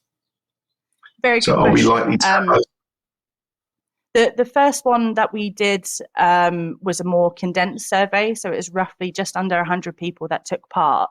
So I think what we're wanting to do a little bit further, especially with us looking to venture further into female participation on the tournament area throughout this year, is to maybe look at doing something on a larger scale and hopefully get more participants to take part. But if you're looking to do a research project, we're more than happy to help with our findings from that particular one, but it is more predominantly tournament focused at the moment.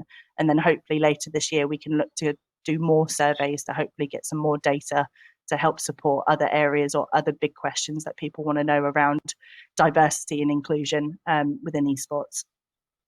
Nice one. Thank you for that. There's another question here from Mike Griffiths, who says, similar to dedicated tournaments, how important is in-game representation? For example, women's leagues in FIFA, W Series and F1, for women to get involved in esports? I think just based off of the survey that we did, is we were quite surprised to see that there is definitely a demand for female-only tournaments in general. And it's a real shame to see that only Counter-Strike really has an established pro scene for women to be able to partake in. So I think it is really crucial that we look or try and see more platforms or tournament organisers getting heavily involved to try and get more women involved in their tournaments in general. Whilst I think it's great for us to be able to do this at a grassroots level as a stepping stone, ideally female tournaments are a path to progression for us to be able to see more female pros moving forward. But at the same time, there's not, with franchise leagues and other more formalized leagues put together, it makes it a lot harder for females to be seen. So I think by having these tournaments in the first place is great to be able to get that, to get eyes on what people are doing or the talent that is out there from a female side, but also for organizations and tournament organizers to see that it's definitely a great area or still a thriving community with the numbers going up year on year on females partaking in esports, to be able to find the investment to be able to see more things like that in the future. So yeah, I mean that I'm going to say this, that's a good answer, because I think it's a difficult situation in that it's nuanced.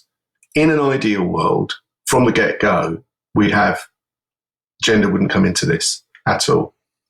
But we're not in an ideal world, and we need to make our world more ideal. So therefore, having a dual approach to this, I think, is practical, if nothing else.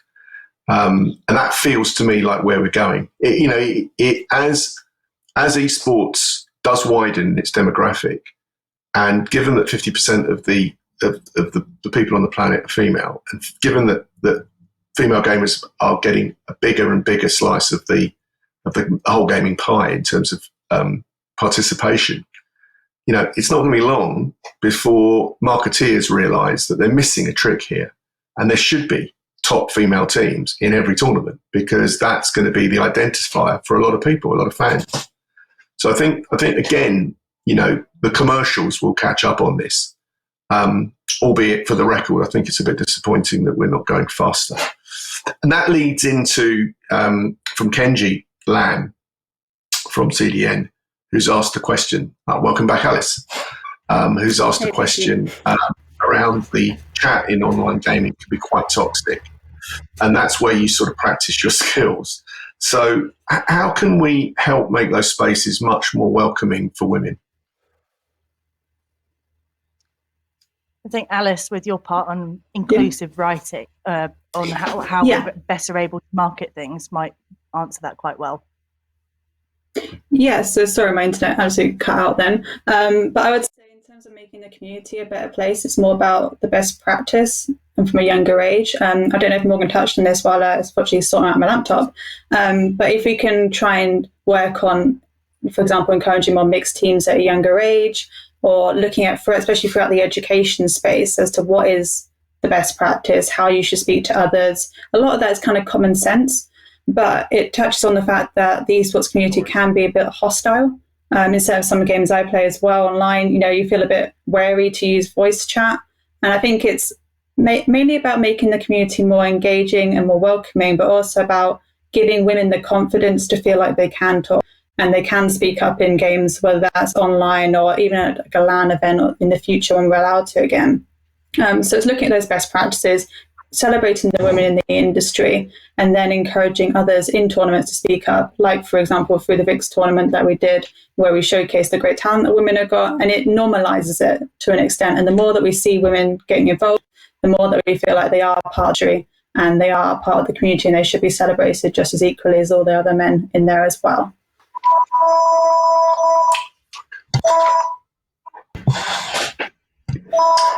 Oh, I do apologise. There's a phone ring which I can't switch off. So. I think that would be what I'd suggest, though, in terms of making the community better. But I know there's a lot of other initiatives doing similar things to us that are all working together. I think we should all kind of celebrate that and work in a unit. There's no need to work against each other. We're all looking for the same goals. And it is a long term. It's not a short term fix, unfortunately. The community will take time to change and become more diverse and inclusive. So it is a long term process. It's definitely not something we can fix with, one article or one project. It's going to take a lot of time. But again, working from the younger age through education and best practice from earlier on will hopefully then include the stepping stone to making it more welcoming in the future, because those who, like in education, will then use those values later in their life. I think to some degree as well, we are... Yes. Oh, did you see TSM's? Sorry, going to say, did you see TSM's all-female Valorant team? Mark has got it in the chat. Did you notice that? So that was kind of like interesting from Riot, actually, who, let's say, in recent, months or years, have had their issues with toxicity within their communities, actually. So maybe some good will come out of that. We hope. It looks like a good start, certainly to me. Sorry, Morgan, you were going to say something. I think I was going to say, I think we are seeing it normalize a lot more now with large female presence within the esports scene in general, just from, I guess, more so a streaming perspective as well. So you look at, your Pokimane, your Valkyrie, all of these huge female personalities that are now starting to, absolutely smash it in terms of numbers, which makes it normal to see, on the front page of Twitch or people be successful. A lot more females are starting to make their way up the ranks now as well. So it's even just in that sense and getting more personalities come through from the female side, which is great to see as well. Yeah, and I think to sort of just to link back to, because it's easy to link back to the world of sport, what we could perhaps call traditional sport. There are very few sports where males and females compete together. I mean, that's always been a concern of mine. There are a few exceptions in sport, equestrian sports, for example, that they have male and female on a level playing field. And for any of those who were watching Cheltenham last week, you'll see Rachel Blackmore smash everyone out of the park. She was the top jockey, and her on her own got more wins than Team GB. Okay, so there you go. She's from Ireland. But I think in esports, it feels like there's a real opportunity, as we cast forward the next, perhaps 5 years or so, just to see complete equality. I mean, in fact, the whole thing just being leveled. And I think that's got to be really welcome and very exciting. Yeah, definitely. I think the fact that it's so gender neutral is really positive, and we should embrace that for the future, not only for the champs, but also for professional esports as well. I think there's a lot of room to improve and room to grow, but it is really exciting. And yeah, it's just how we then develop that and make sure it continues to be welcoming, continues to be diverse. Good. Okay. Well, look, that's it. Thank you. We're out of time. Just appreciate your talk today, both of you, Alice and Morgan. And I'm particular fans of yours because I work with you. So I see the work you've done day in, day out, and you've really pushed the whole thing forward in a way that is magnificent. So thank you on behalf of the games industry and esports industry. Thanks to you two for what you're doing. Thank you very much. Okay. Pleasure. The next section is the final session, and quite exciting again for me is that this is all about researching the case for esports. And I think Mark, who put this conference together so brilliantly, deliberately put this section at the end, because it's almost like sometimes you start with this, researching the case for esports, but we thought we'd end with this because this is where the real data points will come. And we've got two great speakers coming up for you. Aaron Koshy from the International Journal of Esports, he's going to kick us off, and he'll be followed by Brian Macaulay from the Esports Research Network. So without any further ado, if Aaron's ready, the floor is yours, Aaron. You might be on mute. First of all, I have to... You're good. No, we can hear you now, Aaron. Oh, brilliant. Okay, good. So everyone hopefully can hear me. Thank you very much for the invite to speak here today. Really looking forward to talking about it. First of all, I have to give a quick apology. I'm in the hospital right now. I made a backup and a backup plan, and both backup plans have failed. So if my emergency bleep goes off, I have to go. So I might have to make a quick exit in case something does happen, but hopefully it doesn't. So let's talk about research. Hopefully I can tag in Brian as well. He's obviously well equipped as well to talk about it. What do we do at the International Journal of Esports? We're an open access, peer-reviewed, double-blinded journal focusing on publishing the very best in esports research from around the world. We're very interested in having an international approach, getting research from Europe and America, but also very much so from Asia and the rest of the world as well. So we've got a lot of interest. We've had lots of researchers saying we want to do more research in esports. So I really wanted to take the opportunity to talk about it. If you have research ideas, please look at our website, ijesports.org. The whole concept is if you've got access to players, whether they be amateur or professional, it should be possible for you all to conduct quite interesting research, either on the prospective side, organizing a research study, looking at what parameters may affect performance, but also looking more retrospectively, looking observationally, who are the players right now, as the previous team mentioned. Is it a certain demographic? Does that need to be changed? Can we learn anything from that at all? What we're doing at the journal is really trying to not only publish the best research, but also trying to get groups that may not necessarily think of publishing the data they have. So I'm talking about students who often do quite interesting work in esports, and also the professionals themselves, whether they be coaches or managers or even some players themselves have an interest in analyzing their performance. We've also been speaking to organizations, so the analytics organizations, the game publishers. These are obviously groups that have massive amounts of data, and we could be exploiting that a lot more if we form some partnerships. And certainly on the academic side, we can do a lot of analytics there and seeing what may be affecting performance, what may be changing to things like the venues or the designs or even the timings of certain matches, if that can have effect on different players. So that's a brief overview of what we're trying to achieve at the journal. We're very interested in making inroads into both the commercial entities that are governing a lot of esports, as well as the educational side, so the schools, the colleges, the universities.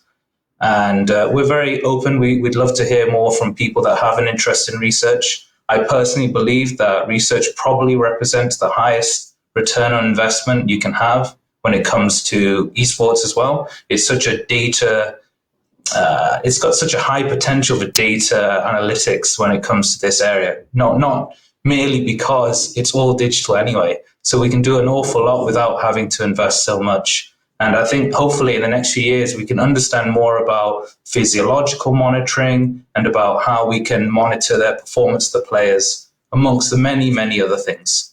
Yeah, I've got lots more to say, but I didn't want to take Brian's time. I think we're going to keep switching in and out. Sounds good.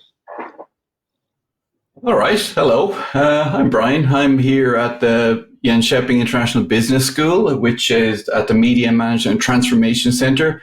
And that, of course, is the city of DreamHack, which is usually brilliant, but this year has been a bit crap because the highlight of the city hasn't happened for me. And basically, I'm the vice chairperson of the Esports Research Network, which is an initiative by Tobias Schultz that was started in July 7th, 2019, where we all got together at the ESL1 Cologne. And it is between Tampere University, our school, and the Media Management Transformation Center here, and Siegen University in Germany. And basically, it's over 200 members, most of whom are PhDs or are doing their PhD from 35 countries. And it's an effort to actually promote esports research because it's such a fantastic thing and it is really a future lab for the world.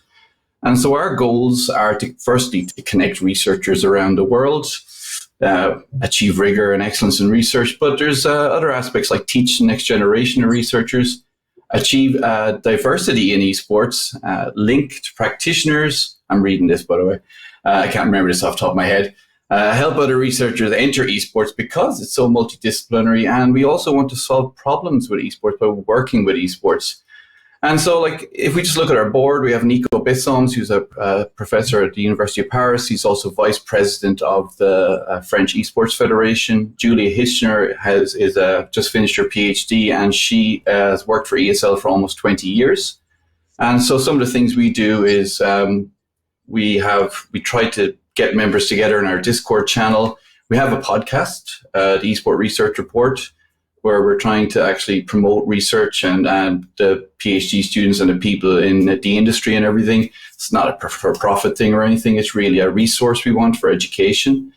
We will be hosting a conference in December, which was going to be in Paris. But again, the year that's in it is terrible. So it'll be online in December, and that'll be mainly about health and stuff like that. And if you go to the website, we also have the biggest database list of esports publications we think available in the world to date. And so everything is kind of a work in process for us. There's a board, there's 200 members, and we're looking to go for funding and connect people. And it's basically, esports is so multidisciplinary that I'm marketing technically. We have people like Aaron, who's health. We have people like Tim in Ireland is studying sleep and esports performance. You have the sustainability people, the environmental people, the humanities people. You have the technology people. You have the sports people. You have basically it's everything. And that's what I loved. And also, I get to go to DreamHack twice a year usually. And that's the whole reason I'm in this town and not in Stockholm. But anyway, so, you can log onto the website, you can join if you want. And we hope that anyone who wants to contact us about anything can actually do so. And people do. And I'm actually with the journal with Aaron as well, because the mission is quite the same. The International Journal of Esports is open access because we believe in everything being accessible. And as the ERN, we actually believe about giving people accessibility to networks. And one of the really cool things is that esports people are awesome. And games people are generally awesome. So we work directly with a lot of people, the major associations and organizations. And we're actually an official association in Germany now, which is another strange one from the Irishman with his PhD from Australia, living in Sweden, being the vice chair of a German association, while playing online with people from all over Europe in CSGO, where I was a gold Nova until last night. Now I'm a silver again. So anyway, that's from me. So we welcome any questions. Not about CSGO. Brian, that's brilliant. I particularly like the kind of the whip through the world right at the end there. Made me smile a lot. You got the best accent, by the way. Well, that's why they're all smarter than me. I'm just here for the accent. Just so they send me on. Just go talk in your Paddy accent, or Brian, will you? Couple of questions, at least here in the chat, for both of you. So take them in any particular order you want. But do you think is there any particular areas you're looking to research into for your International Journal of Esports? So I'm personally interested in the health side, as Brian said. My background is cardiology and technology. So I think there's a lot of potential in monitoring player performance. So I'm talking about very basic things like the heart rate, the blood pressure. You'd imagine that in periods of stress or those clutch moments, you're going to see a difference in these parameters. And if you start studying it and you start looking at the stress response, logically, you should not only be able to predict it, but train through it and see if that improves performance better. I personally think when the teams do a debrief and you've got one of your players and you look at them and you think, how did you end up in exactly the wrong position? They often might say, I have no idea. But when you start putting in objective parameters into the story, you can start saying, well, it looks like you are breathing twice as normal. It looks like your heart was off the roof. So perhaps you're a bit more stressed and we need to work through that. Maybe these moments get to you more than you thought. That's just a very simple way. As a journal, we are genuinely interested in all the disciplines that are connected to esports, which is actually all of them. So I'm talking about computer science, marketing, economics, all the sciences, medicine, obviously. It's simply because they're all connected to esports in some way, and we're still at a very foundational level in terms of knowledge. We don't know how basic things such as economics in Asia affect funding, which then affects the events. I think we can do a lot more research, and I would say to the people, I presume the reason why that question was asked is they're thinking, what are you interested in? And therefore, what can we submit? I would always recommend thinking about simple projects. Even though esports has been around for some time, we're still embryonic. And so in terms of research, I would recommend doing simple projects relatively well. So the methodology should be strong. And if you're not sure about that, send us an email or contact your nearest university. And often the academic colleagues there will be quite knowledgeable in the statistical methods and the methodological activities you can do to make sure that the findings you make are reasonable. So hopefully that answers that question. Oh, that's good. Brian, have you got anything to add to that? Look, I'm all about local esports and sort of stuff like that, LAN parties. That's where my interests lie. I just don't want Aaron to send me papers on Dota 2 mechanics to review because I don't understand it. It's literally, he knows that now. It's literally that complex. It's that huge. It's, we do the podcasts and I don't know what they're talking about half the time. We had Will Parton on the other day talking about cultural industries, and I was just smiling and nodding because it's the world. I think it's easier to understand sports as an entirety than it is to understand esports. I've been playing CSGO for a year and I still know less than the average teenager playing it. It's just so huge and so impactful. And one of the challenges we have is to convince funding bodies that it matters. And you have that over $500 million number. And I saw you guys had the $1 billion figure from Newzoo. And of course, we had a paper published in the journal that valued it at $25 billion.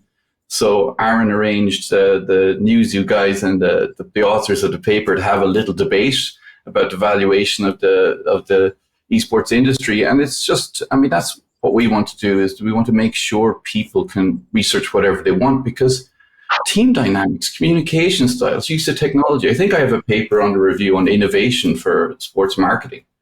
It's everything. And it's hard to convince the elder professors in charge of millions of euros that we're not talking Pac-Man. Yeah, that's a thing that comes back time and time again.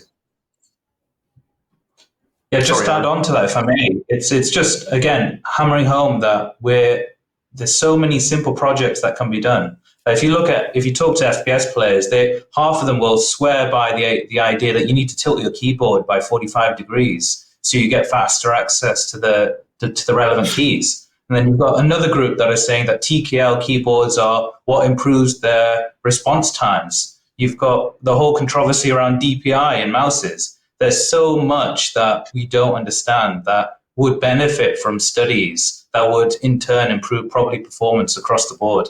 And these are all projects that can be done relatively easily and quite cheaply. It just needs a bit of planning and the right people involved.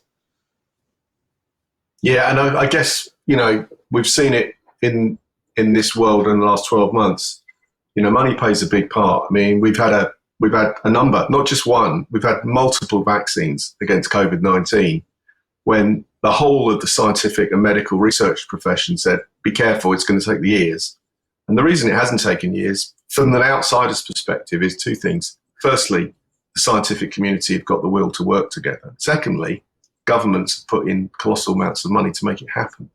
And, I think in our sort of small version over here in esports is that we do need more funding to come into the business to sort of justify the hype. My theory of where people gather, markets will happen. Sometimes that can take a little bit more time to actually feed through and fertilize and help to sort of nurture the community. A lot of it at the moment is done on love and support. And I think we do certainly need governments and bigger institutions to take us seriously. They should do, they will do. It's just a question of not if, but when. And I guess that plays back into research. I mean, do you guys what's your sense of the amount of research and the type of research around mental health and well-being within specifically the Scottish esports scene, but perhaps, less specifically in the esports scene globally? Well, I know that Matt Hart at Leicester, he had an event cancelled, a symposium on mental health and esports. So he's rearranging that to be digital. So we'll be announcing that on the website soon once he confirms that. And, that was quite key. And unfortunately, COVID cancelled it. So we're going digital with it again. And that mental health aspect, it's huge. I mean, I'm keeping a diary of my CSGO game as a research project. And I write quite often, like, oh, thank God I'm not a 14-year-old girl or a 15-year-old insecure boy dealing with these rude word insert here. So I can see I get wound up sometimes playing with the way people act, and I'm quite secure at my stage in life. So I'm sure like that can be quite down, like social media, but I'd rather kids were playing esports than just browsing Instagram or stuff like that. I mean, it's magnificent, the teamwork, the strategy, everything about it, a sense of community. And that's why I kind of fell in love with it. I just get so much support and help from the community all the time. I'm just, I'm blown away by how much help I get from the games and the esports industries, because there's so many brilliant people in there that it's just, and I love it. I'd much rather talk to people about esports and game development than I would talk about marketing issues. So I really enjoy my job most of the time. Yeah, and mental health is absolutely huge in esports. Both at a competitive and then the video gaming side as well. So we just, as a journal and with the ERN as well, supported a multi-million-pound grant for mental health, which will focus on not only the discovery, but also hopefully the therapy of mental health, which probably will be in a digital form. So we stand by that. It's absolutely huge. And it's because we know when you play games, not only does your mental health affect your gameplay, but your gameplay affects your mental health for better and worse. So it's a bit of a circle. And I'm sure mental health is overrepresented for reasons. So we need a lot more research in it. We've been talking about funding. Funding is obviously what drives a lot of what we're talking about. And I think it's about changing a bit of the paradigm. It's not about saying we want to look at X because it's interesting, but it's more about saying this is something that affects a lot of people. If we look at it, there's a very high chance we'll make constructive learnings from it that will improve the value of the team, the performance in general, the cohort or the sector as a whole. So it's about really presenting it as a return on investment, which I kind of mentioned earlier. This is what is going to attract and wake up a lot of the commercial partners to see research is probably one of the key domains that will drive up output in the sector. Yeah, I mean that we see that in other industries, and we shouldn't be surprised. I suppose to the three of us, we despair sometimes when you talk to people and they don't understand the point of research and the return on investment in research, which is there. It's there in data to see, but sometimes it gets in the way of why we're doing this research. I mean, that slides into another question from the audience around IP and copyright. And if you've got any insights into any research around those issues in terms of how the business is structured, go ahead. Yeah, so this is a big topic. It's probably because when you're thinking of esports research, a lot of it is around professional play, isn't it? And then it's also around working with game publishers. So I think it relies on a really, really pragmatic and open approach. For example, if I team up with Excel Esports or Fnatic or G2 and we look at their players, obviously we won't then be releasing player sensitive information, revealing what their strengths and weaknesses are.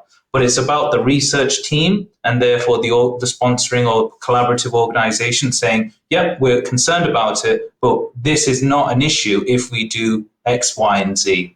On the flip side, when working with game publishers, it's again having the approach of this is what we're interested in, and this may have an outcome of this. Are you comfortable with that? Because as researchers, we're obviously interested in the integrity and the quality of the data, but we must be aware that we don't really want to affect consumer markets. So it's about positioning it so that organizations see value in the work and the researchers get what they want in terms of the data and the output.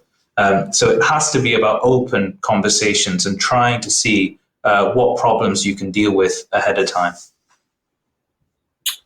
Yeah, it's a good point around the provenance of research. In my career, as a person that's been put up to defend the games industry, on live TV many, many times, and sometimes, the media's got a really good point around whether it's loot boxes, whether it's addiction issues, all that stuff, right? And my attitude's always been, face it, deal with it. As a games designer, we make games to be immersive, to be compelling, to play one more time. Aaron will know that can play quite close to addictive behavior, okay, and that can go from being great to not great. But I think that the industry, for its size, has had a problem figuring out how to get research done, because there's no doubt at all that certainly the games publishers have got the financial resource to do it. They're always worried about being seen to be funding research, which then comes up with potentially a favourable outcome for them or their game, or indeed other games.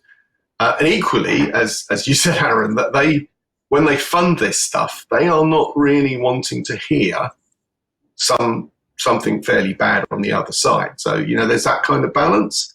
So it's always been positioned that it shouldn't be the industry funding research, it should be somebody else. But unfortunately, the somebody else is yet to be identified. So as a result, for an industry that grows massively, it's grown all my life, and is only a young industry, it's like maximum 40 years old, we've got an astonishing, we're bereft of really good research.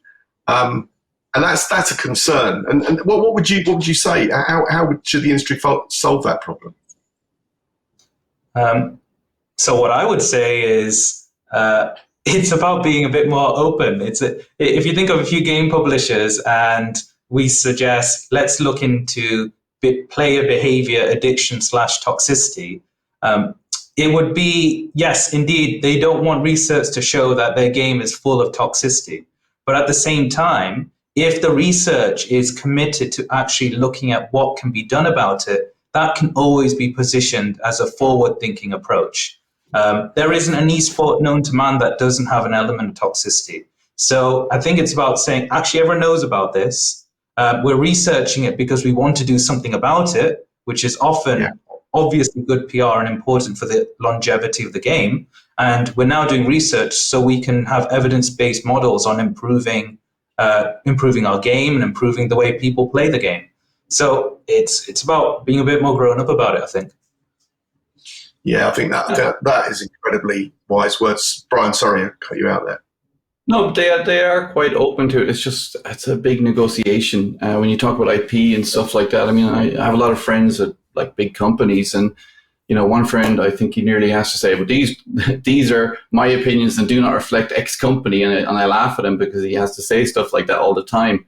So these large publishers, they do want to make things better. A less toxic, a less dark world that drives people away is good for business. And I think the Faceit example of Minerva, their AI, and I talked to one of the senior people there about it, and I think that's great. The only problem I face it is that I'm not that good, and I let my teammates down, people who are taking this seriously. So, that sort of stuff is brilliant. And you can see, I just joined a Discord server just before I came on here, just bouncing through them, some sort of Irish CSGO server. And the thing was, we're going to play on Faceit to avoid the cheats and, the toxicity. And I think these things that are happening, I think the example of Riot pulling out of the deal with Saudi Arabia, or not Saudi Arabia, whichever country I forgot, but over the LGBT rights thing was fantastic.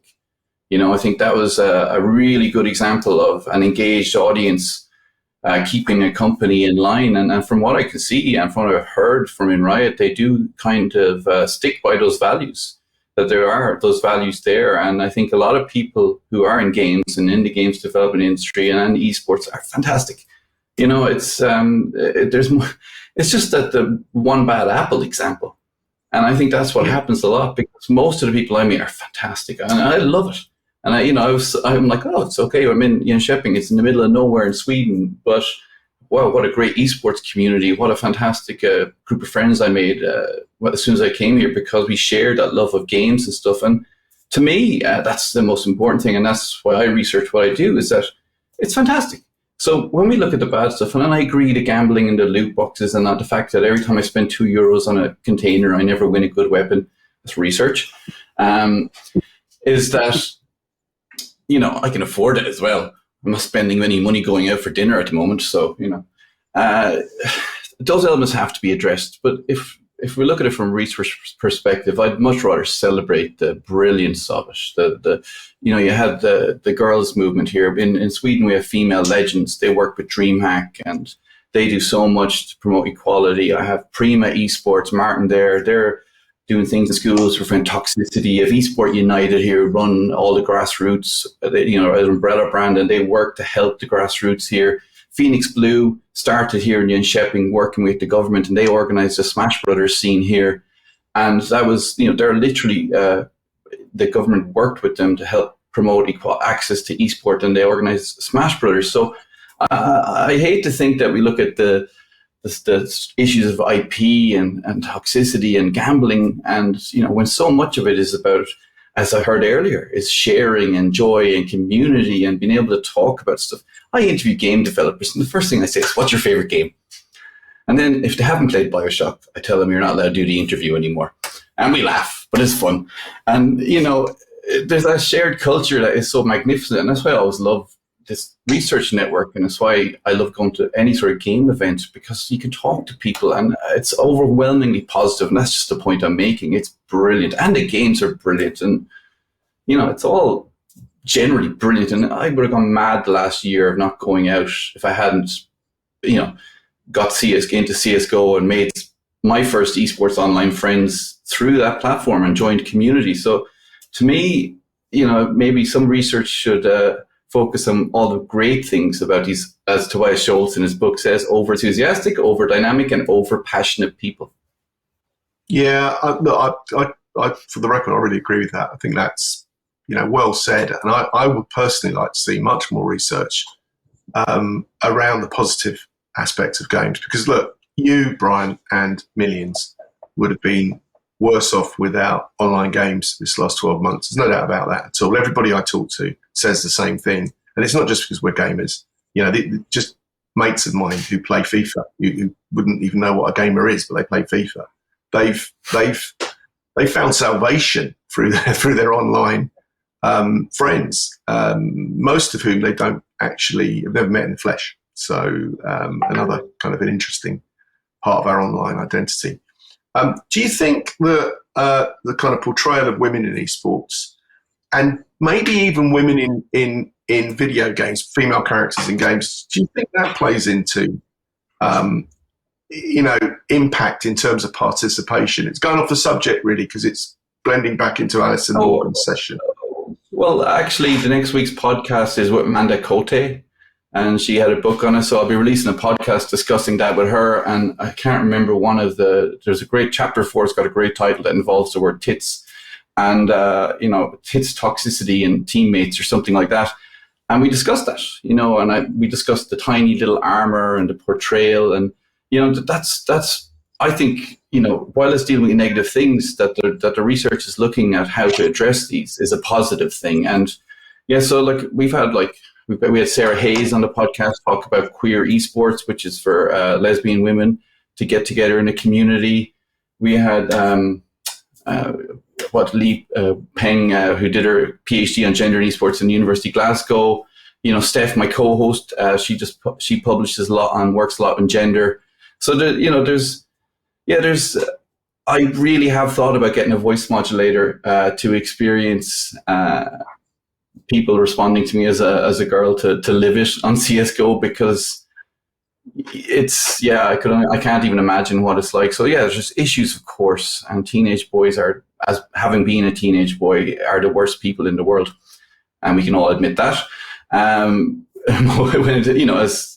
As they can be, not all of them, of course, but they are men at their probably worst, and I think that's a big issue. When we're at our stupidest and our frontal cortex hasn't fully formed. So yeah, that can get bad, but all the good work around it and the things people do is just fantastic. And, so the podcast will have Amanda Cote, and you'll be able to see about her book. I'm not promoting the podcast. It just happens to be, we discussed this. I'm going to ask you to promote the podcast by putting the link into the chat, because quite a few people on the chat have asked for that link, Brian. So there you go. Look. Look, it's on. Yeah, it's been a lot of work. Thanks, Jonathan, for all your work helping me get the Spotify done. So there's a YouTube channel. It's on Spotify, Google, and Stitcher, and I think that's enough. And it's there to help promote research, and it's also, I wanted to be used as a resource to teach. And one of the things I forgot to say is that for anyone who's a student and you're studying business or health, or you're going to be a doctor like Aaron, proper doctor, as he says. No, he doesn't. But if you're going to you can study anything through esports. You can take something you love and examine concepts for your student thesis through it. And that's a brilliant thing that, whenever I get students to do an assignment and they have free reign, I said, do it on something that you kind of are interested in. And with thesis, you can do that. So students can do their thesis in esports on any topic: business, health, social sciences, education, whatever they want. Cool. Well, we've got a few minutes, and there's just one question from Anonymous. So get ready. Great. What about the general feeling of toxicity being an inherent part of competitive video games? Some players often seem to go back to it. It's just part of it. What do you think about that? Kind of interesting, isn't it? Okay. I think toxicity is an incredibly difficult topic. It's not clear-cut like some people try and say it is, like toxicity equals bad. Obviously it does, but I don't think if you get 10 people in a room, they will all agree what toxicity is. That was all part of the reason why, as a journal, we launched the International Essay Competition, because there's so much nuance in the world of esports. I do recommend anyone listening and finds toxicity interesting, they go on our website and you'll see the winners of the essay competition, many of which decided to enter in the concept of what is toxicity and how do we combat it. So answering the question, I think toxicity is something that everyone needs to stand up against, but you've also got to remember that toxicity happens because you genuinely care about something. That's usually the case, or part of it. And I think anyone who's played a video game at a semi-competitive level, when you play at that level and you're putting your effort in, and then you feel cheated by someone else or someone isn't pulling their weight, you'll get irritated because that's the human phenomenon. So that's when toxicity arises. And I think sometimes the argument becomes, can we expect perfect behavior from everyone? We should aim for that, but it's about not being too prescriptive. When it comes to discriminatory behavior or behavior that really affects others, that should always be taken seriously.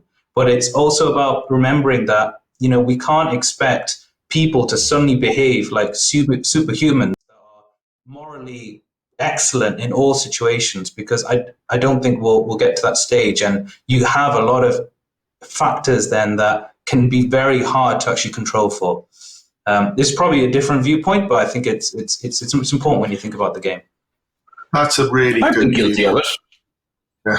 I've been guilty of it in response to people, not unprovoked. I've got more commendations for being friendly than anyone I know on CSGO because I'm, hello team, let's have some fun. You don't have to apologize. And, I just generally have great fun playing it. But, if someone is being a bully, I have, in the heat of the moment, been quite a smartass, bit rude. And one time my partner said, who are you talking to? And I went, uh-oh, I'm being drawn into the trap of, so now, because I was recording it, I was kind of like, I won't mute them. So now I mute them. Now I stop them. But, everyone says sorry. And CSGO, I said, don't say sorry. It's only a game. And that can wind someone up. And you're like, oh, dude, it is a game. It's literally what it is. And so it's the people who start the toxicity. And I agree with Aaron, it's the passion. People are very demanding. And I just one game the other day. Two guys are obviously teammates were playing, and after the pistol round, they got 2 kills each, and we didn't get any. And I said, oh, could you not try to do something, guys? It's like, oh, wow, the end of round 1, because I didn't get a kill, you've already started. And then they typed what was quite obviously an offensive word in another language about their teammates being differently mentally abled, let's just say. It was very little difference in the spelling. And I was like, are you serious? You do realize that's very similar to English, and you're typing it to the other team about our capabilities. And I struggle. I'm trying to be patient and I'm trying to be friendly, but you can't blame people for responding to toxicity, and to understand that people are passionate and they want to win. And especially when I look at the case of teenagers, when they're being told to go to bed, told to go to school, and they have no control of their lives. I can do what I want. I can stay up at 6 o'clock playing CSGO. I'll only get in trouble with my partner, which is maybe worse than a parent. But, that they don't have control. So this thing they have control over that they're very passionate about and such a core function of their life is something that they're going to get mad about and they're going to get inflamed about. And again, it's the Faceit example. When I've played on Faceit, I've been struck how quick people are to report toxicity. And a few times I've experienced toxicity in Faceit, I've looked at the profile of the people, and they've only joined a couple of days ago. And so that's to me is a great initiative to stop that. And people are so quick. And I've met some lovely people who said, look, let's just report him. He's not part of it.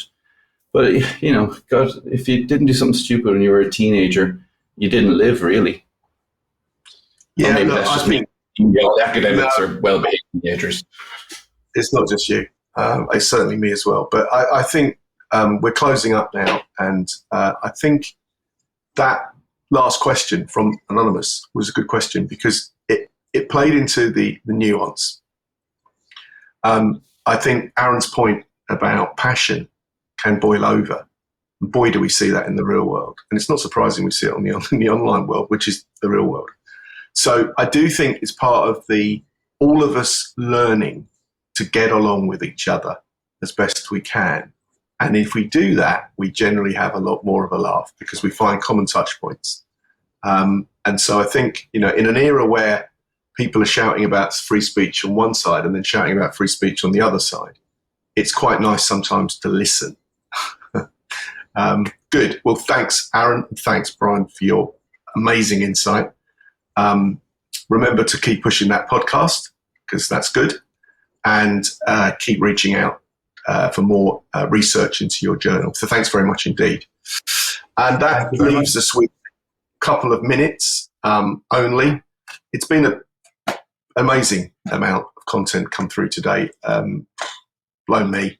I think it's kind of reflections really are that there is a lot to this. Scotland is in a brilliant position to capitalise on this growing, exciting, inclusive opportunity called esports from an education perspective, but also from a cultural perspective and a commercial.